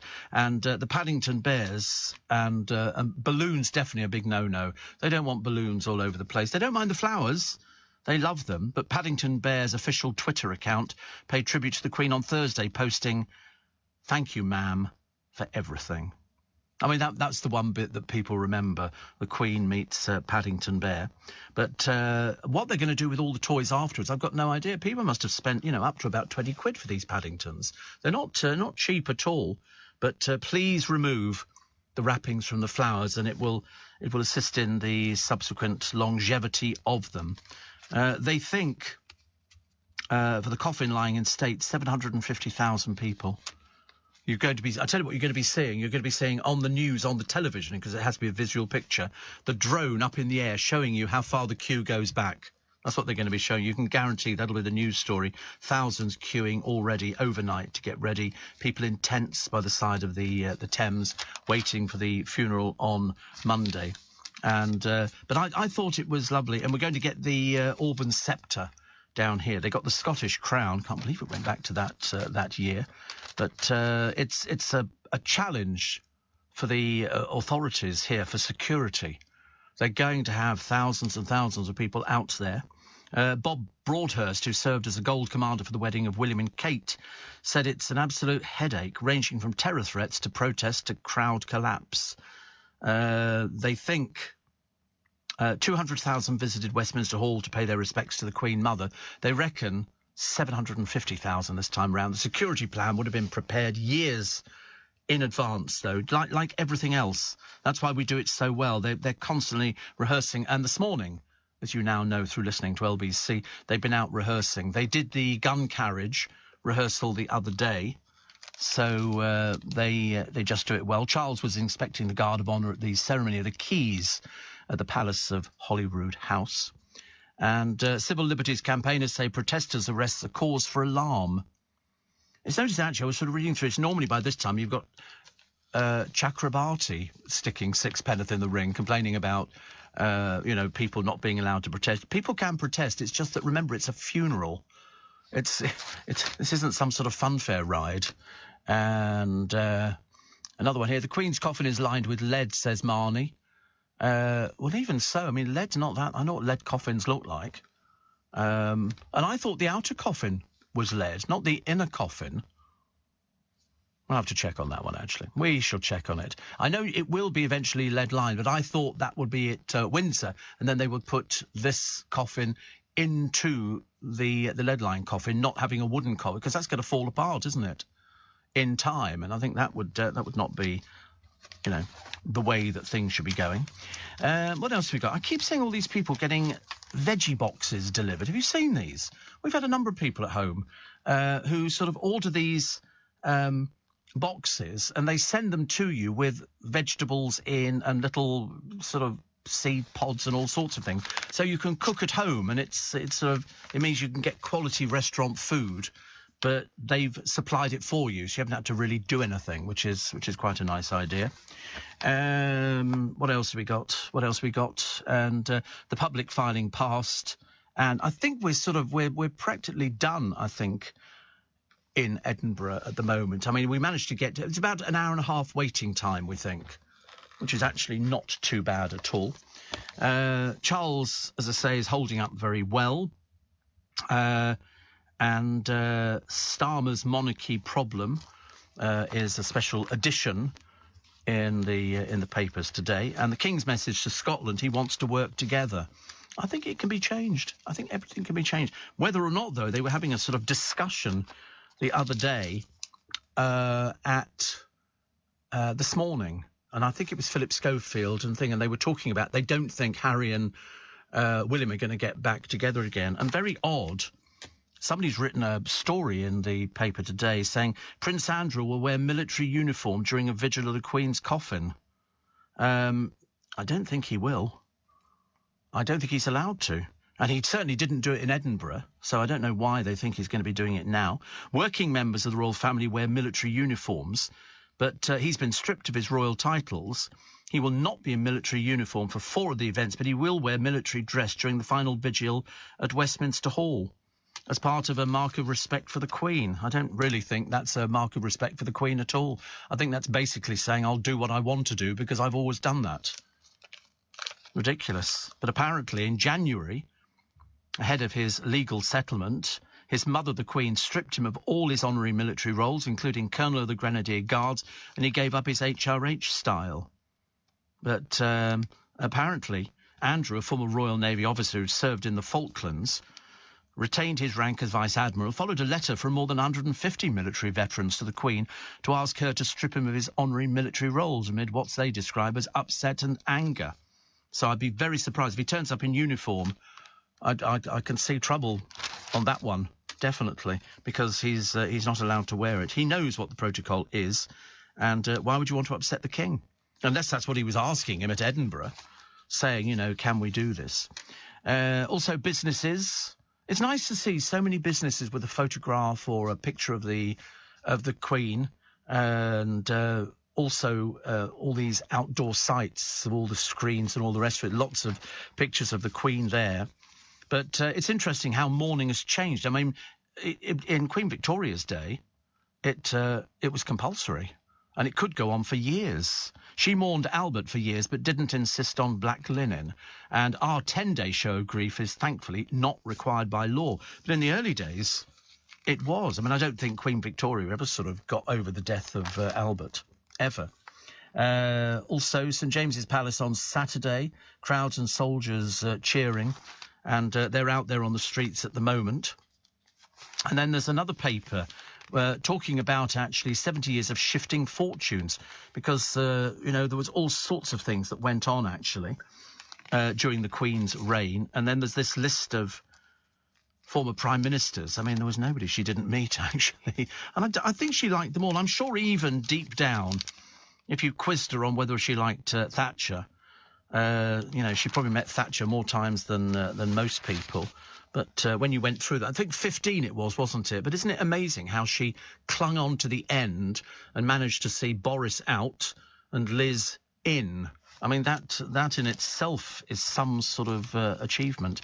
But I want to know and I don't think we will know actually until the day, exactly who the celebrities are going to be, because I don't know what charities she had and how many are associated with celebrities. Paul O'Grady, as I say, has decided that, well, in fact, he sort of made a statement saying he couldn't do his character Lily Savage today because it was, I don't know if you've ever seen Paul O'Grady doing Lily's, not on Blankety Blank.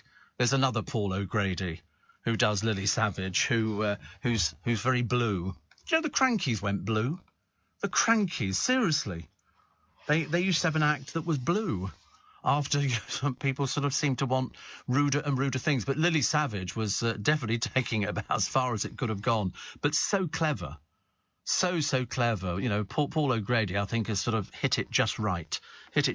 Garlic apparently could save your life. Apparently it's very good for diabetes and very good for all sorts of bits and pieces now. And on LBC years ago, we used to have Michael Van Straten. And he used to be known as Dr. Garlic, because he recommended eating garlic. And for those people who didn't like the taste of garlic and the after effects and things like that, you know, you can buy garlic pearls now that are non-odour. Because, you know, I know, it seems a bit odd, doesn't it, really? I always thought, but garlic, I used to know a girl, I used to work with a girl, she used to chew garlic. I remember thinking, that's taking it a bit too far, isn't it? Steve, the outer coffin, says Marnie is oak, apparently traditional for the royal family. Well, I would think so, yes. And I would think so. With UK Export Finance, I'm fulfilling more export orders from around the world with working capital support. Export insurance means I'll get paid when exporting to challenging markets. At UK Export Finance, we believe no viable UK export should fail for lack of finance or insurance. Between 2022 and 2023, we provided £6.5 billion of government-backed trade finance to support UK exports. Learn how we could help you win export contracts, fulfill orders, and get paid. Search UK Export Finance today. Leading Britain's conversation, LBC, with Steve Allen. It's very interesting because a lot of people have written to me this morning saying that why was Prince Edward wearing a military uniform?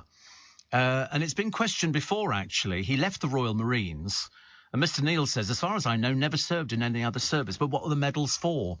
Well, basically, they just adorn themselves. He's got the Silver Jubilee Medal, the Gold Jubilee Medal, the Diamond Jubilee Medal, the Platinum Jubilee Medal, the Canadian Forces Decoration, and a New Zealand Medal. In fact, basically, nothing. They were just given to him to make it look as though he's achieved something. He didn't see any service. In fact, if you remember, he upset Prince Philip because he couldn't even manage the Royal Marines. He didn't do very well at all, but he wears all these medals. I mean, he joined the Royal Marines after leaving university. In 87, that was in 86. In 87, he dropped out, having completed only 1/3 of the 12 months. So basically, he's just wearing these medals. You might as well have taken them out of a chocolate box and got him to put medals on. They don't mean anything at all. They really do. Just to celebrate the Queen's Jubilee, here's a medal. And so he puts it on there and wears it as if he saw active service.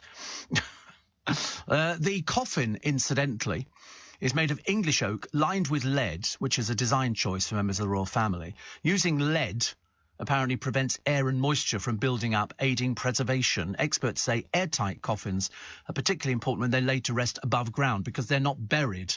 All of the royal family's coffins are like if you go to Vienna, the Habsburgs, you can go to the crypt and the coffins are just slid into the shelves. They're interred, yes, so they're not buried.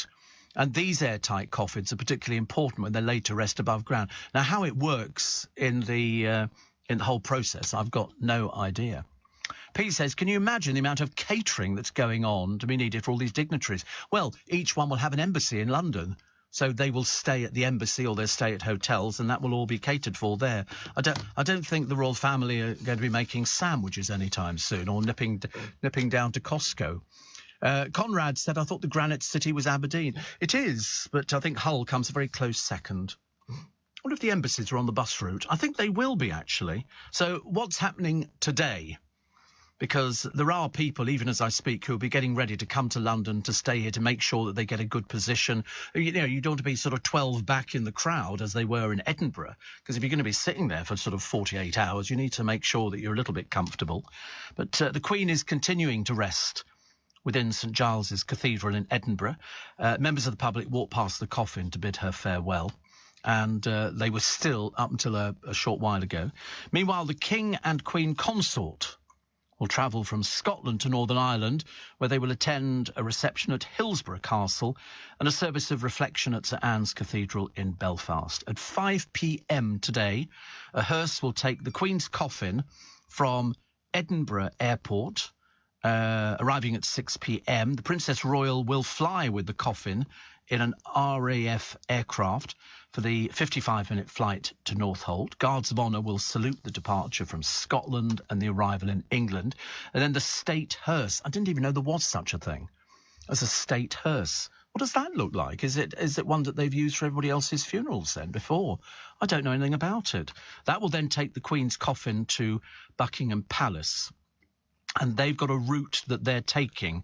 This is via the A40, Eastbourne Terrace, then Lancaster Gate, the Bayswater Road, then they'll be coming in round the side, Marble Arch, Park Lane, Hyde Park Corner, Constitution Hill, and then they'll arrive at the Centre Gate, Centre Arch of Buckingham Palace. So they're basically coming in. So all these roads, so around Knightsbridge, that will all be closed off. If you're going to be around, they're going to close these roads early, I promise you. So Eastbourne Terrace, coming in off the A40, Lancaster Gate, the Bayswater Road. When they come up the Bayswater Road, they'll then do a left up to Marble Arch, then do a right down Park. All of these will be closed. People will be lining the route, Park Lane, all the way down to Hyde Park Corner. They will then do a left and then slowly go round to the right and then off to the left again to go down Constitution Hill, which is next to Green Park. They'll arrive at the Centre Gate, Centre Arch of Buckingham Palace. Once at the palace, the coffin will be placed in the centre of the Bow Room, which will give members of the royal household the chance to pay their respects. The Queen and the King and Queen Consort will return from Northern Ireland to join other members of the royal family, including Prince William and the Duchess of Cambridge. Prayers will be conducted. A rehearsal for the procession of the coffin to the Palace of Westminster is expected to take place. I think it's taken place. I was looking at pictures earlier on, and the Queen's coffin will rest in the Bow Room at Buckingham Palace overnight, and then I think it'll be moved to the Throne Room, and from there, then it will move on to Westminster Hall. But do please remember all of the strict rules, and they are being very strict on the rules, mainly for security. You're going to be going through airport-type security, so you'll be going through metal detectors and X-ray machines and just about everything else you can think of. Sandra in Chertsey says, as you were saying about Her Majesty's coffin, I was reflecting that some time ago I read that it had been ready for years, along with that of Prince Philip, which I thought might be somewhat depressing for them, though it's apparently normal for royal funerals. So I've just checked, and the lead-lined English oak coffin was made at least 30 to 32 years ago. Perhaps they thought she was bigger than she was going to be, because it's certainly quite big, and must weigh a ton. That's, 8 people. I don't know how many people were there carrying the Duke of Edinburgh. So I don't know whether 8 people is standard as pallbearers nowadays, but they've done a tremendous job. Absolutely tremendous job, and I think an awful lot of people will be out on the streets. People will be camping out overnight, and this is the ideal opportunity, of course, for all the radio stations and the television stations to actually get reaction from people on the street. There you go. Prince Philip's coffin. Exactly. So again, it's another very wide coffin, isn't it? Very wide coffin. And so that's been sealed as well. So he is lowered into the royal vault at Windsor Castle. In fact, we saw it going down, and the lift, I don't think the lift had been in operation for ages, and they serviced it all, got it ready, and then took it down into the basement, and that's where they stay. They don't bury anything at all, so then they can keep an eye on things. And I don't know whether or not they're put into, niches or anything. I've got no idea, because also down there, as you heard earlier on, there's a whole cast of people down there. My goodness, you can imagine the chattering at night, can't you? Including Henry VIII. That you would like to see. I would like to see photographs of the crypt underneath on how they sort of place all the coffins and how it works. But to actually find Henry VIII in there, it was quite something when you think about it. Out of all of them, he's probably the most famous person, actually. Mickey says, thank you for your coverage over the last few days. Garlic. My father took us to France when we were kids. We went into a restaurant. The smell of garlic was so strong. I tried it for the first time. I said to my dad, I'm going to stink for days. How do I get rid of it? He said, you eat more garlic. So I ate more garlic, and I stunk of garlic for more and more days. It's very, very good for the blood. Very, very good for the blood. But, poor old Dan, he was horrified. Having told me that he dunks chocolate biscuits in tea and drinks lager and stuff like that, and then has the audacity to say that he doesn't like garlic. It's very good for you. It helps boost your body's immune system. It can help reduce high blood pressure, reduce cholesterol, can help with the prevention of cancer, got antibiotic properties. It could prevent Alzheimer's and dementia, and it can improve athletic performance, and God knows we all want to do that. Thank you very much indeed. It also helps detox your body. It's an important part of good health. It's like basically LBC. Is it good for you? Of course it's good for you. The more you have, the better you feel. And we don't dunk chocolate biscuits. Unfortunately, this is Dan's weakness. He's got a thing about dark chocolate biscuits, dunking them. That over and above everything else. But that's the trouble with former students. They haven't, he's probably the sort of person who'd open a tin of baked beans and eat them cold. That's the sort of thing, yeah. You say no now, I bet you anything. Kevin says, thank you to you and your team for answering and commenting on questions I've asked. Your knowledge amazes me. Well, to be honest with you, all of the things, I've known for quite some time. I didn't know about the lead-lined coffin. I thought it went into a lead-lined coffin. That's the only thing I sort of wasn't too sure about. But now we know it's been sealed and everything else. So it must weigh a ton. It really must weigh a ton, that thing. But that's why I said they've done so well. But the pullouts in the papers and the pictures of the young, apparently Diana's coffin weighed 38 stone. That's seriously some heavy weight. She didn't weigh anything like that at all. And I should imagine Her Majesty's coffin probably can't be weighing far off that, because it's just amazing. I've read the King's speech as well. He's when you consider how much stuff appeared to be ready for them, and this Beautiful Westminster Hall. I don't know if you've ever been there, if you've come down to London as a tourist or you live in London or work in London. It's been going for some 900 plus years. It dates from the 1090s. It survived the Parliament fire, which was in 1834, and the Blitz bombings. Medieval monarchs used it for feasts and grand receptions until King Edward turned it into the court where treason trials were held. He put William Braveheart Wallace on trial there before his execution. Can you imagine, honestly? I mean, they talk about these things. It's amazing. In 1553, under Henry VIII, Catholics such as Thomas More were on trial. The gunpowder plotter Guy Fawkes was convicted there in 1606.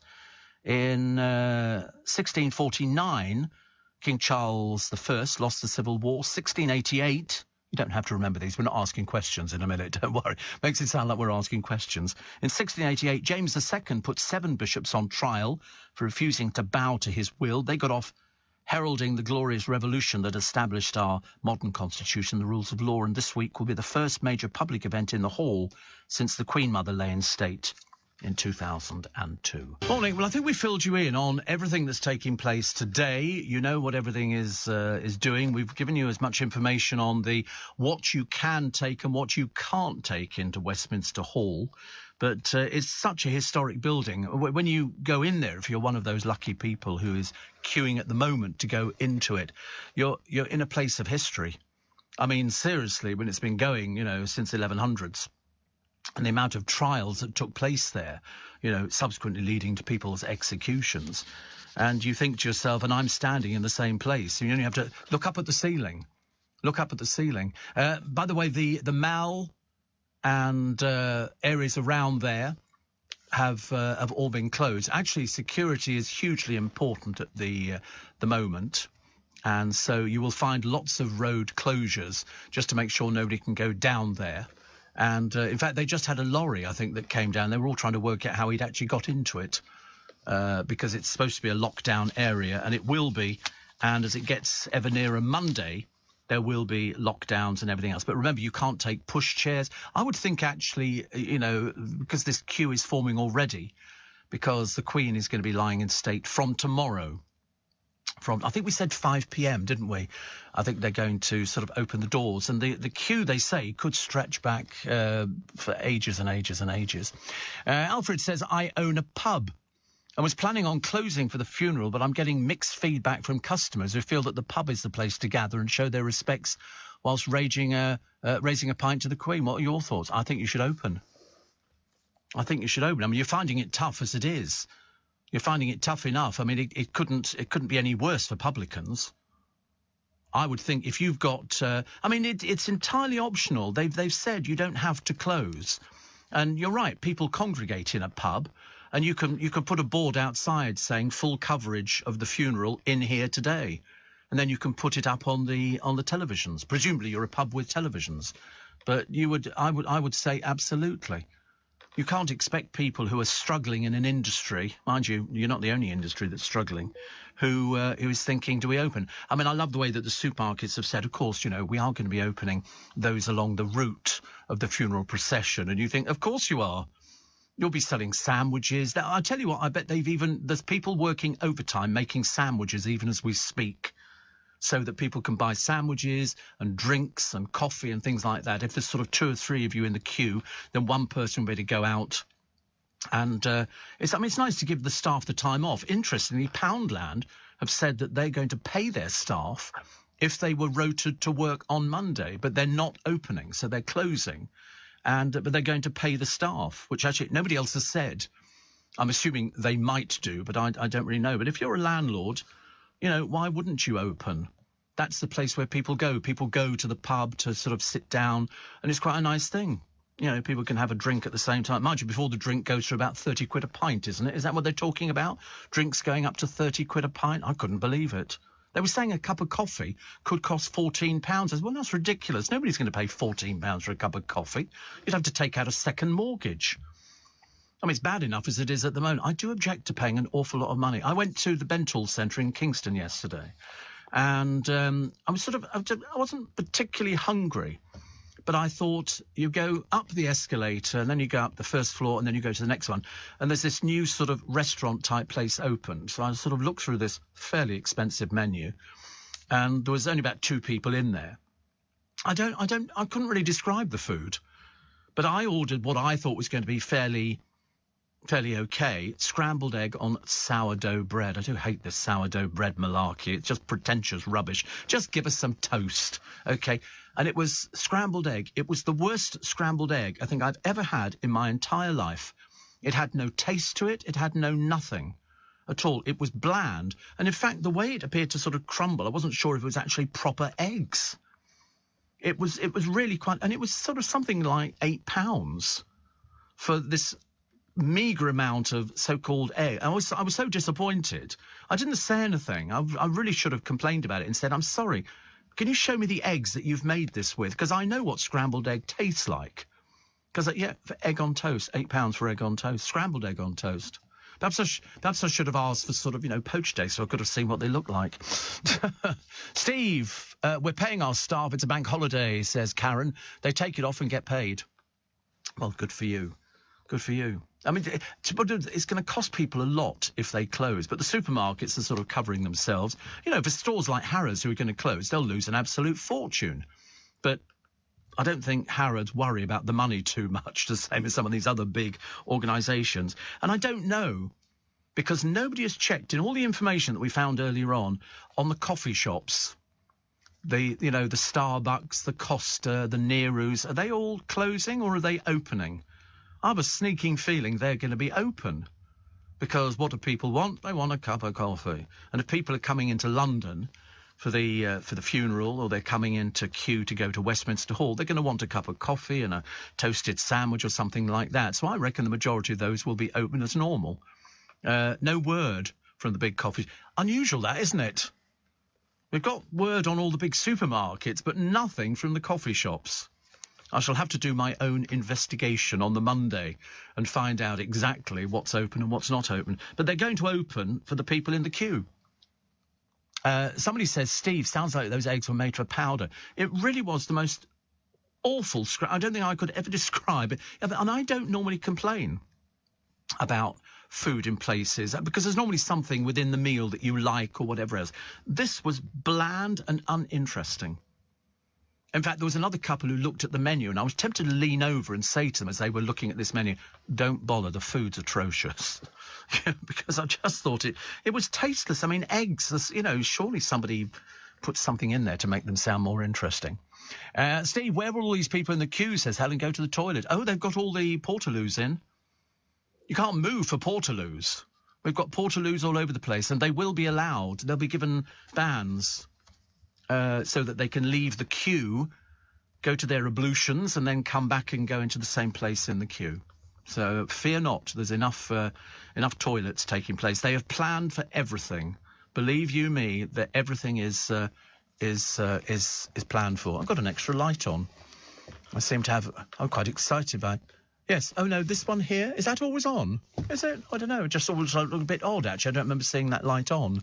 I like it when different lights come on in the studio. I feel like I'm in the middle of a fun fair or something. But Clemmy Moody says in her column today, warring William and Harry must call a truce for Granny's sake. Well, I mean, if she can manage it in death, then that will be... she's achieved everything. But it's not looking particularly promising at the moment. I think what they're doing is they're doing everything by the book and playing it because it's their grandmother. Whether or not after the funeral, because apparently Harry, when he went to Balmoral, he was the last to arrive at Balmoral. He didn't eat with everybody else who was up there. He ate separately. And apparently... Kate and Meghan didn't talk in the car that took them to Windsor, blah-de-blah-de-blah. So we'll have to see. But I mean, if it can be managed that Her Majesty can bring them back together again, well, that will be the real miracle. But they've not spoken, as I say, for 2 years. And as anybody knows who's ever had an argument with somebody, once you've gone past the first year, it kind of is a bit difficult because you can't remember what the argument was about in the first place. You kind of forget stuff like that, and you sort of think to yourself, what did we argue about? And is it going to be possible? Because now William moves ever nearer, and he's now got a title. He's got the Prince of Wales. and Harry, in fact, was even mentioned in the King's speech when he said, you know, they're over in America. Whether or not they stay there, I have no idea. But if you are coming into London, make sure you've got everything thought out. I wouldn't bring children. I think there's going to be a lot of standing around waiting and queuing. Morning, nice to have your company. Welcome to Wednesday. Welcome to September the 14th. We've still got days to go. There is so much more preparation. As you know, if you're in London, then you'll have seen all the troops out on the streets in the Mall. They were rehearsing. The bands were rehearsing. Everybody's rehearsed. The gun carriage has been out. They've rehearsed that bit as well. There's everything. And when I came down Pall Mall earlier, the barriers were going up. And they stopped you going straight. If you don't live in London, it doesn't make any difference to you at all, does it really? But you couldn't go straight ahead, so we go up to Piccadilly Circus, then you do a sharp right, then you come back down again, and then you do left into Orange Street, and that brings you around the back of Leicester Square. Happy? I thought it was. I'm becoming quite a knowledge, actually. I was telling my driver this morning, and I said, we go up here. He said, right here? I said, yep, right here. He said, I don't know this area very well. I said, believe you me, I know it very well. I do this every day, and I've done it every day for about the past 40 plus years. Strikes hitting the trains for the mourners in the north, but the rest of it, all systems go. We'll bring you up to date with everything that's taking place today. I like to do it on a daily basis for you, just so you know. And as I said, I'm still absolutely amazed. I thought that there would be the haters out, you know, the people who didn't like it, go, oh, it's a waste of money, it's this, that and the other. But in fact, we haven't had anything like that at all. Everybody's been very good-natured about Her Majesty passing, mainly because, as Prince Charles said to Arthur Edwards, he said, well, it was expected. I mean, we have been expecting it. Every time she fell ill, every time anything happened, we all went, oh, is she all right? Is she all right? And we became concerned. And then there was that time, because Anne is in the paper today, she spent 24 hours with the Queen before she died. So she must have known well in advance, mustn't she, of sort of getting up there. I think the family had been warned. It still seemed quite sudden to us, because what they've got to do is, when it actually occurs, they have to inform various people who then in turn have to inform various other people, so that nobody puts out the wrong message. Apart from this, is it Omid Scobie who helped Harry and Meg's write their little book, and he goes on American television and talks about the Queen's coffin arriving on the royal train. I mean, what a buffoon. What a buffoon. It was never an issue. Never an issue. Try and keep up with everything, love. Nothing worse than putting out misinformation. Very embarrassing. Anne Widdecombe wanted the Queen's handbag put on top of the coffin. But the trouble is, the Queen's got so many handbags, I should imagine well in excess of 200. And she uses handbags. She uses them, you know, different times. She doesn't wear the same one or have the same handbag all the time with her. Matt Hancock, the ex-health secretary, being lined up for the Celebrity SAS programme. Well, I mean, you have to look at him to realise he's not fit. You know, I mean, he'll be in and out of that programme so fast. And another one, Peter says, so 5 miles back from Westminster, where will that be? Well, it depends where they route them. If in the case of George, when he died, it went over Lambeth Bridge and then doubled back on itself. So people were going, I mean, we do have the route of exactly where it is, where you're going to be queuing, and you'll probably end up down the embankment. You'll probably go over Lambeth Bridge, I should imagine. They'll start doing it the other side of the Thames, I would think. That seems the most likely, although you've got a hospital in the way, so it's a slight problem. But when you actually look at it, say Westminster Hall, and then there you go, Lambeth Bridge. It's coming over Lambeth Bridge. I suppose you can go back over Westminster Bridge, Waterloo Bridge, Tate Modern. It's all down the South Bank, past Tate Modern, past London Bridge, past Tower Bridge, up and around there, and the back of the queue will end up in Southwark Park. So that's exactly where it is. Of course, I'm telling you all these places, and you've got no idea what I'm talking about if you don't live in London. And there are toilets at London Bridge, Tower Bridge, Bermondsey, Tate Modern. They've got toilets, and they've got 5 blocks of toilets between Westminster Hall and Waterloo Bridge, which is where the front of the queue is. And there's also the bag drop there and everything else, because if you're taking bags, if they're over a certain size, you can't take them in. But they've only got limited space. So the sooner you're in and through, then you've got to rush back, pick up your bag again, and then tootle off. Unless, of course, you're sticking around to wait for the funeral service on the Monday. But I would think that'd be pushing it too much. Although there are 3 people in the queue for Westminster Hall already. one from Sri Lanka who we talked about yesterday. There's a couple of other people, and they've interviewed them, so they get their 5 minutes of fame. You know, you're in the queue, and if you need to go to toilet, if you are going to be in the queue, I don't know how long the queue is at the moment. I should imagine it's fairly lengthy. If you need to go to toilet, they give you a wristband. You can go to the toilet, then you come back, and you're in the same place in the queue. Simple as that. Noreen says, thank you for the last few days. We went to Northolt to see the Queen brought home. It was manic. We left home at 5 o'clock, got home at 10 o'clock, shattered, but so glad we went. I think everything is going fantastically well. Me too. But as Joe said to his mum, my producer Joe said to his mum, they have been planning this for a long while. They just need to do little tweaks on it, and it will work like clockwork, I promise you. Let's face it, when we're told the Queen designed her own hearse with the lights in, it's a camper van where they've taken the top off and they put something else on. And we got a video of the queue in Edinburgh yesterday, which was quite lengthy. But again, people are very... It is a long queue, isn't it? Your heart must drop. Thomas was in this queue at some point. You know, your heart must drop thinking, oh, it's a long queue. It's going to be even longer in London. Because 5 o'clock this evening, they're going to start letting you in. So you'll be the first people. It just goes forever, doesn't it? But people talk to each other, I've discovered, in these queues. You know, they don't stand there not saying anything. People chat. You know, where have you come from? What, you know, did you ever meet the Queen and things like that? You know, that's what people will want to know in the queue. Have you got any spare sausage rolls? You know, you didn't bring a marmalade sandwich, did you? Yes, we hope not. We don't want any marmalade sandwiches. Oh, sorry, I'm going to be careful. Australian then. We don't want any marmalade sandwiches or marmalade jam or anything else because it will rot. They also don't want flowers in plastic. Please remove the plastic and throw it in the bins which are provided. Because much as though they love the flowers, you don't want to see flowers which are suffocating in a plastic bag. It's not a very good look at all. What else have we got? Oh, they think they're going to be running trains quite a lot, actually. They think 24 hours they might do, which is good news. Very good. And why can't more people bid her farewell? They think 400,000 will be going to Westminster Hall to see her. And some of the commentators have sort of said, oh, I was saying years and years ago they might have 1 million people queuing who want to go and see her for the last time. Although there's nothing to see. I know it sounds a bit ridiculous. All you're looking at is a flag, you know, and the imperial crown. That's the only things that you're seeing. You don't see the actual coffin, because that's what I would like to see. I mean, it's not like when the Pope dies, they don't even get the luxury of having a coffin.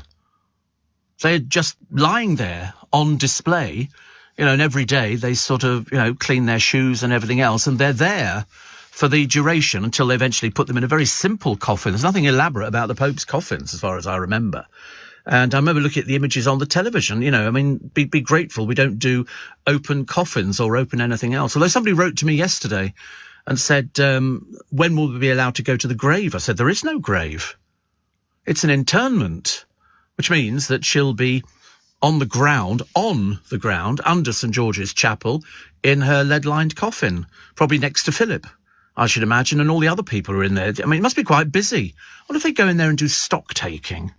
You know, and make sure, because Henry VIII's buried in there, not buried, interred. They've got Margaret's ashes, so there must be a place like niches in the wall. You know, if you go to certain cemeteries in London, there's some fantastic places where they've got niches, families have got niches, and they slide the coffin in to the wall. And sometimes there's a door that goes over the outside. I don't think there is in the case of St George's Chapel. Charles lost his temper with a pen the other day. He doesn't have a lot of luck with pens. He had to get a flunky to remove the ink the other day as well. I don't know, because they're so worried. If they spill the ink on it, somebody'd have to go back and do this thing all over again. They don't make mistakes. He doesn't, you know, that to him would be really annoying. This is a pen that doesn't work. Get me a pen that works and make it snappy. But it's all the staff who they're going to be losing. If he moves out of Clarence House, well, he's not in it most of the time. He's in Highgrove, but he's got Clarence House. In fact, it's only after the poor Queen Mother died they put central heating in. That's why she lived so long. She was basically frozen to death. She stayed in there and sort of survived, doing very well, but it's a very old building. I went there once because my father used to run a club in London, and they borrowed a bingo machine. I know it sounds really ridiculous. A bingo machine, which comprised of this thing, which was a turning thing, and they put the balls in. And the club that my dad ran, the Queen Mother, was patron of. And they borrowed it for some reason. She had a bingo machine, and I had to take it back to Clarence House. He said, "Could you drop this off at Clarence House?" And I'm standing outside the door of Clarence House. I know it was a really old story. I didn't get to see the Queen or the Queen Mother or anybody else like that. But one of the flunkies, I said, "Oh, this is back from X club." And he went, "Thank you very much indeed." I said, "You're very welcome." Because there's double gates, which are just off Pall Mall, and then you go through and then you wind round and then you get to the front door. And there's a side gate as well for Clarence House, which is where you'll remember Princess Margaret was wheeled out with her big dark glasses on and everything else. But that's my only claim to fame. I got to go to Clarence House's front door. Wasn't that exciting, really? Not at all. What else we got? Cornwall's parking spaces up for grab. 2 parking spaces in Cornwall. 2 for £50,000. See? Worth money. But if you go to Cornwall on holiday and you live very near where the parking spaces are, that's going to be worth it. How do you stop somebody parking in them, though? How does that happen?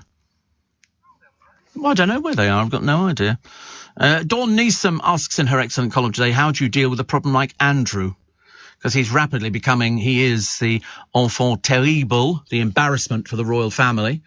And it's interesting. He's going to be doing this vigil with his mother's coffin, together with Edward and Charles, and with Anne as well. And he's allowed to wear his uniform, whereas Harry is not allowed to wear his uniform.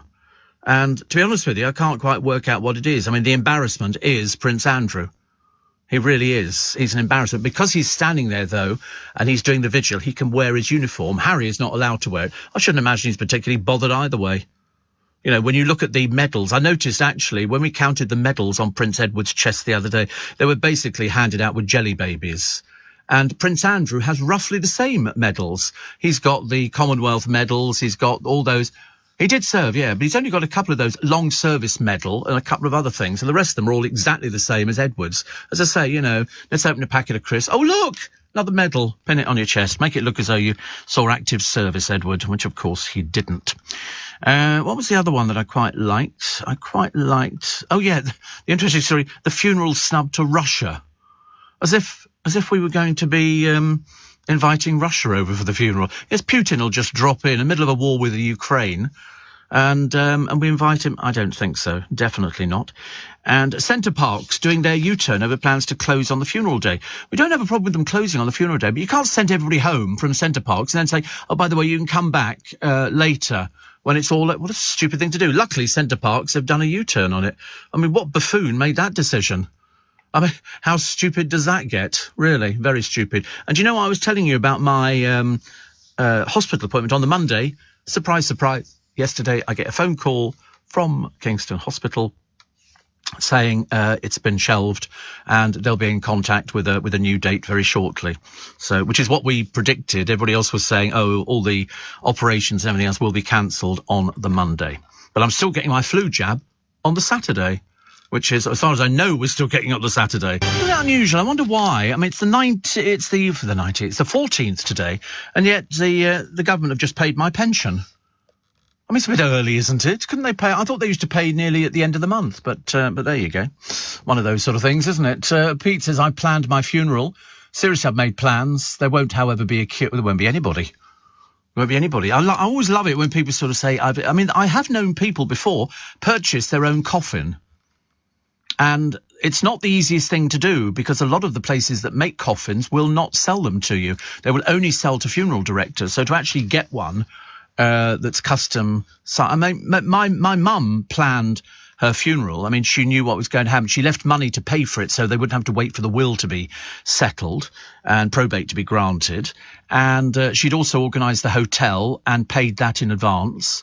And she knew what everything was costing, and so all the money had been put aside. She paid the hotel, and it was just, I think we went back there was only about 30, 40 of us, and it was sandwiches and tea and coffee and soft drink. What are you doing?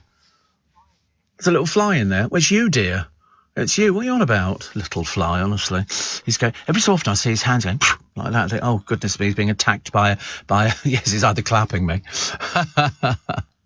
Christopher says, I read an article earlier today that predicted the queues to see the Queen lying in state could peak at 5 to 15 miles in length. Well, it certainly wouldn't be 15 miles. That would just be ridiculous.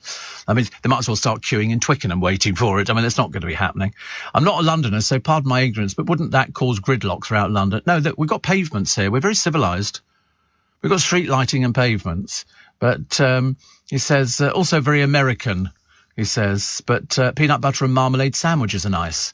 Yes. I'm so glad you're not here for the funeral. Make it so much easier for you to stay at home, I think. But, it'll be, I don't know, it might be 3 miles or something like that. But we've told you it doesn't matter what the route is. You're only interested in it if you're actually going to view and see whatever it is. I mean, it's a piece of history. That's what it is. It's a piece of history. The actual hall she's in later on today is historical. It goes back to the 1100s. You know, they've held trials there. People have been executed after those trials. You know, Henry VIII held a trial. All sorts of people held trials. Really. Waj is locked into the spike, as always. I like the story, actually, Waj, of a couple in Teddington who've got the Union flag painted on the front of their house. It's quite big. And for the Queen... and in honour of her, they've painted it greys and blacks and everything else. They've painted over it, which is quite... I'm not sure I want to live next door to a house that had a giant Union flag over the front of it, but whatever, doesn't make any difference. The British stars have won big at the Emmys. Rose's chocolates have shrunk. They always tell her this, don't they? Coming up to Christmas, they always go, oh, you know, it's gone from 650 grams to 600 grams, but it'll be the same price. Because when you open a tin of these, they're not even tins anymore, are they? They're plastic boxes. When you open them, you look inside and you go, is that it? The answer is, yep. That is it. It's a shame, isn't it, really? 84850 steve at lbc.co.uk. And Warren says there are some Russian dignitaries going to the funeral, so there will be some Russian ambassadors there. It was announced today on the news. Oh, well, certainly not Putin. Ain't that the truth? And also announced on the news, the coffin that the Queen is in is lined with lead. Yes. Because it's an internment. So if you had a wooden coffin, it would explode. So, because gases build up in the body, and so if it's underground, if it would be buried in a cemetery, then the heat forces the coffin apart, as you can imagine. It's like having a compost heap in the garden. When you see steam rising off it, it's because it's boiling hot in the middle of it. The temperature rises, and if you're buried in a cemetery, after about, I think it's a month, the earth will have sunk down as the coffin collapses because the gases inside the body would have exploded. There was somebody's body who was brought back years and years ago. I think it was during Henry VIII's time, and it went to Sion House and exploded outside Sion House. They had to sort of hastily put it all back together again. So that's how sort of people know what to do. That's why lead lined, and it would be sealed. It would be sealed. James O'Brien's not at Centre Parks, is he? He's doing another one of his holidays. he's just tweeted crikey. I think after Centre Parks, well, it seems to be now, doesn't it? I don't know. But inundated with complaints after announcing it'll close UK sites, but they've since retracted that. And I think they will be closed. You can't just sort of pop in there, but they're not kicking people out, which is quite nice. So that's good news there. I mean, they had email all the customers, but so many people on social media said it only landed them with additional stress at the time of national mourning. So complaints started to flood in. They included a full refund if guests wanted to cancel their breaks. Well, you know, it's generally a family of four is about £1,000 at this time of year. Seems like I've never been before, but I'm told it's, you know, kids like it. It's water, isn't it? It's a water park. People like that kind of thing, and you stay in the woods, I suppose. I don't know.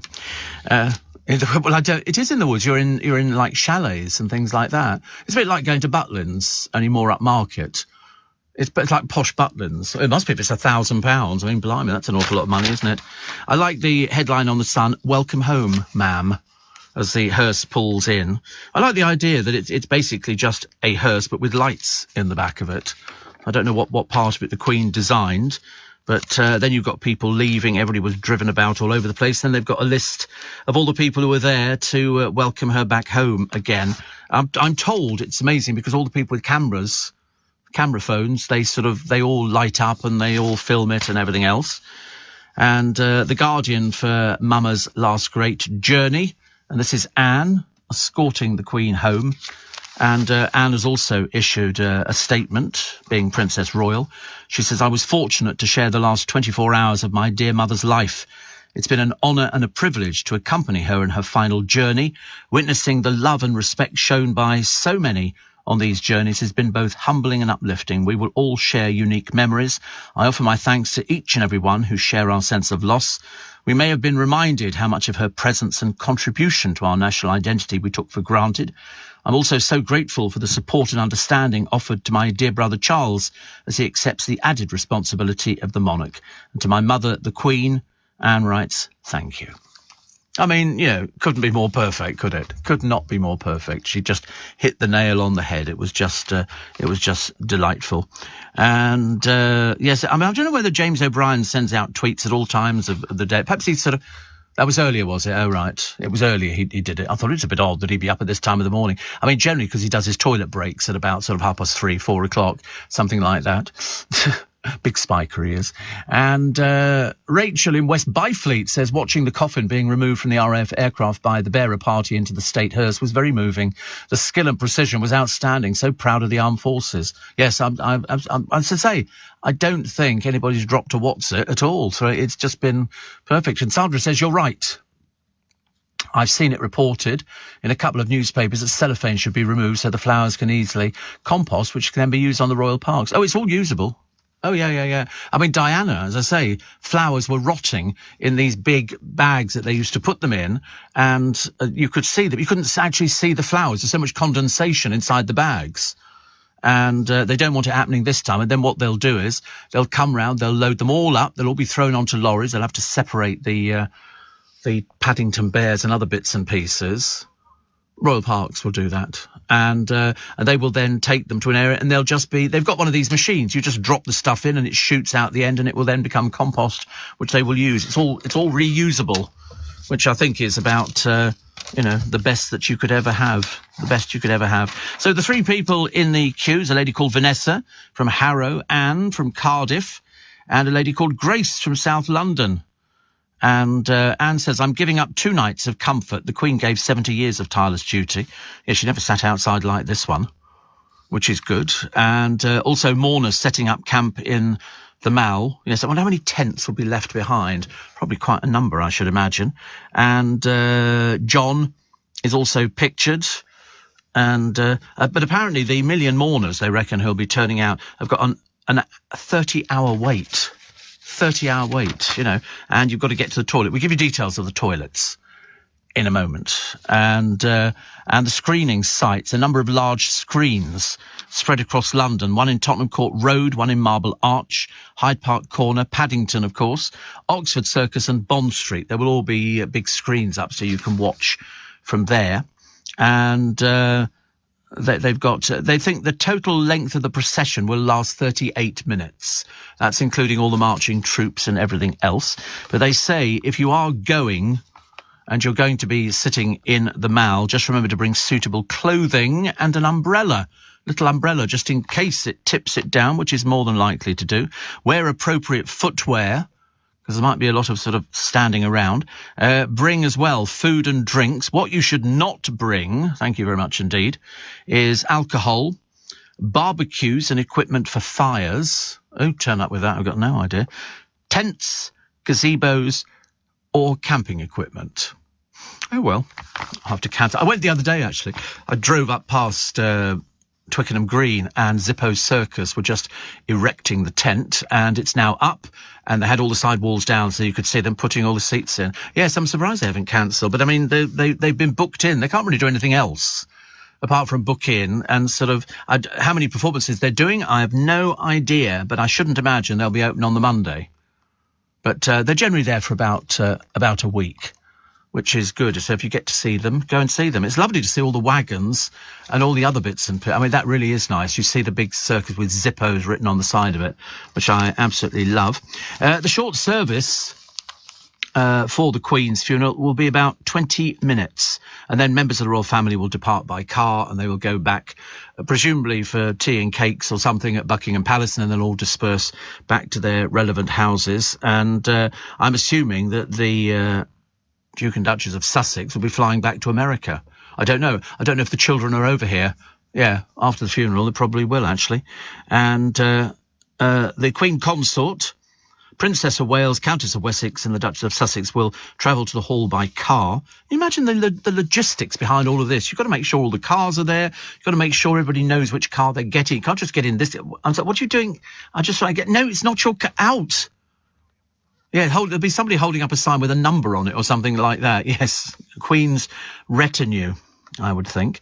But there's all sorts of places that you can go and see everything. There'll be marching bands. It'll be very sombre, but it'll be something you'll remember for the rest of your life. I promise you, however long or short that may be. At GSK, we believe that prevention is the best medicine.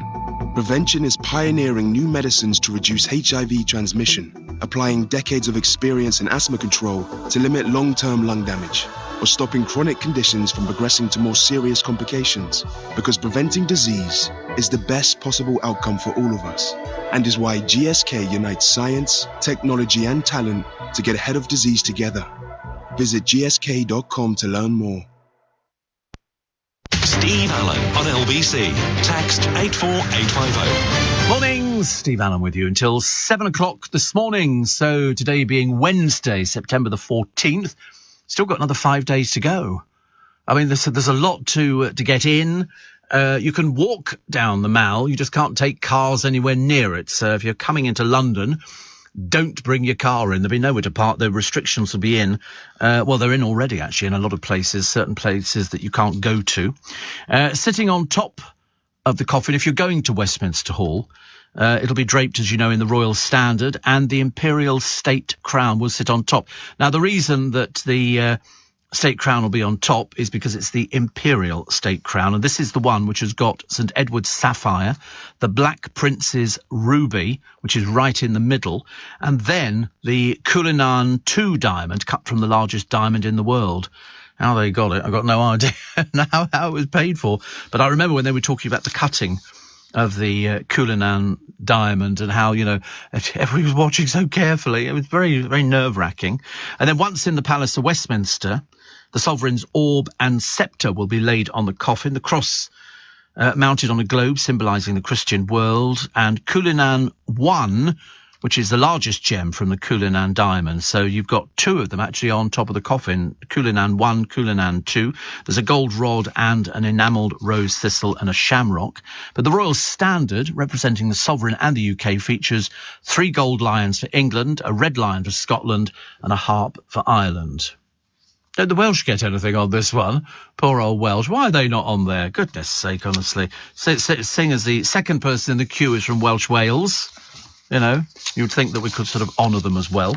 But I've got lots of facts and fingers. I've got fingers as well. Lots of facts and figures to throw at you. The guidelines of what to wear.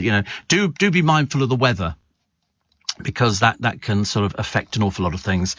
And there's lots of royals from across Europe. I mean, it's going to be royal festivities all over the place. Every member of royalty will be represented, and the security will be maximum.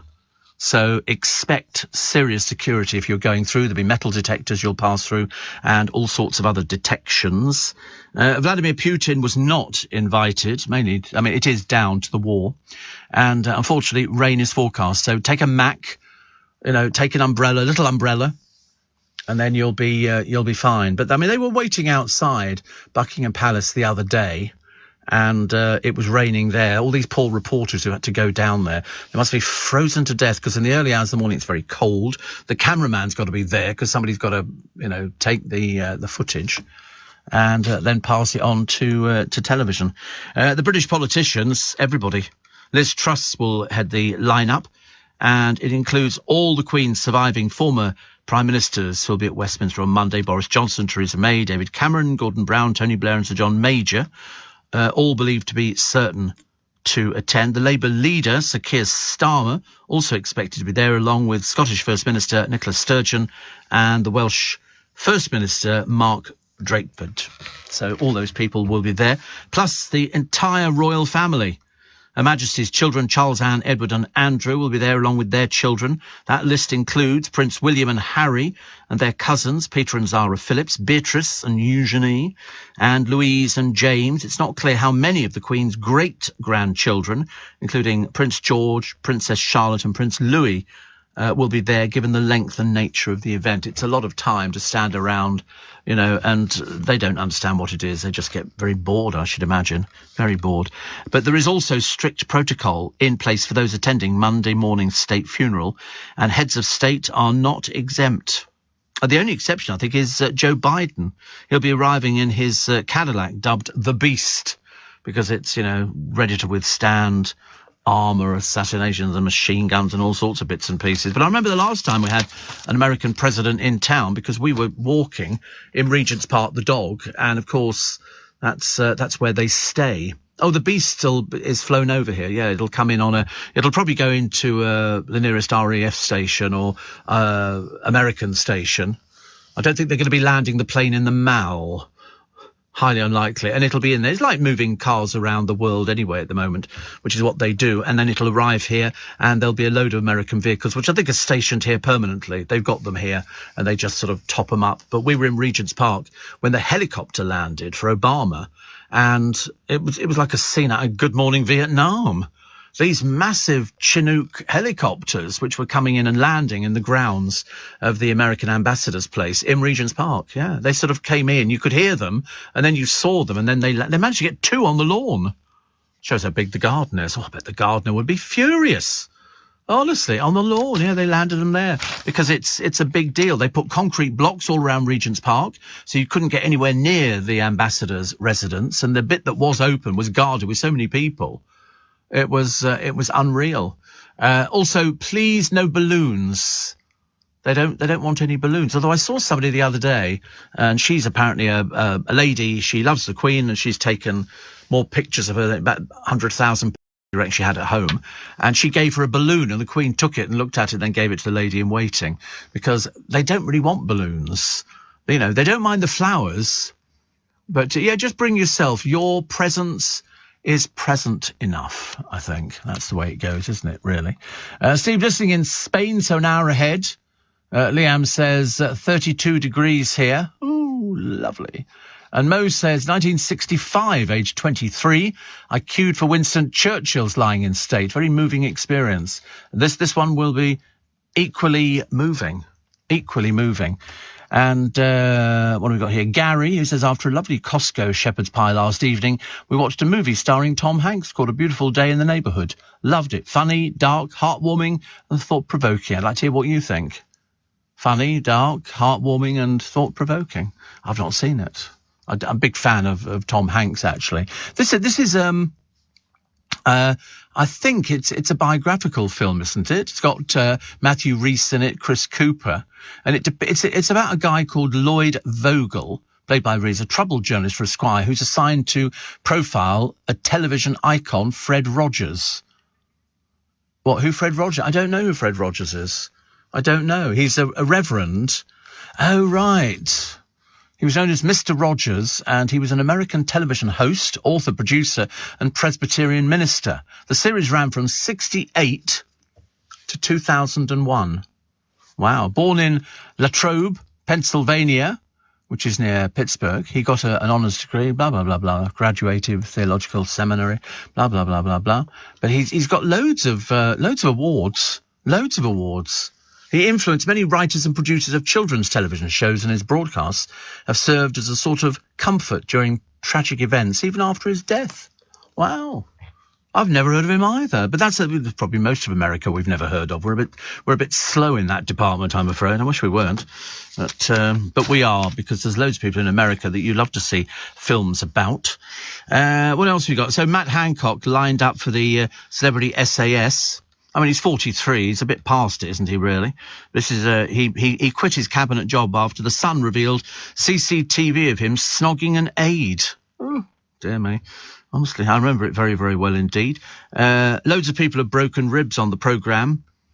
Jonathan Broome Edwards, broken ribs. And Towie's favourite Lothario, Pete Wicks, knocked himself unconscious. That's one with tattoos up his neck and all over the place. But I'm sure he's very happy with them. Mad Vlad Putin may unleash nuclear weapons to avenge his crushing defeat in the northeastern Ukraine. It's not going very well for him, is it, really? I don't know why he just doesn't back out, before something dreadful happens, but you can't have everything, can you? Jane Moore today, talking about all sorts of things. Prince William's invitation for Harry and Meghan to join him and his wife on a royal walkabout was sort of an olive branch after a couple of years of fractious relations. And when we say fractious, they weren't talking at all. They haven't spoken in 2 years, and obviously they're walking together. Whether they speak to each other, that's what I'd like to see as they walk together. I'd like to see some sort of conversation. Good. Or will it be stilted? Will it be stilted? I've got no idea, but they will walk together behind the coffin. But I think that's part of the protocol. Whether they speak after it's finished, I've got no idea. We have to hope, as Jane says, she says it's merely a blink and you miss it reunion for PR purposes on both sides.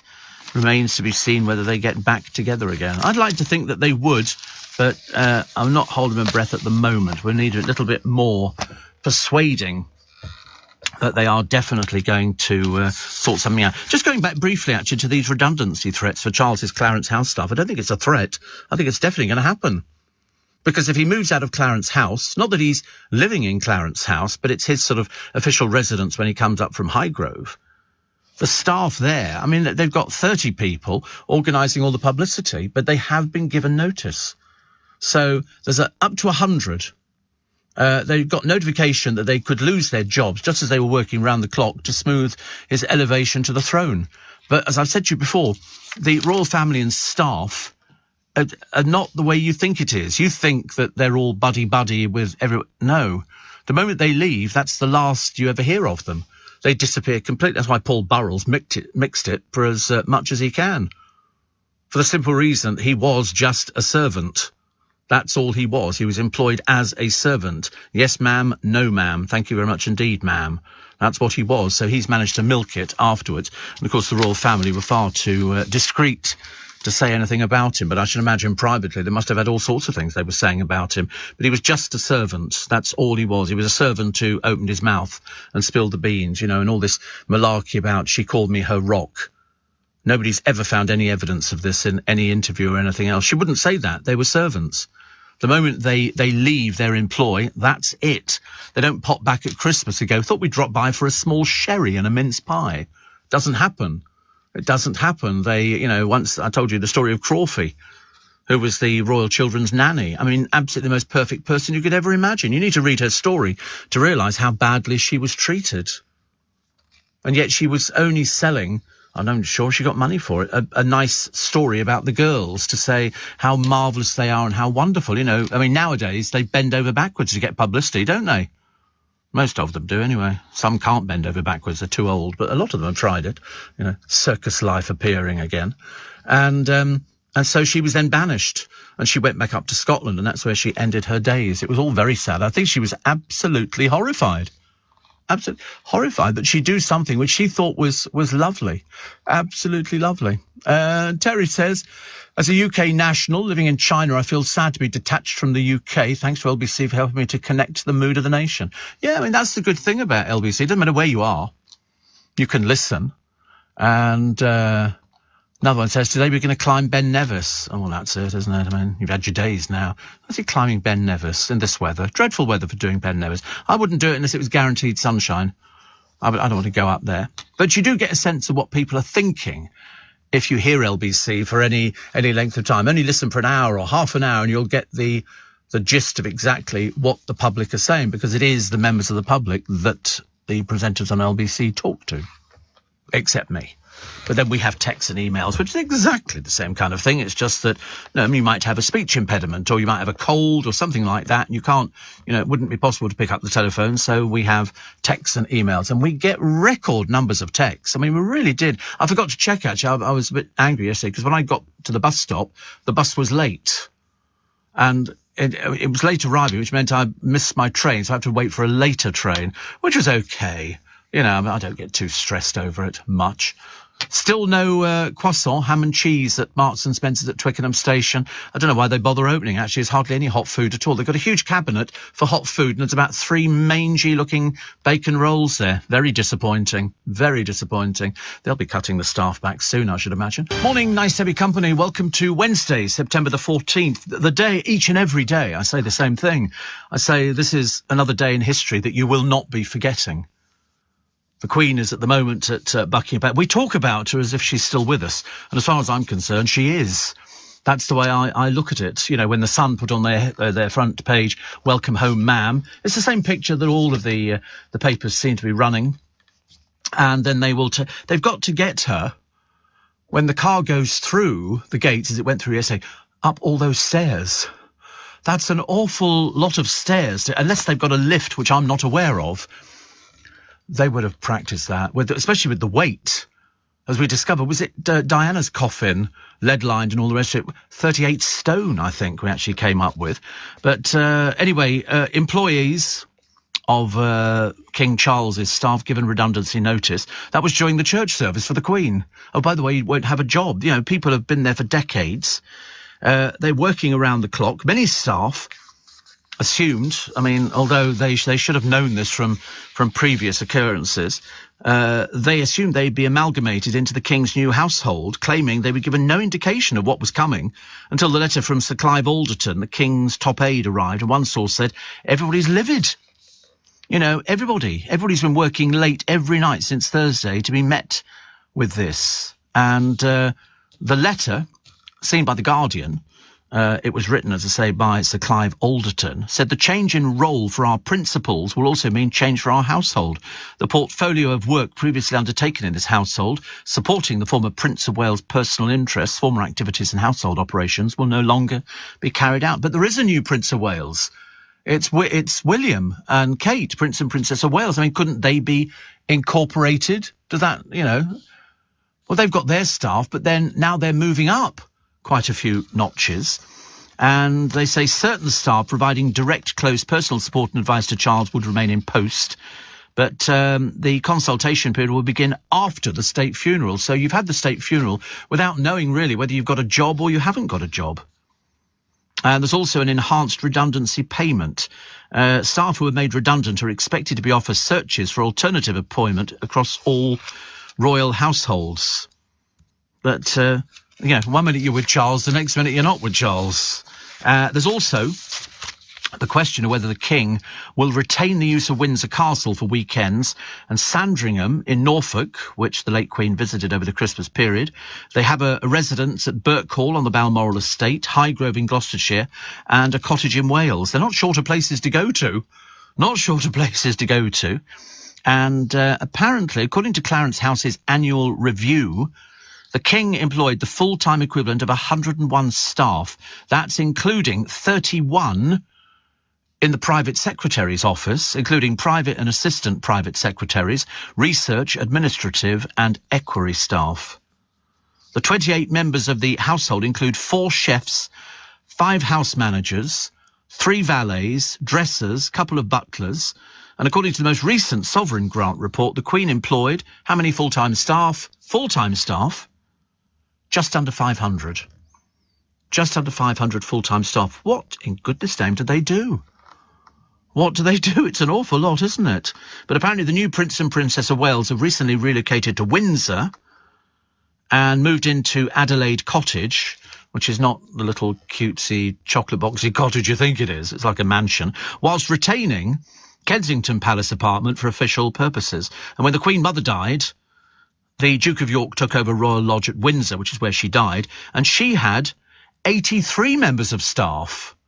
83 members of staff. They were redeployed within other royal households. Others were let go. 83 members of staff for one lady. Makes you wonder what they do. But I suppose if you've been used to having something like that, I mean, how many are going to go? I mean, the King, as I say, full-time equivalent, 101 staff. But I can understand that in relation to the Queen Mother. 83 members of staff were deployed. and there were others who were let go. So, in fact, there were probably more than 83. So, I suppose when you take into consideration there'd be sommeliers and gardeners, full-time gardeners, 4 chefs. I mean, Charles has got 4 chefs. 4 chefs. I mean, I wonder how many staff... Oh, just under 500 staff for the Queen. Just under 500. About 491 or something like that. It's a tremendous amount of people. Although somebody the other day was getting a bit upset on LBC.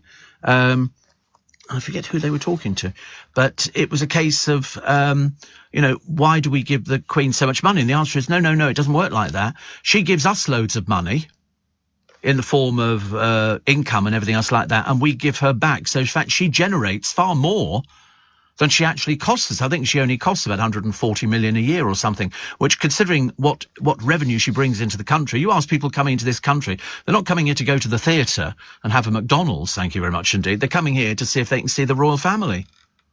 Stuart Parvin, the man responsible, I think, for the Queen Elizabeth's wardrobe, revealed a secret to the Evening Standard in 2017. According to him, a staffer is tasked with breaking in the Queen's shoes. The royal household employee, I can't say who it is, dons a pair of ankle socks and walks around the carpeted areas of Buckingham Palace, so that when she puts shoes on, they've been worn in. Have you heard of such a thing before? I mean, I quite like the idea. I mean, because, you put a pair of new shoes on and you spend most of your time crippled in agony, worrying about it. But they used to have somebody. But bearing in mind, all of this would have been around for donkey's years. Donkey's years. So the staffer breaks in the Queen's shoes. Not anymore. They'll now be redundant. What will they do? I know Buckingham Palace has got its own little hospital. It's got a swimming pool, and there's all the facilities there. Oh, yes, there's all the facilities there for everything. And as I say, you'd be surprised what sort of... There used to be a little railway as well underneath the house, which used to bring the post in, which used to come from Mount Pleasant. But which they now, it's a tourist attraction. You can go to the Mount Pleasant post office now and get a little ride on the little railway. And there would be loads of tunnels to get people in and out underneath the house. And I should imagine the wine store must be legendary. Absolutely legendary, even though the Queen was not a great drinker. There was certainly enough booze to... I mean, when you look at some of the rooms, I mean, they were absolutely stunning. I mean, beautiful. I've only ever done the stables at Buckingham Palace where they've got the cars and the carriages and stuff like that. I mean, Charles has always said, I seem to remember him saying years and years ago that, if he ever took over as king, he would be scaling down the royal family, and cutting back. But, it's not like they're short of money, but it's the inheritance tax thing which got people going the other day. I remember James O'Brien was having a long discussion on, inheritance tax. I mean, they're not exactly a poor family. They're not super duper duper rich like, the Gulf state and things like that. But they've certainly got, hundreds of millions of pounds, and then they've got all the properties, and they've all got to be maintained. I was trying to work out the other day what the Queen did with Balmoral. She only spent 3 months of the year there. That's 9 months of it sitting there. Well, it wouldn't be mothballed, would it? I don't. Well, it's fully staffed, yes. I mean, otherwise you'd be too risky. And exactly the same way as Hampton Court Palace was Henry VIII's. Well, he took it. He saw somebody else had it, and he decided he wanted it. He took it, and it was a lock-up palace. Henry VIII was based in London, and when he wanted to go, they would have to send horsemen who would have to ride for about a day and a half, 2 days, from London up to Hampton Court to say he's coming up, and they had the big clock, which is in the square in the middle of Hampton Court, shows the tides in London, and it shows the tides at Hampton Court. So they knew what was the best day to come up, and they would say he's coming up, and he travelled with an entourage of 700. 700 people would swing into action. They'd open all the shutters on all the windows in Hampton Court Palace. All the covers came off the furniture, and the kitchen was sort of girded into life. If you've been there, if you go there as a tourist attraction, if you join historic royal palaces, they still cook in the kitchen to this day. All the people who dress up as Henry VIII and all the wives, and well, the ones that are living, get fed there. And it's all, they don't get any money to look after. It comes from public donations. The government don't give any money for Hampton Court Palace, but you go there, and Henry would have his dinner. You could pay to watch him eat his dinner. Couldn't talk to him, but he would eat in a room, and you paid penny or sixpence or threepence or whatever it was at the time to watch him eating. Small wonder he was the size he was. And then when he'd finished there, he didn't mix with people. He didn't mix with people at all. He was in one part of Hampton Court Palace, which was the back bit of it, looking out over the gardens and the Great Mile and all the rest of it, and all the water, which was lovely. And there'd be all these other people making merry and having banquets and lovely things like that. It's amazing. They've got these beautiful tapestries, which are blooming enormous. And what they've done is, because over the years they were brought over, I think, from France. I think they were done by Flemish weavers, and they project colour onto them. So these projections, you can see the huge tapestries hanging up in there, and they must be like 40 foot by 50 foot, huge things, probably cost an arm and a leg, and they project colour on, so you can see what they would have looked like when they were first made and first put up there. And they have an army of people at Hampton Court Palace who are constantly repairing it, constantly putting things back together again and sort of doing little bits and pieces with the limited amount of money they have. I've always said if I won a huge amount of money on the lottery, I'd love to go to them and say, listen, could I have an apartment here? Because they've got loads of ex-royal staff who live at Hampton Court Palace. Remember their huge fire years ago? That was done by a former lady-in-waiting whose candle fell over in her room and set fire to it. But they've got lots of apartments there. In fact, if you join as a member of Historic Royal Palaces, you get to use one of the apartments for sitting down. You can read a book in there. You can get yourself a cup of coffee. So it's all very well done and everything else. But in fact, in the early days, as I say, Henry VIII used to go up there, and they'd be there for a while, and then all of a sudden they'd decamp. They had to bring everything up by river. Everything came up by river, so, you know, he would be rowing past Richmond, the familiar sights which you see now. If you get a boat from Richmond and go to Hampton Court Palace, you must do it because you can get a nice cup of tea on the boat. And they close for the winter, which is a shame, but you can see all the beautiful houses along the river. And then just as you go round the bend, as they say, in the nicest possible way, there's Hampton Court Palace. Must have been awe-inspiring, I should imagine. Absolutely fantastic to see. And that's why, if you're going to the hall today, 5 o'clock this evening, they start opening the doors, you're in a place of such history, you can only marvel as you look around it and look at the ceiling. Look at the ceiling in particular and realise that you're in a very, very special building, and that's why Her Majesty is resting there from later on today. We'll bring you up to date with all of the events and the route, so you know where you're going to go. The more you work it out in advance, the easier an experience you will have. But just be prepared. Take a nice pair of easy walking shoes, because there's going to be a lot of standing around and you're going to get very tired and want to wee most of the time. Shopping online this festive season? It's not just you looking for a steal. Help protect yourself with an email password that's easy to remember and harder to hack. Just look around you right now and choose 3 random words. For me, it's chocolate, keyboard, snorkel. What a bargain. Go on, make your password even stronger with 3 random words and take your email security to another level. Search CyberAware from the National Cyber Security Centre. This is LBC from Global, leading Britain's conversation with Steve Allen.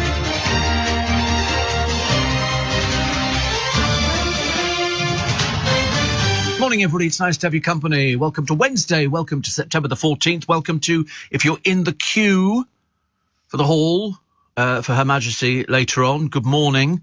I bet you're finding it difficult. I hope people have taken chairs down there, because you can't sit on a pavement, can you? I mean, that would be the worst thing to do. I don't like the idea of sort of rats and mice running about all over the place. That kind of freaks me out a little bit, definitely. But if you are in the queue, you're a very special person, because you've given up your time. I appreciate the fact that a lot of the people in the queue are of an age, mainly mine, I should imagine. I haven't seen any young people yet, but there will be later on today. There's a few. But they reckon 5 miles the queue will go for. Not at the moment, but as we move through the day, people will be getting up now going, let's go.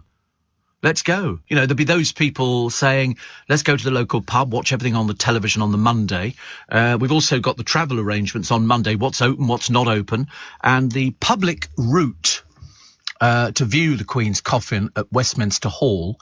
Don't worry about going to the toilet. I get no end of letters from people saying, can we, how do we go to the toilet? There are portable toilets all over the place. In fact, between Lambeth Bridge, Westminster Hall, there's 1, 2, 3, 4, there's 5 both men and women. As always, the women get served very badly. You know, men, you can have a trough. Women, you can't. You've got to have sort of, you know, proper cubicles and everything else. But it will start at the front of the queue is Lambeth Bridge. OK, and then it goes all the way back. You'll go past Westminster Bridge, Waterloo Bridge. Then there's a long gap till you get to Tate Modern, and then past Tate Modern. Then you've got London Bridge. Queue's still going. Tower Bridge.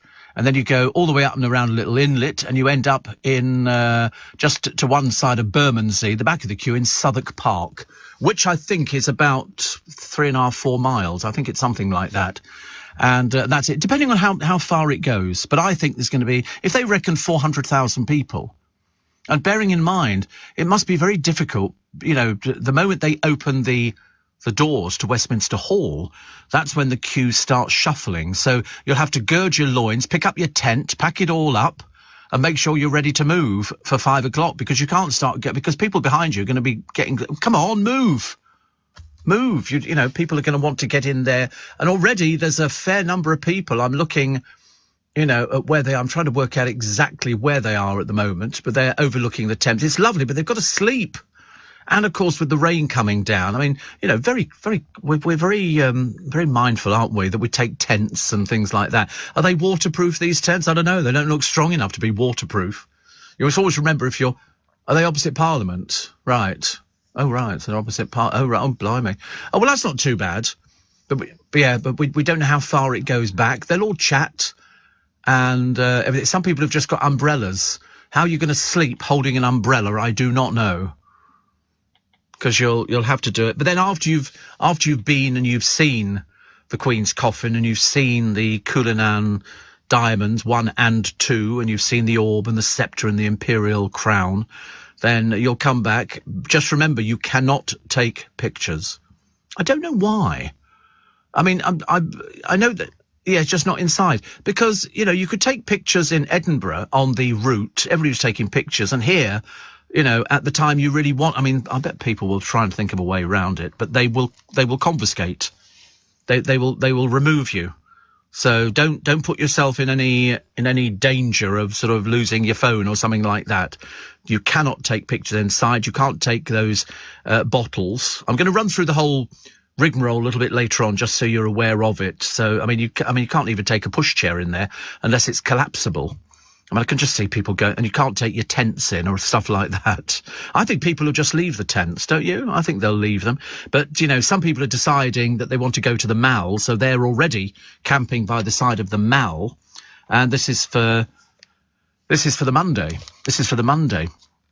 And so we'll have to wait and see. And of course, the other thing that we've forgotten, and it's very remiss of me, and I feel slightly guilty because I was looking at the pictures in the papers earlier on, and that's little Archie Battersby and his funeral the other day. Do you remember the little 12-year-old boy who was laid to rest? Hundreds attended the church in Southend and dressed in black and purple at the family's request. And his mum, Holly, told those gathered at the funeral he was such a beautiful little boy and made the most of absolutely everything. And he was. It was one of those dreadful stories that played out in the press, and every day we got to see a picture of him lying there, and the hospital was saying that he was dead. He'd suffered brain damage through this sort of game that people seem to be playing. And there's been another one since then. Another one, just when you were hoping. I think it was in this country. Was it Australia? But it's just absolutely awful. There were hymns, there was a Bible reading and photos and film of Archie. And flowers on the hearse read Sun, with others reading Archie's Army. And I think that's cute. But I mean, such a dreadful, dreadful waste of life at the age of 12. He was laid to rest the other day, and he's kind of been a little bit forgotten. So I thought, you know, we'll redress the balance and tell you that it was a great turnout. And his life support was turned off in August. Doesn't seem possible, does it, really?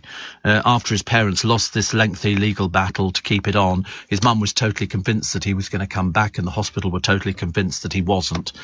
And it was just so sad. I always think it's very sad when anybody dies, especially if it's a member of your family, or in the case of the royal family, you know, somebody who is as big a presence as Her Majesty the Queen was in life and in death. And then you get a little boy who loses his life because he got caught up in something. Sometimes you think, are you aware of everything that your kids are doing? I remember having a discussion years and years ago with computers, with a mum who said she knew everything that her son was doing on his computer. And I said, do you really?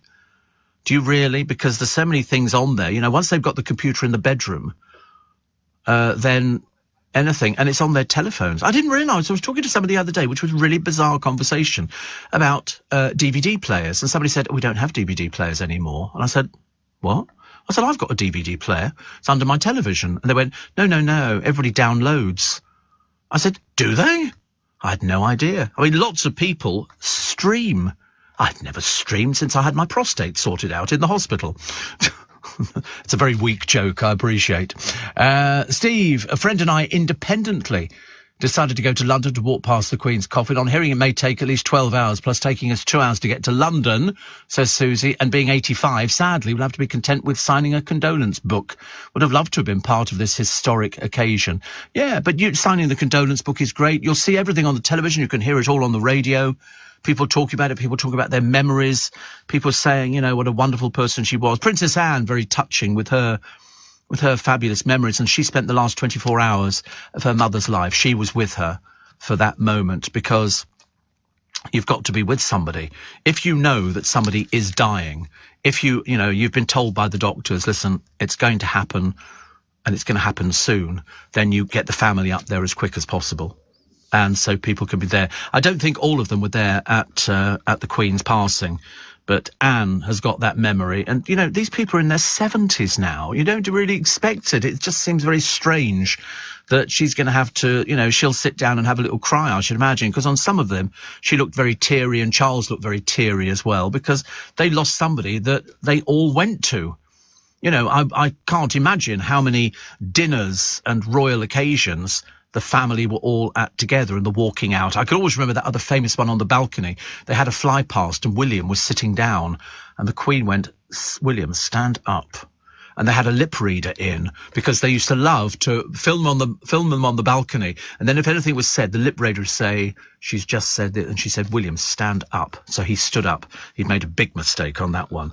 And when you think he's now next in line. He's now next in line. And to be honest with you, I think he's a bit young for it. Just a wee bit young. So let's hope that he's only 26. Yeah, but the Queen, I mean, she'd been sort of groomed for it, hadn't she, for an awful long time. Toya Wilcox says dry cleaners used to refuse to take her clothes because they were covered in spit. Because she was punk.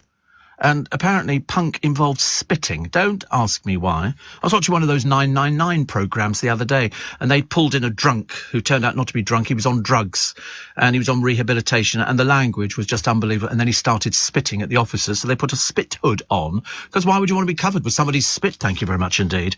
But Toya says, I was getting covered in so much gob that dry cleaners would go, yuck, I'm not touching that. It's all money, isn't it? It's all money. It is disgusting, but that's what they used to do. Which world leaders are going to be at the Queen's funeral? Well, most of them, James. Most of them. I'll run through a list a bit later on. And another one here. Steve, I'll always have memories of driving the King as Prince Charles and Camilla from Carlisle to Edinburgh. And back in the 90s on the Royal Train, says Gordon the driver in Scotland. Of course, you'd have to be from Scotland, called Gordon, wouldn't you? It just goes with the territory. Camille says, just to let you know, the Strand is closed off from Waterloo Bridge. Didn't see the oncoming traffic on the other side, so couldn't tell you if the top is closed. The Strand underpass was still open. So there you go. So the Strand is closed off from Waterloo Bridge. No, what it'll be doing is you can't go round Trafalgar Square. So the bus that I get comes down and then goes and picks up the Strand just by Charing Cross Station. So whether or not that's still open, we shall find out later. Or failing that, luckily we have a tube service. And it's only one stop. Just means I have to walk a little bit further. But it's okay. I don't mind that. I can do walking. And apparently I've heard that the Queen's dresser and confidant will be able to live in her home in Windsor Park. Well, they've just been gifted Angela Kelly a grace and favour property, and there was a rumour a short while ago that she might have been kicked out, but they've said, because she started, if you remember, as an assistant dresser, then she became the Queen's most trusted member of staff. I mean, quite an honour. She even moved into Windsor Castle to help the Queen with her mobility issues, and the pair could often be found watching television. Now she's been allowed to stay on in her Grace and Favour home in Windsor, thanks to the Queen herself, as a reward as the monarch's right-hand woman. And staff that worked for the Queen typically have a month's notice at the end of her reign to find another job or be redeployed.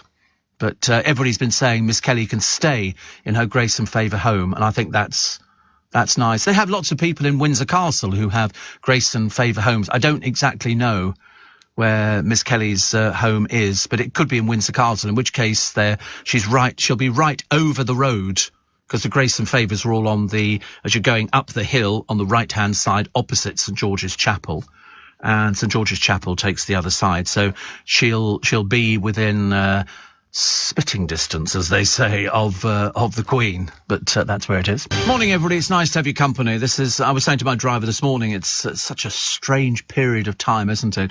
You'll never know this again, this sort of week and a bit, and leading up. We haven't even had the funeral yet.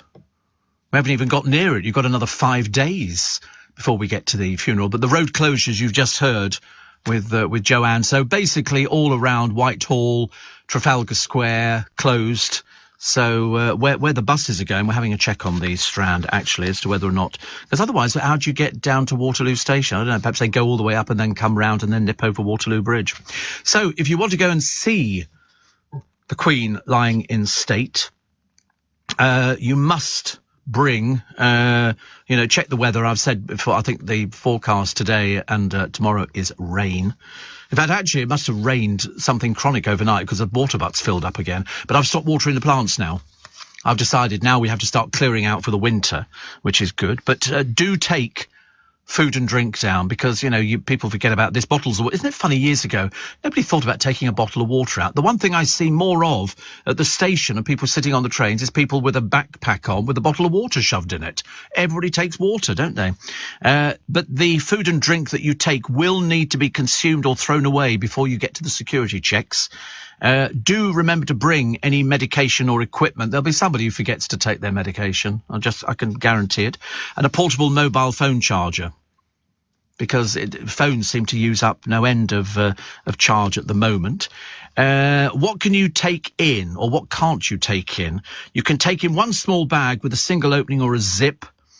Flasks or non-clear bottles, only clear water bottles are allowed in. Although I saw up in Edinburgh, people were having to leave those as well. So there are obviously different rules. Also, flowers or other tribute items, you can't take them in. Flowers can be taken to the dedicated area in Green Park. You cannot take them into Westminster Hall. Any sharp items, including knife. Who in God's name turns up to a lying in state of Her Majesty with a knife?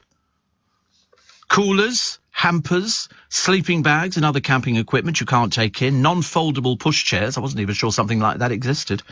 Banners, placards, flags, advertising or marketing messages. Any prohibited items will be confiscated and not returned. Police may also conduct security checks along parts of the queue. So all of this before you even get inside the hall. There will be a bag drop facility, as you know, but it will have limited capacity, and you might have to spend extra time waiting for space to become available. So people who've been in there, having to put their stuff in there, you've got to wait for them to come out, claim their bag before you can put yours in. One out, one in. And once you're inside the hall, and you will get the feeling of solemnity. It's just amazing. You'll be asked to respect the dignity of the event.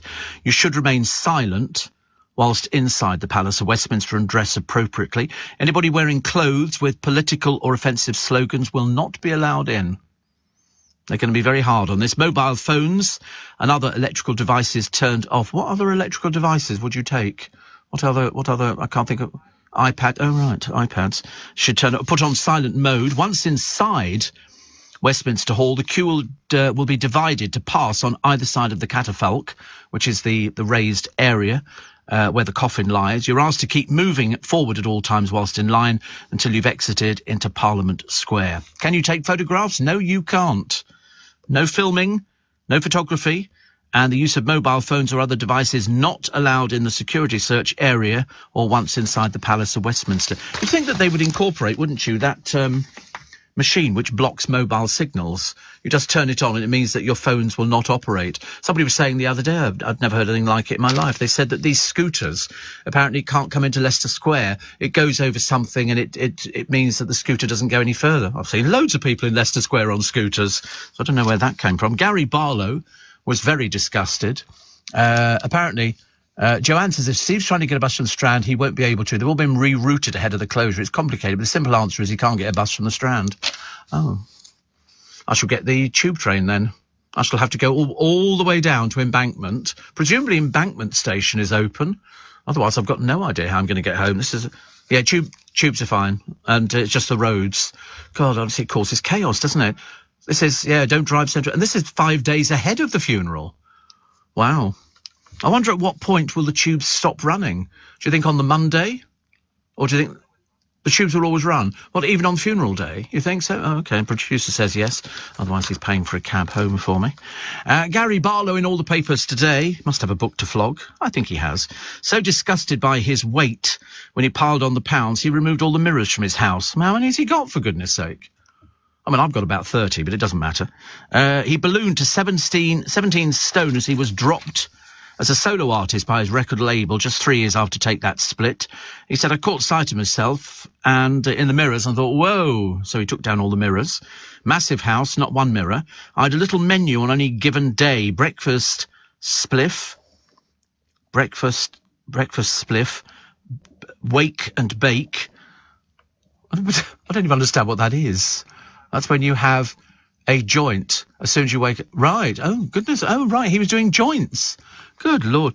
See, as far as I was concerned, a joint was lamb, beef or anything like that. But there you go. 11 a.m. Quality Street, 1 p.m. more food, 4 p.m. the Quality Street I didn't eat in the morning. And then by 6 p.m. the doors are open. It's party time. Jack Daniels. Oh, and cigarettes. And Gary's misery was made even worse by Robbie Williams' solo success. He said, I'd be walking along and somebody would shout out, Gary, Robbie's doing well. People are so cruel, aren't they? It's like that person who's going to be appearing in court for shouting out something to Prince Andrew as he walked behind his mother's coffin. As far as I know, there is no law that prevents people from sort of having a protest and a demonstration. It was just important to test the system, isn't it? It's almost encouraging other people to test the system. But the Queen apparently would happily sit playing cards by herself while guests mingled, says Theresa May. Oprah Winfrey has claimed she never set out to conduct a bombshell interview with Harry and Meghan. And apparently during the duo's chat, the couple made a raft of incendiary claims about their time in London, which sent shockwaves through the royals. I don't think it did, actually. I don't think the royals think like that. She says, I was surprised by the bombshell. I was just offering them a platform to tell their story, but there was no checking it. It's just somebody going on there saying, oh, by the way, I was responsible for Hitler's downfall. Oh, right, really? Oh, how interesting. Even though there were people who were responsible. Somebody says here, Steve, the Queen's wine cellar must be legendary. I should imagine it's huge. Because you're making me laugh loud in the dark early mornings in South Africa. How lovely. How lovely. What a lovely place to be. Ashley says, Steve, the reason I think they don't want cameras is because of the foolish members of the public trying to take selfies for social media, which would seem a bit disrespectful. You're not taking a picture of anything else apart from 4 people standing there with their heads bowed. The rest of it is just a flag. That's it. Well, I don't think you'd be doing selfies in front of the coffin because you're only going down sideways. And because there'll be people there to keep you moving. You can't sort of stop and start, doing stuff like that. Steve, says Mary, I will know later today if the funeral directors will be able to collect my dad from St Thomas's Hospital. I really hope he doesn't have to stay until after Monday. No, I don't think so. I think things like that will go ahead, although they have facilities for looking after people in hospitals. And Ash in Margate says, streaming. What's streaming? I'm still torn between whether to get VHS or Betamax. That's the trouble with those Betamaxes, isn't it? There was all that rush at the time of people going, I don't know, Betamax or VHS, and VHS won. And Betamax. A few people bought Betamax. Quite a few 100,000 people. And I didn't buy one. No, I did buy VHS. Well, in fact, I rented VHS You couldn't buy the things; they were far too expensive. So you rented them from Radio Rentals or Rediffusion or Vision Hire and all sorts of different places, which were great. Kevin the Milkman says Trafalgar Square is totally closed and police have blocked the Strand at Waterloo Bridge. I had to sneak in via the side of the Strand Palace Hotel. Countless buses are on diversion and I'm having a nightmare trying to get to every customer. Basically, don't think of driving in London until next week. Yes, well, I wasn't planning it at all. So they've blocked the Strand at Waterloo Bridge. Oh, right, so you come over the bridge and then presumably you can go over the bridge and then veer off to the right and then go Kingsway and then come in the back way if you need to go anywhere else. Can't think of anywhere else it's going to work. But trying to get to Waterloo Station means I'll have to walk from here to Embankment. Producer assures me that the trains are running on the Underground, and then get the train to Waterloo, which is only one stop, which is great because I've done that journey a million times, and then probably get the later train back home, probably about quarter to 8, I think, or something like that, which is okay. But Kevin the Milkman's advice is much better. Basically, he says don't think of driving in London until next week, and even then, it's a case of it's going to take them a while to clear things up, isn't it? So, just because the funeral will finish and it's only going to take 20 minutes and then get back again, then all of a sudden you've got hundreds and hundreds of thousands of people trying to get back home, and you'll have all the cleaners from Westminster Council will be out there trying to clean up. There'll be rubbish all over the place. They'll have to do it very quickly. Yeah. Well, I mean, football, we don't count that as being anything particularly significant. Oh, yeah, when they put washing up liquid in the fountains. Ghastly. Steve, I'm a tube driver, says Dan in Bromley, and I can confirm not only are we running as per usual on Monday, we're putting on more trains and running later than usual, so no worries for anyone trying to get around. Well done you, Dan. Well done you. And all your colleagues as well. Thank goodness. Because, I wonder how much, normally I would get a bus to Penge. So where they're diverting that to, if you're trying to get to Penge for work today, how are you going to manage it? I've got no idea. Connie says, I'll be watching the entire funeral of the Queen on television. It'll bring back memories of the day when I watched the entire funeral of Diana. Me too. Me too. It's unbelievable to think that not so long ago we were celebrating the Queen's Jubilee, and now next Monday is her funeral. Unbelievable. Very, very sad. Sad, but, a great celebration of her life with the tributes. Do you think the royal family keep a scrapbook of all the coverage and the photographs and all the other bits and pieces? And Steve, top tip for the funeral, take some cash with you in case the electronic payment system gets overwhelmed, especially on Monday. Yes, people will be sort of taking... I don't know why people leave it to the last minute. I've always got cash on me, a few pounds here, there and everywhere, but I shall be in, it's loose change for me. I shall be coming in working as per usual, and I couldn't get chocolate biscuits today. I deliberately didn't even look for chocolate biscuits. I deliberately thought I'm sorry, Dan, I'm not having somebody sitting in front of me dunking biscuits at this time of the morning. And so I looked for the chocolate. I know there's a packet of chocolate biscuits out there, but they're not McVitie's chocolate biscuits. They're not McVitie's. They're not, I don't know if I can't remember if they were dark chocolate. I had to get them from Marks and Spencer's. So, but yesterday he actually, in front of me, dunked a biscuit. That's almost tantamount to treason. Somebody being thrown in the Tower of London, I think, for dunking biscuits. I've heard of people dunking things. Do you know what was left out there today? The Bourbons, which I was quite surprised. I thought people would love them because that's what a penguin is. It's a Bourbon, but covered in chocolate. Did you know that? Mind of information, aren't we? Here in the UK, we sell amazing products and services the whole world wants. At the Black Farmer in Devon, our produce is enjoyed on both sides of the Atlantic. We're McKinnon and Saunders from Manchester, and our puppets are watched on 6 continents. So whether you're new to exporting or experienced, explore global growth for your business with free support from the UK government. Access information, training, events and expert advice to help you find new customers overseas. Visit great.gov.uk to get started.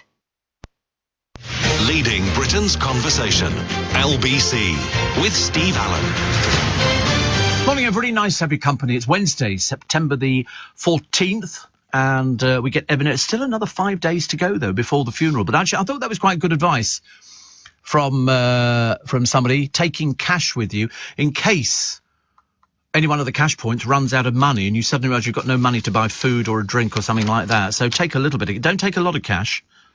You know, you don't want to be sort of swamped with the stuff, but, you know, a £10 note could be useful. Dawn Neeson talking today about Andrew, the problem child. Because this sort of rule which has come in whereby neither Andrew nor Harry were allowed to wear their uniforms, and yet now, when Andrew is going to be in Westminster Hall, he's going to be allowed to wear a uniform.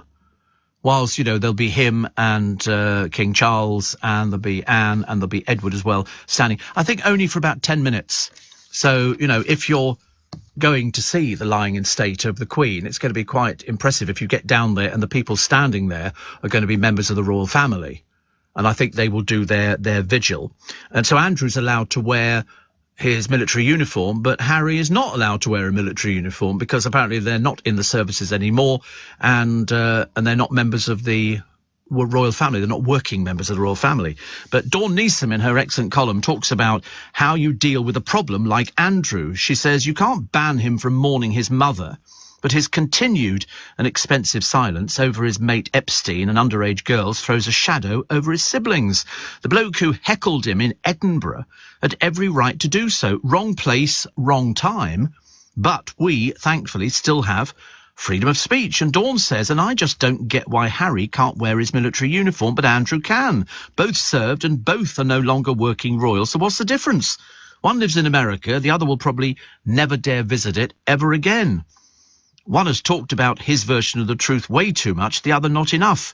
At least Andrew will be taking care of the Queen's beloved corgis and dorgies. That's the other dog as well. I just hope, she says, they like pizza for dinner. Very cutting as well. But it is odd, isn't it? But I think it's only because he's standing there on one corner of the catafalque that he's allowed to wear a uniform.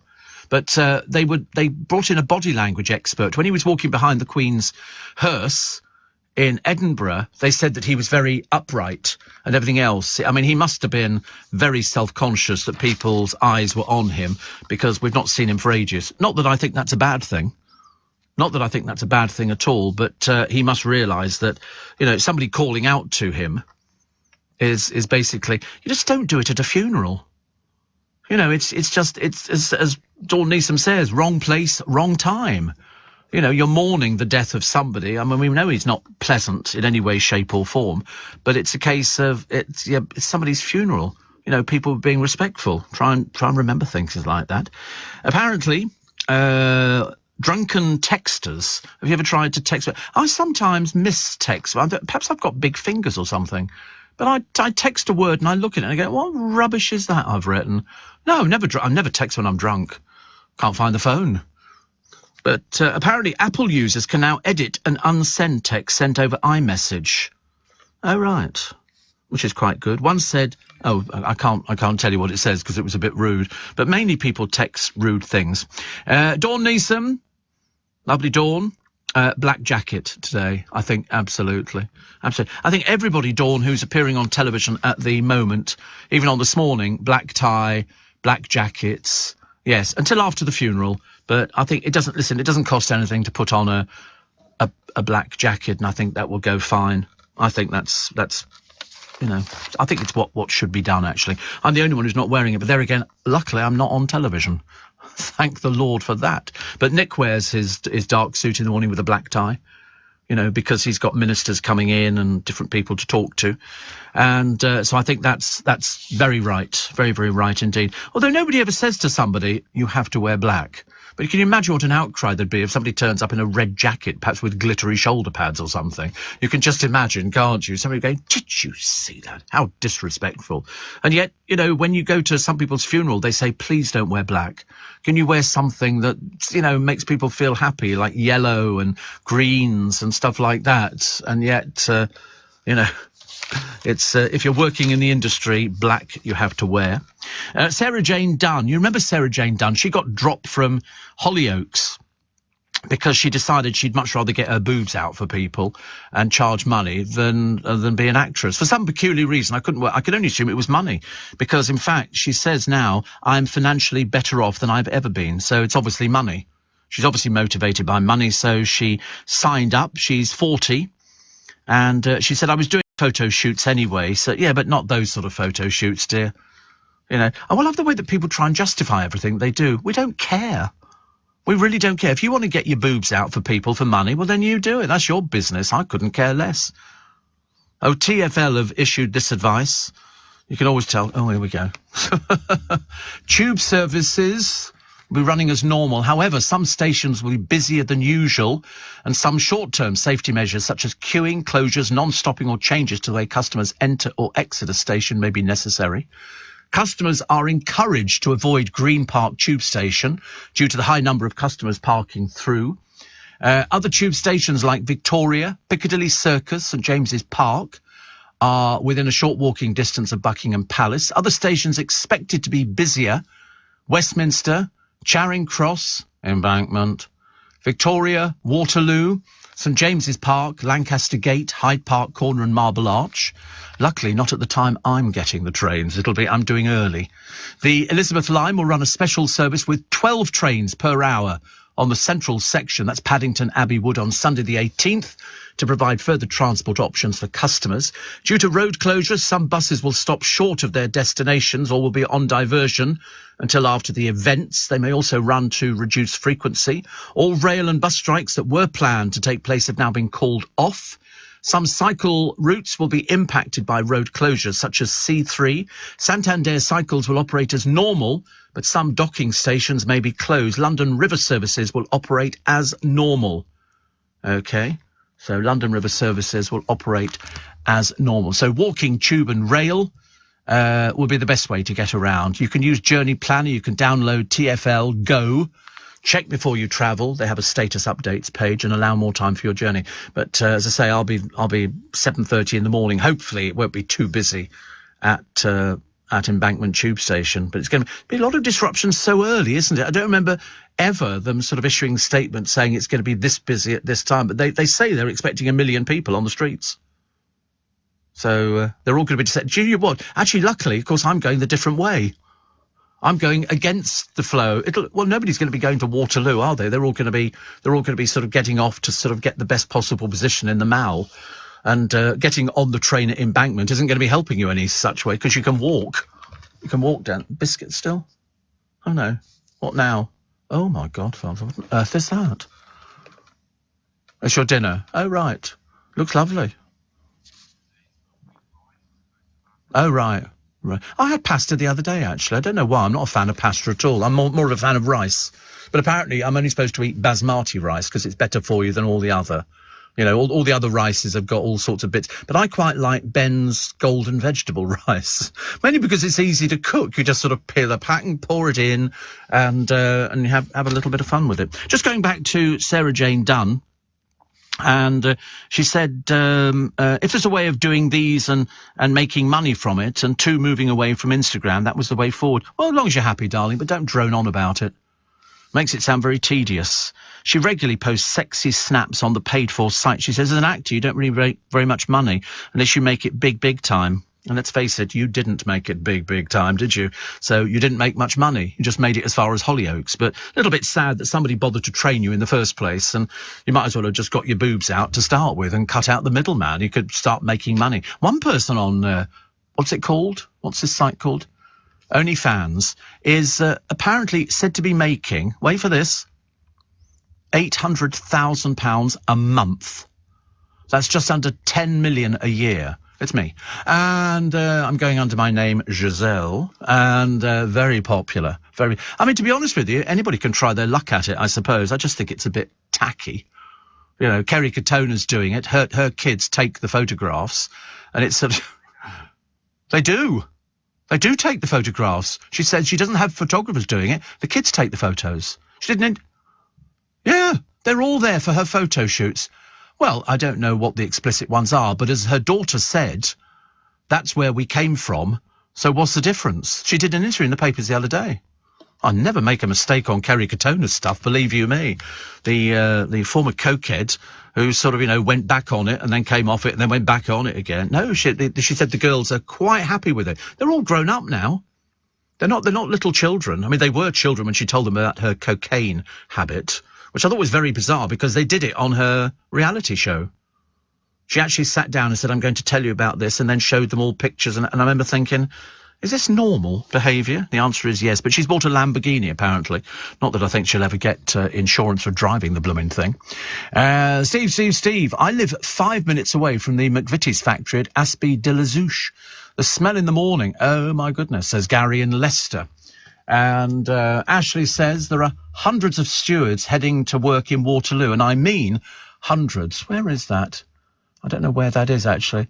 Is that the pub? Oh, that's the pub near the... Oh, that, yeah, but don't worry.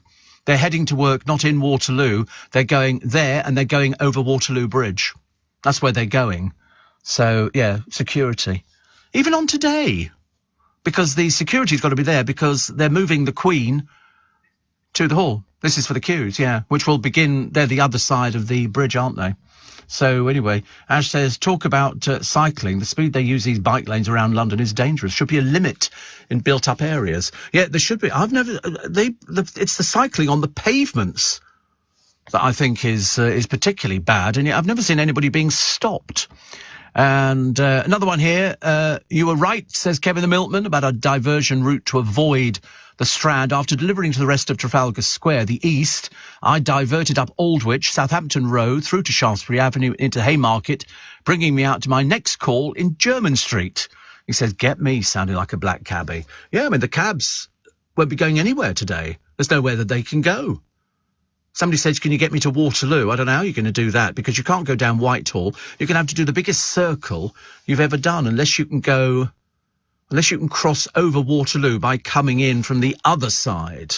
So in other words, you can't go down the Strand, but you can go through all the back streets, round the back of the Strand Palace Hotel, pop out there, go round the one-way system, and then you can cross over Waterloo Bridge. But if you come over Waterloo Bridge, you can't turn left into the Strand. That's where they will have blocked it all off. So public truck. Well, I don't know where the buses are going. I've got no idea. I mean, if you're going to Penge, as I say, it's the only bus I know about, the 176. Yeah, we should try and find out more, actually, because it's you need to take note of it, because it's coming in today. It's not like you're going to be waiting any time and it's just going to be Monday. This is coming in today. So if you were thinking of driving in, forget it. Morning, nice to have your company. It's Wednesday, September the 14th. So all of those road closures are in now. So as poor Kevin has discovered, you've got to go. So I'm assuming, Kevin, you can still go over Waterloo Bridge from the Waterloo side or from this side. It's just that you can't do it via the Strand. They've closed off the Strand, so both sides. So you've got to do it, and in your case, you'd have to go all the way around the back of the theatres and Kingsway and things like that. It's very time-consuming, but by the time you get to Monday, and then afterwards, I think people think the funeral will finish. Funeral's at, 11 o'clock, isn't it? So it's only a 20-minute service. I think it's a 28-minute, or is it 38 minutes, the run, to get them from Westminster Hall to Westminster Abbey with all the pomp and circumstance. I think it won't get back to normal till Tuesday. I think Tuesday will be the day. But after the funeral, there's going to be a lot of people all heading up from the Embankment, from Whitehall, from the Mall, and from all the way along the route. And they are putting on extra trains and tubes, which is good news, isn't it? I hope they're paying them for it. Because, you don't have to have a bank holiday, but they have called it a bank holiday.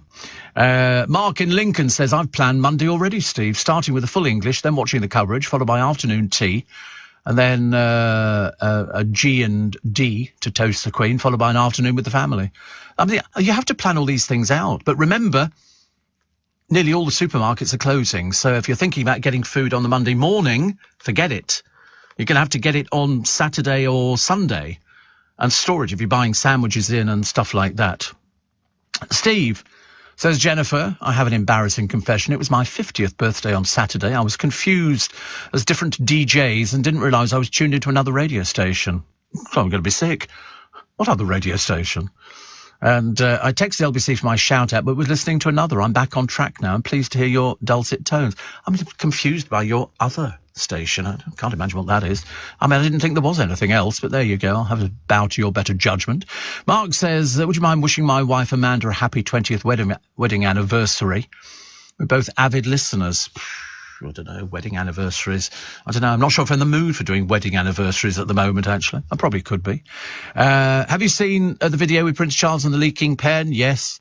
You're obviously late to the party today, because we've already mentioned that. Yes. I mean, he also had an incident with an inkwell as well. He's obviously got a thing about ink. He's obviously got a thing about leaking pens, and he was signing the book at a ceremony when he became frustrated with the leaking pen. But you can tell he's going to lose his temper with it. Because the trouble is, he's so used to doing it. And then he had to check the date as well. Is it? Oh, God, he said I put the wrong date down. I mean, honestly, there's a lot of pressure on people at the moment. There's pressure on everybody. Pressure on everybody. Andrew in Edinburgh says, I'm a black cab driver in Edinburgh, and the last few days have been impossible to move around, so I can only imagine what London will be like. Roads up here still closed, and will be for the next few days, even though everything has now moved down to London. Oh, yes, I mean, we are quite well versed in doing things like that. We do it very well indeed. I'm just wondering how far down, whether I can go down to Trafalgar Square, do a left along past... Yeah, and I'll have to check with Joanne. Oh, it's all going to be one of those days, isn't it, today? And it's only Wednesday. I could understand it if it wasn't, but it's only Wednesday. And already I'm getting stressed out thinking, what must it be like on the Monday with people pouring into the capital? But will they be pouring in the early hours of the morning? I think they'll do it the day before. You think they'll pour in on the Monday morning? Yeah, just as I'm leaving. You watch, millions of people walking to... I'll be the only one walking against the... They'll be going, you're going the wrong way, Steve. You're going the wrong... You need to turn around and go with that. I said, no, I can't. I've got to go this way. I've got to go... So I'm assuming trains are running from Waterloo Station. I mean, we haven't got any... They're still doing it. Thank God for that. Well, there you go. Steve, the View cinemas are showing the funeral free of charge, which includes a bottle of water, says Gay. Is that only for members, though? They have a members scheme, don't they, I think? But my nearest cinema is Staines, waiting for hubby to wake up to see if he wants to go before I book it. Ah, you book it. Ah, right, OK. Well, that's OK. I quite like the idea, as long as they do hot dogs and stuff like that. Because if you said, there's also a lot of pubs that are doing it as well. They're going to be showing the funeral, so, this might be their last chance to make some money. There'll be screen up in London. Yeah, the screens all over the place. For about 10, 15 screens. Steve, what a roller coaster of emotions. Yes, I would agree, actually, that we've been on mourning the loss of our dear Queen to celebrating our new King Charles III. Thankfully, the store I work in will be closed as a mark of respect for the Queen on Monday. I would have asked for the day off anyway, as I didn't want to miss this sad day in our history. I've been buying the papers over the last few days, as my dear late mum did in the past, as she loved the Queen and the royal family. Yes, I think most people will be buying and having to decide which papers to buy to keep for sort of years to come, but you need to seal it in plastic, because if you fold it up, the ink will, and it'll just disintegrate. You'll sort of give up, won't you, really? There was a drink driver caught. In fact, it's the police's least favourite thing, drink drivers. They absolutely hate drink drivers. And this one ordered food at a McDonald's at 3 a.m. What he and the window and ordered his McDonald's, but the worker who served him told him to wait for his order in the car park and then called the police, which actually, because he could spot that he was drunk. And Marcus Wilson was then spotted swapping seats with the passenger. They think that nobody notices these things, because when they're drunk, everything is completely different. When the police arrived, he became aggressive. He pleaded guilty, and he was at Medway. He comes from Chatham in Kent, and he was fined £250, banned from driving for 12 months, also ordered to pay £85 costs and £100 victim surcharge. So basically, I mean, they always say if you drink and drive, give your keys to somebody else. Don't even think about getting in the car. I don't know why somebody would be that stupid. But obviously Marcus Wilson, 28 going on 5, is a bit of an idiot. Because you don't... And then to pull into a McDonald's drive-through. Yeah, even more stupid. Cheeseburger, get a cheeseburger. And obviously the worker went, yeah, just put the car over. I mean, how he made the car round there, because some of these pulling into the windows are quite tight. I couldn't get my car round there at all. But it was ever thus. It was ever thus. What else we got? The Mirror today. They've got another picture of the hearse, actually, and all these camera phones all lit up. It's amazing, actually. It does look absolutely amazing. And the hearse was lit up. Buckingham Palace was lit up. And, and all these people queuing on the embankment. Of course, it's the reporters you feel sorry for. They've had to get up at the crack of dawn and go down there. They've also got to, if it's Sky News, they have to hold their own microphone. They don't have the luxury of somebody doing the microphone for them. I remember on Sky News years ago where basically they had the cameraman with the little cameras. They didn't have any big cameras. And the poor reporter, I can remember seeing her, Judith Dawson, holding her own microphone. I remember thinking, how much cheaper can it get? You know, very, very shortly. I don't know what Kay Burley's done to herself recently. I couldn't quite work things out. But again, they all have to start so early in the morning. So the camera crew's got to be there. Then they're working to what base says. The same for us. We had reporters yesterday. I listened to the start of Nick's programme yesterday. And even while we were speaking, we had a reporter down watching all the rehearsals going on. If I'd known. But Princess Royal, lovely. And lovely memories, lovely memories. But she was with the coffin on the plane down. Also, florists are gearing up for record demands and believe it will be higher than Princess Diana's funeral. £30 million was spent on flowers for Princess Diana. The Strictly Come Dancing launch will be delayed nearly a week to allow for the Queen's funeral on Monday. It's a pre-recorded launch show, as you can imagine. So many things are nowadays, aren't there? You think that, you know, that'll be a live show. No, it's pre-recorded. I believe even Loose Women have a pre-recorded show. I can't remember which one it is. Actually, yes, I think it's half live, half pre-recorded. And I think Lorraine is also the same. I think she does something so on the Friday she can go home. Well, she doesn't have to go there, so she gets sort of a longer weekend. What would Aunt Lucy say? Paddington Nation's link to HM. And also, apparently, in a tribute to Elizabeth II, a family have created a mosaic of Paddington on Sandymere Beach using hundreds of shells and pebbles. Took them 4 hours. It's lovely, isn't it? That's at Westwood Ho in Devon. So they've made this beautiful collage. So well done to them. Lots of people are knitting. Have you seen these things that go on the top of post boxes? Oh, loads of them. We had them in Richmond the other day. And people knit. I mean, there's one of the Queen here. And in Milton Keynes, there's one in Ipswich and in Warwickshire and in Newark and in Leicestershire. And they knit these things and they pull them over like a woolly hat. Excuse me, on the top of the coffin. One of the protection cops of the Queen says, I met her over 1,000 times. She was always very kind. That's what people said. She could be tough. You didn't want to mess with her. She knew how things were supposed to be. And you did it. You did it her way. It was as simple as that. There was didn't even discuss it. Didn't even discuss it. She says this is how it is and that's what you do. What else have we got? What else have we got today? As I say, Archie Battersby's life celebrated, which is nice. And here it is. It's a real camper van. I'm warming to camper vans, actually. I don't know why. I must have having a bit of a turn in my old age. But this is a 20-foot vehicle, top speed 45 miles an hour. It was adapted from a Ford Model T, believed to be the world's oldest, and they basically put a barn on the back of it. And they've just sold it, I think, for about £63,000. And it was built just before the start of the First World War. It's 20 foot long and fully restored. It sleeps 4 people, pine floors, brass lamps and a leather sofa for the driver and passengers. It's lovely. I've seen better for £63,000, but I mean, you're buying here a piece of history, which seems to work. I noticed that a 5-minute stroll is the key to get a crying baby to nod off, according to scientists. Because there's nothing worse, you know, but no, keep walking. And eventually the kids fall asleep, generally into their food. And then they used to sell all the clips and put them on the television. So that's it. Anyway, we'll take a short break, shall we, for the news at 6 o'clock this morning. And then we'll be back with more of your texts and emails and more stories from the papers and more information about, you know, where to go, what you'll see and what time to get there. I would advise people to sort of set off early, especially for today. Are you receiving tax credits? If so, this message is for you. Tax credits are coming to an end, and most people will be asked to apply for universal credit instead. The Department for Work and Pensions is writing to tax credit claimants. You won't be moved automatically, so look out for your letter explaining what you'll need to do and by when. And there's also lots of support to help you make the move.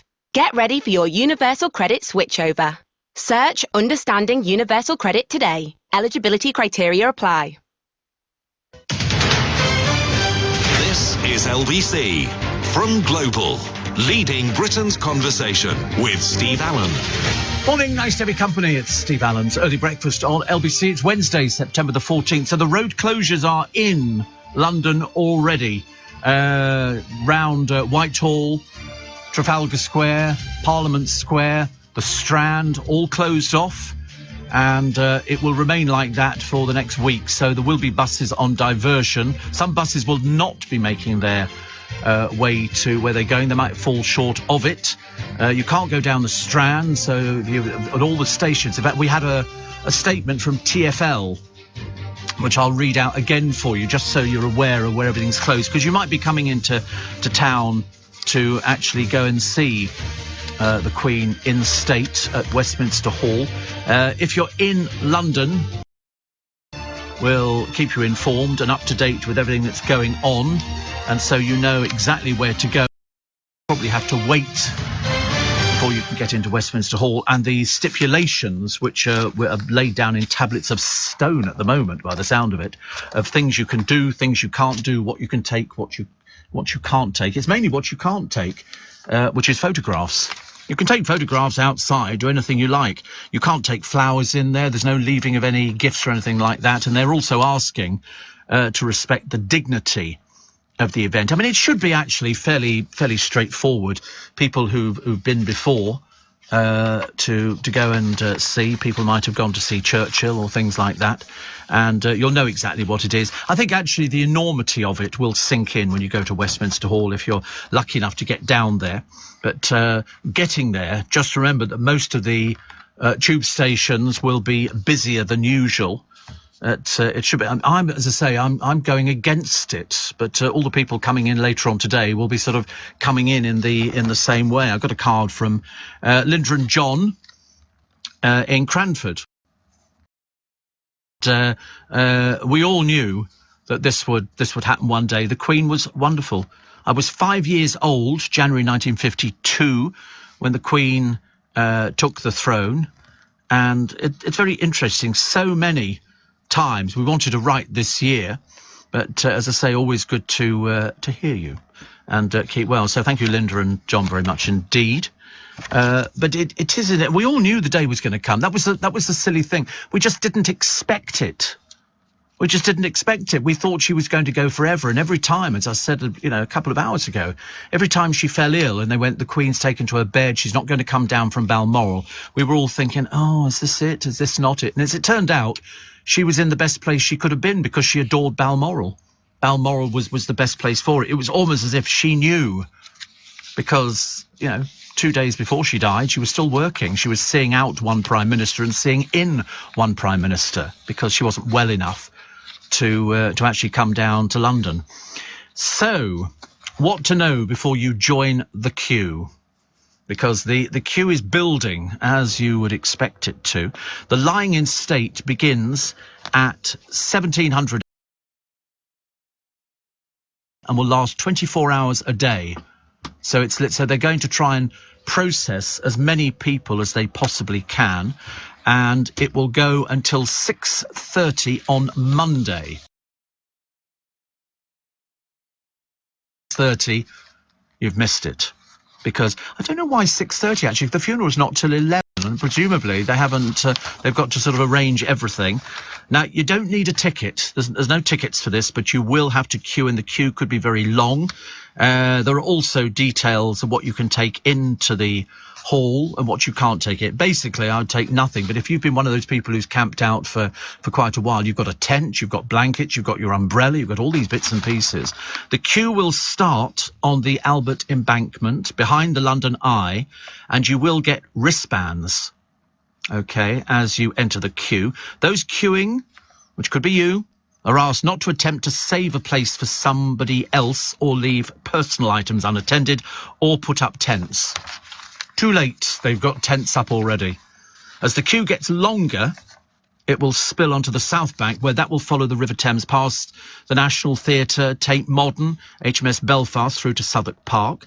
After passing through the Albert Embankment, people will be directed across Lambeth Bridge into Victoria Tower Gardens, which is on the right towards Parliament. Once you reach the front of the queue, you have to go through airport-style security.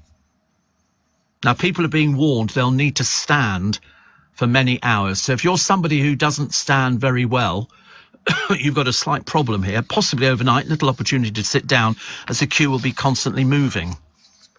And the big question is, where can I go to the toilet? Because there will be a lot of people who need to go to the toilet.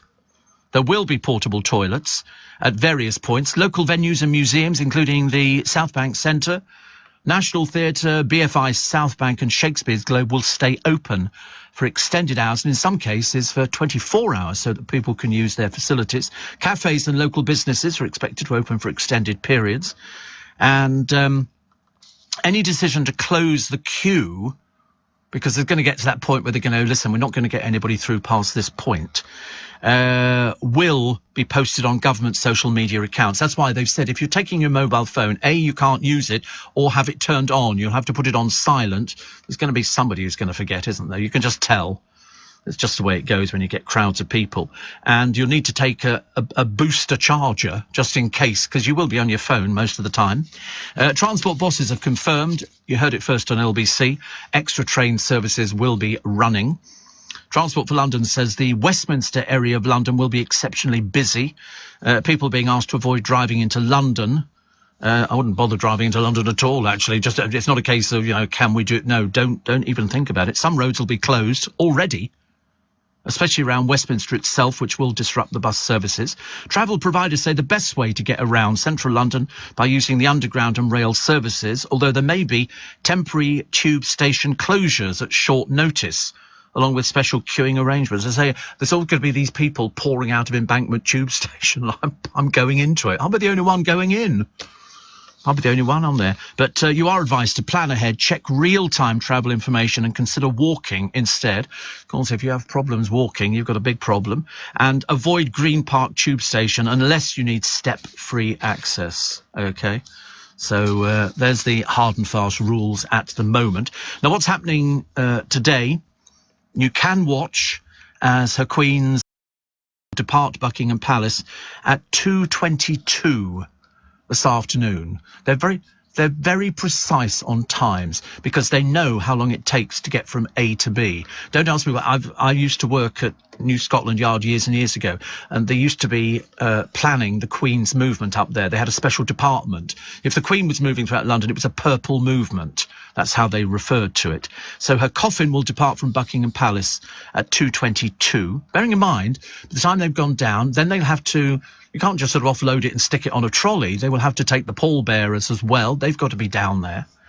And you can watch as the cortege makes its journey through central London.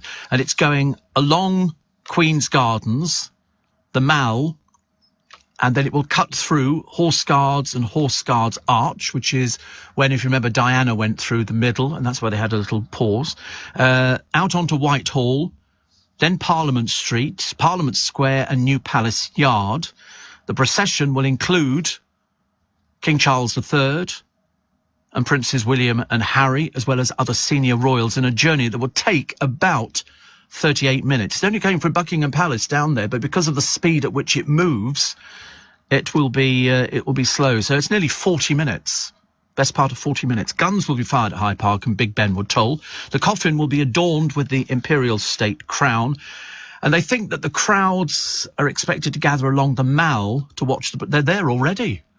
They're there already because this is taking place later on today. They're all out there. They all seem very well natured about the whole thing. I mean, there's so much to organise and so many people doing it. People have been taking pizza down, and some man turned up with tea and coffee to people. Been there. That's what we do in this country. That's what we do, and that's what we do the best. We all come together. And if through her death she brings us back together again, well then that's good. Now, the coffin will reach Westminster at 3 o'clock. They know exactly the timing. So she departs at 14:22. At 3 o'clock, that coffin will arrive. Once there, it rests on the raised platform, the catafalque, and a short service will be held. The platform will be guarded 24 hours a day by soldiers from units that serve the royal household. And from 5 o'clock today, you can go down there and queue. I'm assuming that the queue is quite lengthy already. Begins on the Albert Embankment, runs along Belvedere Road behind the London Eye, continues along the South Bank, as I say, the National Theatre, Tate Modern and HMS Belfast through to Southwark Park. And Thursday, of course, tomorrow, will mark the first of 4 full days that the Queen's coffin will lie in state, where she will remain until the morning of the funeral. They think there's going to be hundreds and thousands of people. I think it's going to be an exceptional turnout. And you'll be paying your respects in this 11th century building, the oldest part of the Palace of Westminster. And on Friday, she will lie in state for the second full day. The King and Camilla will travel to Wales, marking the final of his visits to all 4 nations of the United Kingdom. He's going to be so tired. We haven't even got to the funeral yet, and he's still had to walk behind the coffin. Then he's had to go here. Then he's had to go there. Small wonder he gets upset when the pen starts messing about. On Sunday, which is the 18th, the day before the funeral, the Queen's coffin will lie in state for the 4th full day at Westminster Hall. There will be a 1-minute silence held across the UK at 8 o'clock. 8 o'clock. People can mark the silence privately in their own homes, on the street with neighbours, or at community events and vigils. On Monday, that's the day of the Queen's state funeral. It will be a bank holiday in the United Kingdom, and I'll tell you exactly what's going to be happening in a moment. A little bit of an extra thing chucked in there for you this morning. No extra charge for it. 19 minutes past 6. It's Steve Allen's Early Breakfast. You're very welcome. So Monday, the 19th, is the day of the Queen's state funeral, the bank holiday in the UK. The lying in state will finish at 6:30 in the morning. They will advise you if you are still queuing, and there is a chance you might still be queuing, because I think every single day, today's going to be very busy, and people will start going, and because it's 24 hours a day, they're hoping they can get many people through. They think 400,000. I think they're going to exceed that. I really do think that, and over the days, people will be pacing themselves. And it is a bank holiday, but, you know, you don't necessarily get the day off. It's one of those flexible ones. So the lying in state of Her Majesty will end at 6:30 a.m. At 10:44, again, we're very precise, the coffin will be taken in procession from the Palace of Westminster to Westminster Abbey. The state funeral begins at 11 o'clock. And then following the funeral, the coffin will travel in procession from Westminster Abbey to Wellington Arch, from where it will travel to Windsor.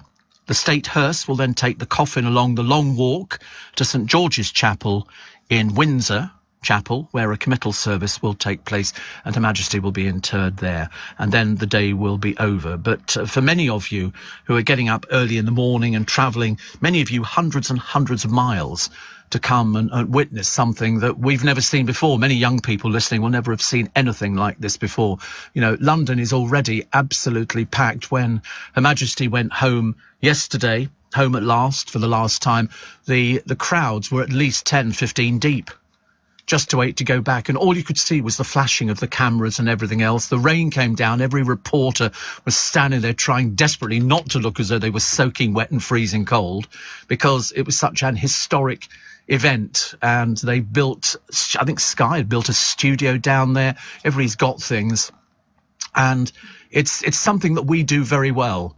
We do all of this kind of thing very well. And the lights inside the hearse, so people could see the coffin. And if you are down there and you're going to be going to the lying in state from the Palace of Westminster, then what memories you will have to tell. I don't think people are remotely bothered by the rain. I don't think it's going to put people off. But do be mindful if you're going down there. There are people in wheelchairs who've gone down there. You know, she covered everything, every single thing. You know, people sort of wanted to go and they wanted to show their respects because she gave so much to this country. But I just love all the pictures in the papers, and it's the only thing that, you know, it sort of takes it away from a radio, when she's smiling. She comes in, she smiles. I mean, you imagine sitting through the Royal Variety performance, and having to still be smiling. Towards the end, she stopped doing the Royal Variety performance, gave it to the younger members of the royal family. But she had to sit through like 4 hours. It was especially if you weren't a particular fan of some of the acts on there and things like that. And they used to try and spread it out a bit. I loved, as the hearse was being driven into Buckingham Palace and then straight through the gate, the outriders, the police outriders, all bowed their heads. Everybody bowed their head. I've never seen anything like it in my entire life.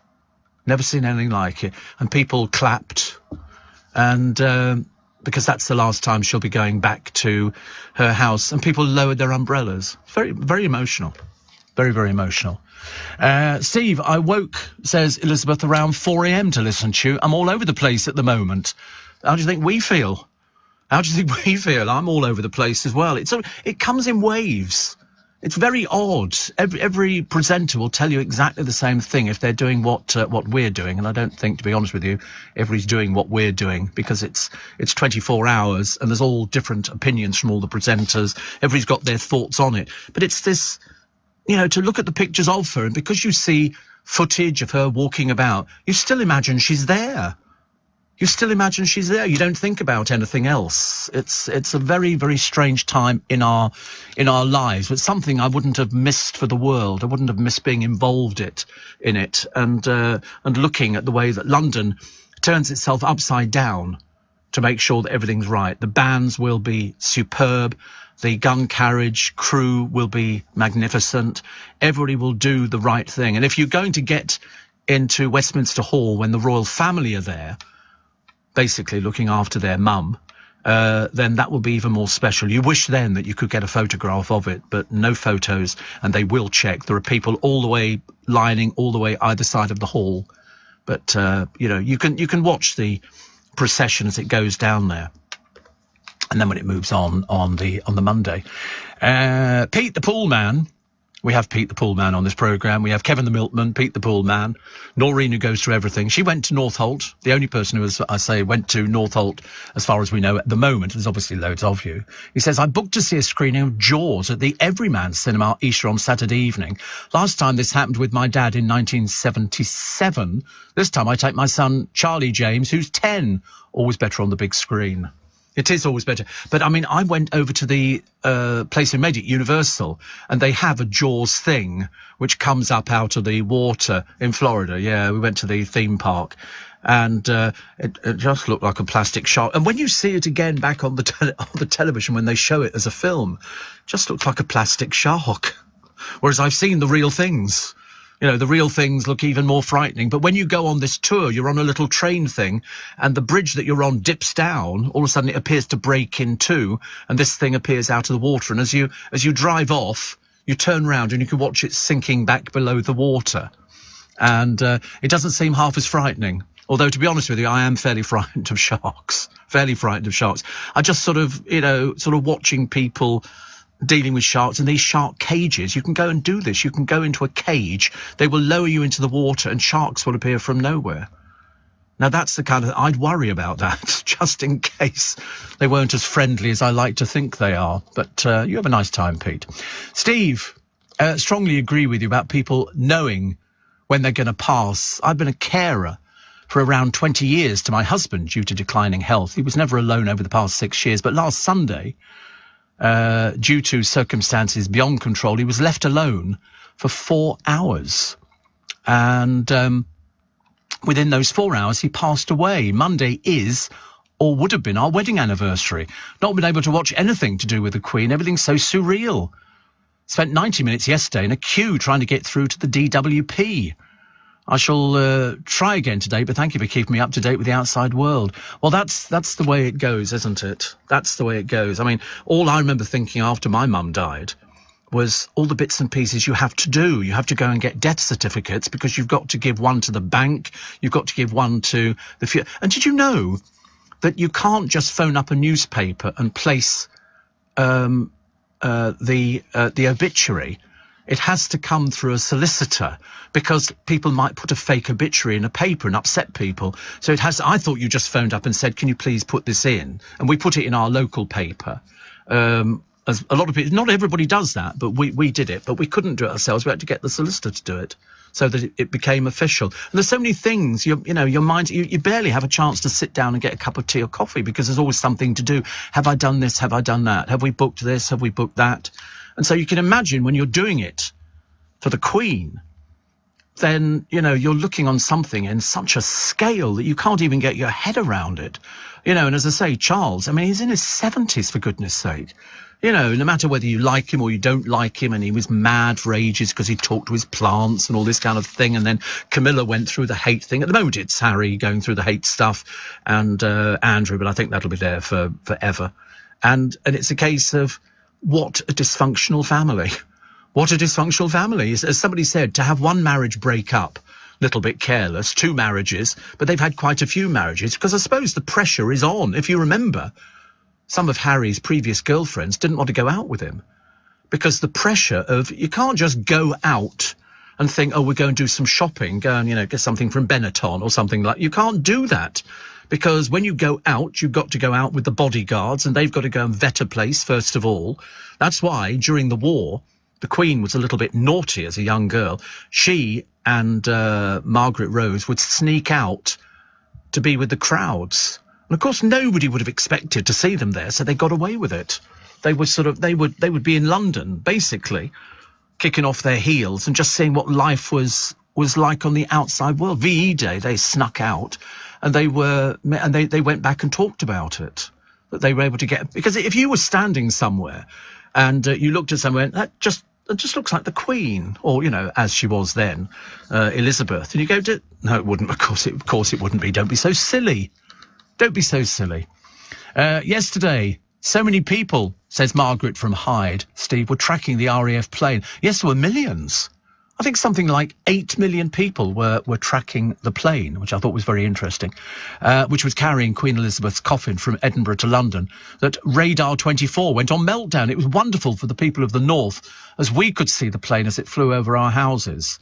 See, your memory, you'll be telling people this in years to come. You'll be telling people exactly what it was like, where you were when you heard the news that the Queen had died, and so many, but, a year ago, look at her. She looked, on top form. She was smiling. She was busy. But I think there was something very significant. It all fell into place. She goes to Balmoral because that's her rest place for a few months. And then the government change. And so she sees in the new Prime Minister, sees out the old Prime Minister. And then 2 days later, she dies in the place that she loved the most. But as we said, and we've said it over the past few days, actually, I think ever since Philip died, I think a big chunk of her life disappeared. A big chunk. And that's how Charles must be feeling now, and Anne. Nobody's asked really about Edward. Nobody really sort of thinks about that, do they? And Andrew, as I say, we sort of move him to one side. But they lost a mum. That was it. Steve, being ex-RAF, I'm biased, says Glyn, but do you think the Queen's Colour Squadron was exceptional in the loading and unloading? I think they've been absolutely stupendous. Absolutely stupendous. You don't have to be biased to tell me that. They're lifting about 38 stone. I thought they were fantastic. Absolutely fantastic. But a lot more work to do. Are you receiving tax credits? If so, this message is for you. Tax credits are coming to an end, and most people will be asked to apply for universal credit instead. The Department for Work and Pensions is writing to tax credit claimants. You won't be moved automatically, so look out for your letter explaining what you'll need to do and by when. And there's also lots of support to help you make the move. Get ready for your universal credit switchover. Search Understanding Universal Credit today. Eligibility criteria apply. Leading Britain's Conversation, LBC, with Steve Allen. Don't forget Nick Ferrari with another very busy breakfast. I think every programme, you could always say actually on radio, everybody's been very busy over the past few weeks getting guests and sorting things out and hoping that interviews don't drop out and everything else. And there's still much more to go. Somebody was asking me earlier on about the funeral guests, who's coming and who's not. Now, the only thing they've not done is they haven't given a list of celebrities going, because I've got no idea who the celebrities are who are going, because I think, to be honest with you, I don't think this is a time for celebrities. They don't want somebody to take away, from Her Majesty And because it should all be about the Queen, not celebs. And a lot of celebrities, you know, like going to Harry's funeral, the rest of it, they had to have a celebrity quotient. And although actually a few of them I noticed the other day said they'd not been in contact with Harry for ages, including Joss Stone, who apparently I thought they were really sort of tight. But anyway, biggest gatherings coming up of royalty and politicians hosted in the UK for decades. Invitations have gone out, as you can well imagine, 500 heads of state and foreign dignitaries. Now, the majority of the leaders have been asked to arrive on commercial flights, and they'll be taken on a bus. I mean, this I can't even imagine. You imagine you're a world leader and you're on a bus from a site in West London coming into town. The ceremony has the capacity at Westminster Abbey for 2,200 people, and they will be expected to be in there fairly early. So who's going to be in and who won't be attending? European royal families. Members of royal families from across Europe, many of whom were blood relatives of the Queen, are expected. Belgium's King and Queen have confirmed they will be there, as King Willem-Alexander and his wife Queen Maxima, along with his mother, the former Dutch Queen Princess Beatrix. King Philippe and Queen Letizia of Spain have accepted an invitation, as have the royal families of Norway, Sweden and Denmark. US President Joe Biden will attend. You know that his beast, his car, is being shipped over with his First Lady Jill Biden, although they're not travelling by the bus. Apparently there is a limit. Much discussion had focused on whether Biden would invite his predecessor Donald Trump to form part of the US delegation, but the limits mean former presidents will not necessarily be able to attend. There has been some speculation that former ladies and former presidents, particularly Obama's, might receive private invites.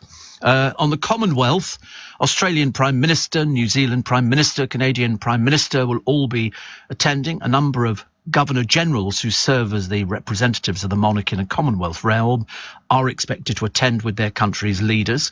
Long-serving Bangladeshi Prime Minister and Sri Lankan President have also reportedly accepted invitations. The Indian Prime Minister, Narendra Modi, is yet to confirm whether he will be there. Other world leaders include the Irish world leader, the German president, the Italian president, as well as European Commission president, South Korean president and Brazilian president are also there, plus the Japanese emperor, also the French president. It's not known whether or not the Chinese president, Xi Jinping, whose visits to Kazakhstan and Uzbekistan this week will mark the first time he's left China since the start of the COVID pandemic, will receive an invite or would accept it. And the Islamic Republic of Iran, long the subject of international sanctions over its nuclear program, will be represented only at ambassadorial level. And as I say, there's no... I don't think the Queen was really into celebrities. I don't think that was her sort of side of the family. She was more world leaders and people to talk to about matters of state. I think, you know, she did meet people, Olympic champions and stuff like that, when they used to have receptions at Buckingham Palace. And we're still waiting to find out what Charles will be doing, having heard this story, which I think broke yesterday, about the staff losing their jobs because Charles has taken on a bigger role and he'll be not using Clarence House as much. What it's going to be used for, I've got no idea. It's quite a big place. The Queen Mother used to rattle around in there. And she did have a lot of staff, it has to be said. Some 83 staff, apparently, which seems like quite a lot. But I suppose they'd be there, there'd be valets and cleaners, because it's a constant cleaning. I remember watching when they were doing the Queen's, what did we call it? The Queen's House, which was Windsor Castle, which was a series on the television, which apparently we've managed to successfully sell out as a DVD. They used to clean the chandeliers, but what they have to do with them, the chandeliers come down on motors. They're all built into the ceiling, and they come down, and then they put this big sort of thing underneath, and they literally wash it. And it was quite something. The water became all filthy. So every time, you imagine how many chandeliers they've got. Not only that, what do you think the biggest problem is at Windsor Castle? Winding the clocks. They've got hundreds of the blooming things. They're in every room. You've never seen so many clocks in your entire life. They have a man whose sole position within the royal household is to wind the clocks and make sure they're all telling the right time. I mean, it's just unbelievable. And there's also a man at Windsor Castle who is responsible for putting the flags up the flagpole, and when she's coming back, they can see her on the long walk, and then the flag goes up, and it means that she's then practically... And it's all done... It's just such an organisation, you can't imagine. But I think in one of the rooms, they've got like 12 chandeliers. Their electricity bill's going to go through the roof. They're going to have to start economising. Have to start worrying about how much money they're going to be spending when the bills come, because they get bills the same as anybody else. I'm assuming that there must be somebody who's going, God, do you know how much money they've got to pay this month? It's going to be a lot. Going to be a lot. Lots. I mean, the papers are just full of pictures of Charles, who's still smiling, and Camilla's still smiling as well. Although I suspect when it's all over, they're going to need a long rest. I think Camilla will be a huge help to him, especially as at the moment. I think he's the one who's turning to us saying, "Oh, what do we do?" She's going, "Don't worry." She's always been the very calming influence. I remember when they got married at St George's Chapel, it was very interesting because there were lots of her friends there waiting outside, and they come outside the church and they've got the flowers, and the royal family turn up and the Queen's standing there looking very pleased. And Camilla goes up to this elderly gentleman and goes, "How lovely to see you." And she turns to Charles and she says, "This is Mr. So-and-so I was telling you about." You know, like it was like everyday conversation. So Charles goes, "Lovely to meet you. I've heard everything about you." And Camilla goes, "Oh, it's so lovely to see you," and all this kind of... It was just a normal family. And now a normal family who are grieving. Phil says, "Steve, after nearly 24 years in Her Majesty's service, I'm exceptionally proud of the way we as a nation are honouring her exemplary service to us all. LBC have done a cracking job. Monday will be very emotional, basically saying goodbye to the boss."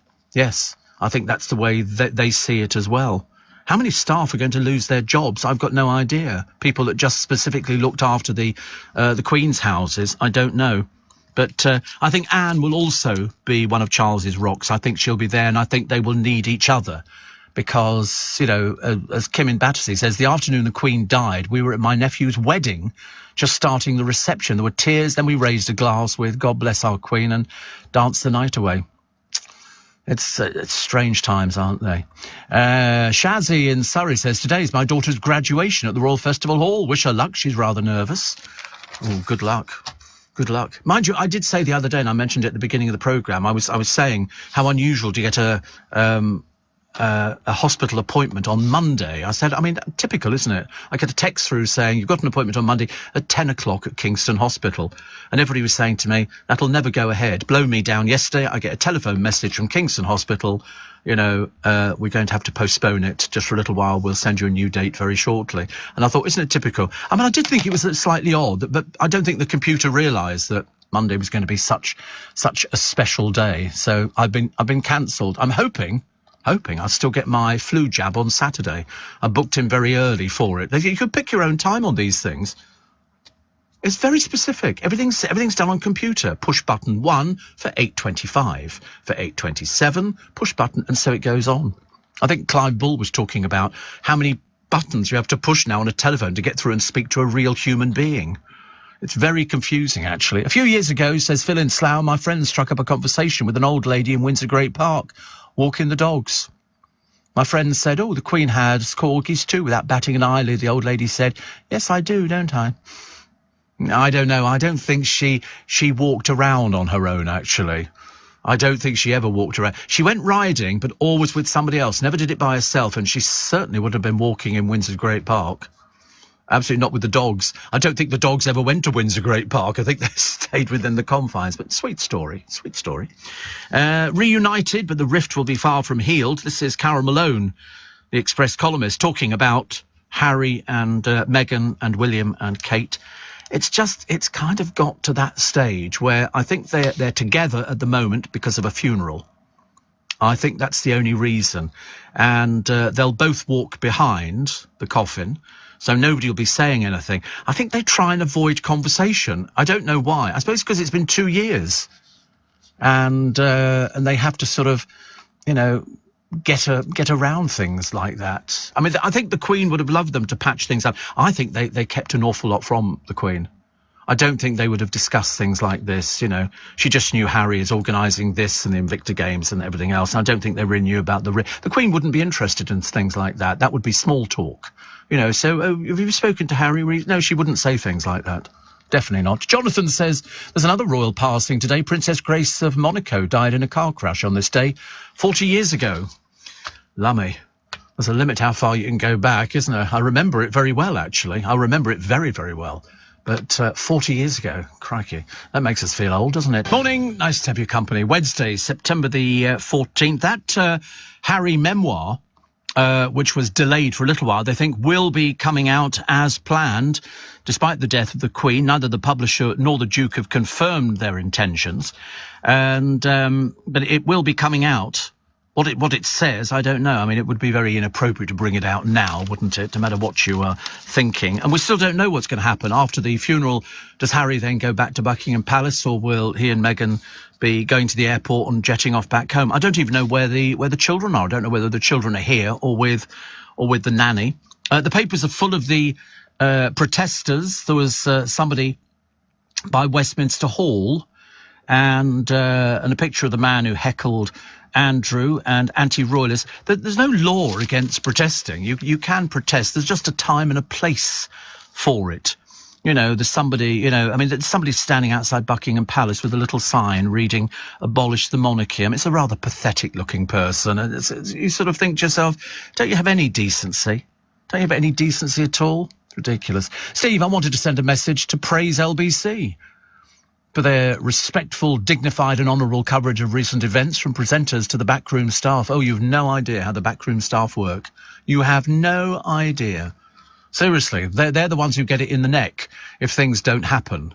We've never called them backroom staff, actually. I don't know why they were ever called backroom staff. We don't really have... It makes it sound like they're hidden behind a wall. And they go, where? They're in the back... Well, they are in here, obviously, because you can't all be in the same room. But, you know, it makes it sound like we peer around the wall and go, oh, there they are. Shh. Stay quiet, my children. Just get the guests. That's all they have to do, is get the guests. There's a lot of pressure on people, especially when something like this happens. It's like in the event of any disaster, there's always, you know, people who have to make sure that everything's done and everything gets done at the right time. You've got to book the guests, and then there'll be messages going out. Don't call this person because they're doing this program and that program, and then they want to talk about this, and can they do that, and can they mention their book, their play, their film, or whatever it happens to be. There's a lot of work goes into it. It's not just, I mean, not particularly on this program. I have to, honestly, I'm just here to impart as much information. But I do look at the stories in the papers. You know, when you see sort of somebody with "abolish the monarchy," you think, what a pathetic person you must be. I mean, you know, who's going to take a blind bit of notice? Is that your little bit of fame? You know, is that it? So abolish the monarchy. Ooh, scared. But the police, they've said, are overzealous in arresting and silencing the protesters. And look, you'll probably see over the next few days some more people doing it. Because they're also doing it because they suffer from a great insecurity. They don't so much want to abolish the monarchy as get their picture in the paper. They enjoy the fame, they enjoy the notoriety, and the more stupid they become, the more famous they become. We seem to sort of delight in putting people, you know, they've even got a picture, as I say, the man who heckled Andrew. He's perfectly entitled to heckle him if he wants to, but be respectful. You know, he was walking behind, you know, the hearse with his mother's body in it, for goodness sake. But, you know, Centre Parks as well, they got some really bad publicity. They had to do the U-turn, the quickest one I think we've ever had. It was very embarrassing. They got such a backlash from their cousins. I don't know what they were thinking. Just in case you didn't know, families had faced the prospect of being kicked out and then asked to come back 24 hours later to finish their holiday. And people going, what? What, so you're going to close Centre Parks, we all leave, and then 24 hours later we all come back in again? How ridiculous. And so Centre Park's gone, oh, sorry, made a mistake. And so that's gone a bit better. Also, thousands of people will have had their hospital and GP appointments cancelled because of the Queen's funeral. Some trusts have postponed all non-urgent procedures and clinics on Monday after it's been declared a bank holiday, which includes hip and knee replacements, cataract surgery, maternity checks, and even some cancer treatments. And Steve Allen's ophthalmic, whatever it is I was having done, I can't remember. And NHS England have told patients to ensure they've got enough medication to get them through the 3-day weekend. After informing GP surgeries they can close all day on Monday. So I have got enough medication. I have got enough tablets. I think so, yes. Do you know how many people are on a waiting list in England at the moment for the NHS? 6.8 million. 6.8 million, I can't believe it. Apparently, more than 400,000 have been waiting more than a year. More than a year. Unbelievable. But it's the flights and the hotel prices which have rocketed night before the Queen is laid to rest. And it's gone up quite considerably. BA want £404 for a flight from Newcastle to Heathrow. And a flight that cost £99 a few days before. And they sort of just magically put the prices up. The Strand Palace has a double room on the eve of her funeral for £800. Week later, it's £232. And that's a 600 room hotel, I think, actually. And people hoping to stay overnight before the historic event, face paying up to £1,500 for a double room at the Park Plaza in Westminster Bridge. You come over Westminster Bridge and it's directly in front of you. You have to go, it's like being on a roundabout. You have to go sort of round the thing. £1,500 for a double room. I mean, I understand why they're doing it, but it just seems a little bit churlish, doesn't it? 84850 steve@lbc.co.uk. And Sharon says, it's my birthday. Also went to the Fame 40th reunion in Birmingham last week, which we mentioned on LBC, because there was a few members of them over there, and finished the weekend visiting Windsor Castle, laid flowers and watched the proclamation. Very moving experience. It's been a very traumatic few days for everybody, least of all those people who are at the centre of the attention, the members of the royal family. We'll all remember this week. We'll all remember it. We'll remember it for, Steve Allen telling you, don't bring your car into London. There's no way you can go. It's all closed. All the main places are closed. You can't get down the Strand. You can't get down Pall Mall. You can't go to Trafalgar Square driving. You can't go anywhere, really. And those sort of places have been meters taken out. But as one feature in the paper said today, arresting people for criticising the monarchy will only damage the monarchy itself. And when the Queen lies in state today, we won't have seen anything like this since Churchill.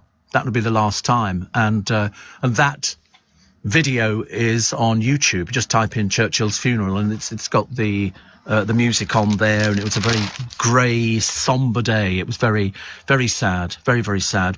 The good news is, if there was any such thing as good news, the jobless rate hits a 48-year low. So that's the good bit of news today. The rest of it, I don't know about. I'm not sure about good news today. But just remember, if you're getting food in for the Monday, lots of the major supermarkets are closing. Along the route, the little supermarkets, mini Tesco and mini Waitroses and Marks and Spencer's, mini ones in garages, they'll be open. But the main supermarkets will be closed as a mark of respect. We still haven't found out. I tried to find out yesterday for you, but I couldn't find out whether or not the coffee shops were going to be closing as a mark of respect. But I got a sneaking feeling, and being the cynical person that I am, they will remain open. Because if people are coming into London, they don't want to miss the idea of selling them a very expensive cup of frothy milk. So they'll be doing a roaring trade, I should imagine, because if the amount of people coming into London is to be believed, then there's going to be 1 million more people on the streets. That's 1 million more people who are going to be wanting to buy coffee. Oh, Costa Coffee closed Monday. Really? There's an interesting one. So now I wonder if one closes, they all close, or will there be a backlash if they say, well, wait a minute, Costa Coffee closed, why aren't the other ones closed? I'll try and find out, actually, over the next few days. But if you are coming into town today, the queue has grown quite considerably for Westminster Hall. And you'll be able to see the cortege moving down with the royal family. And that'll be quite moving. That will dominate a lot of today's proceedings.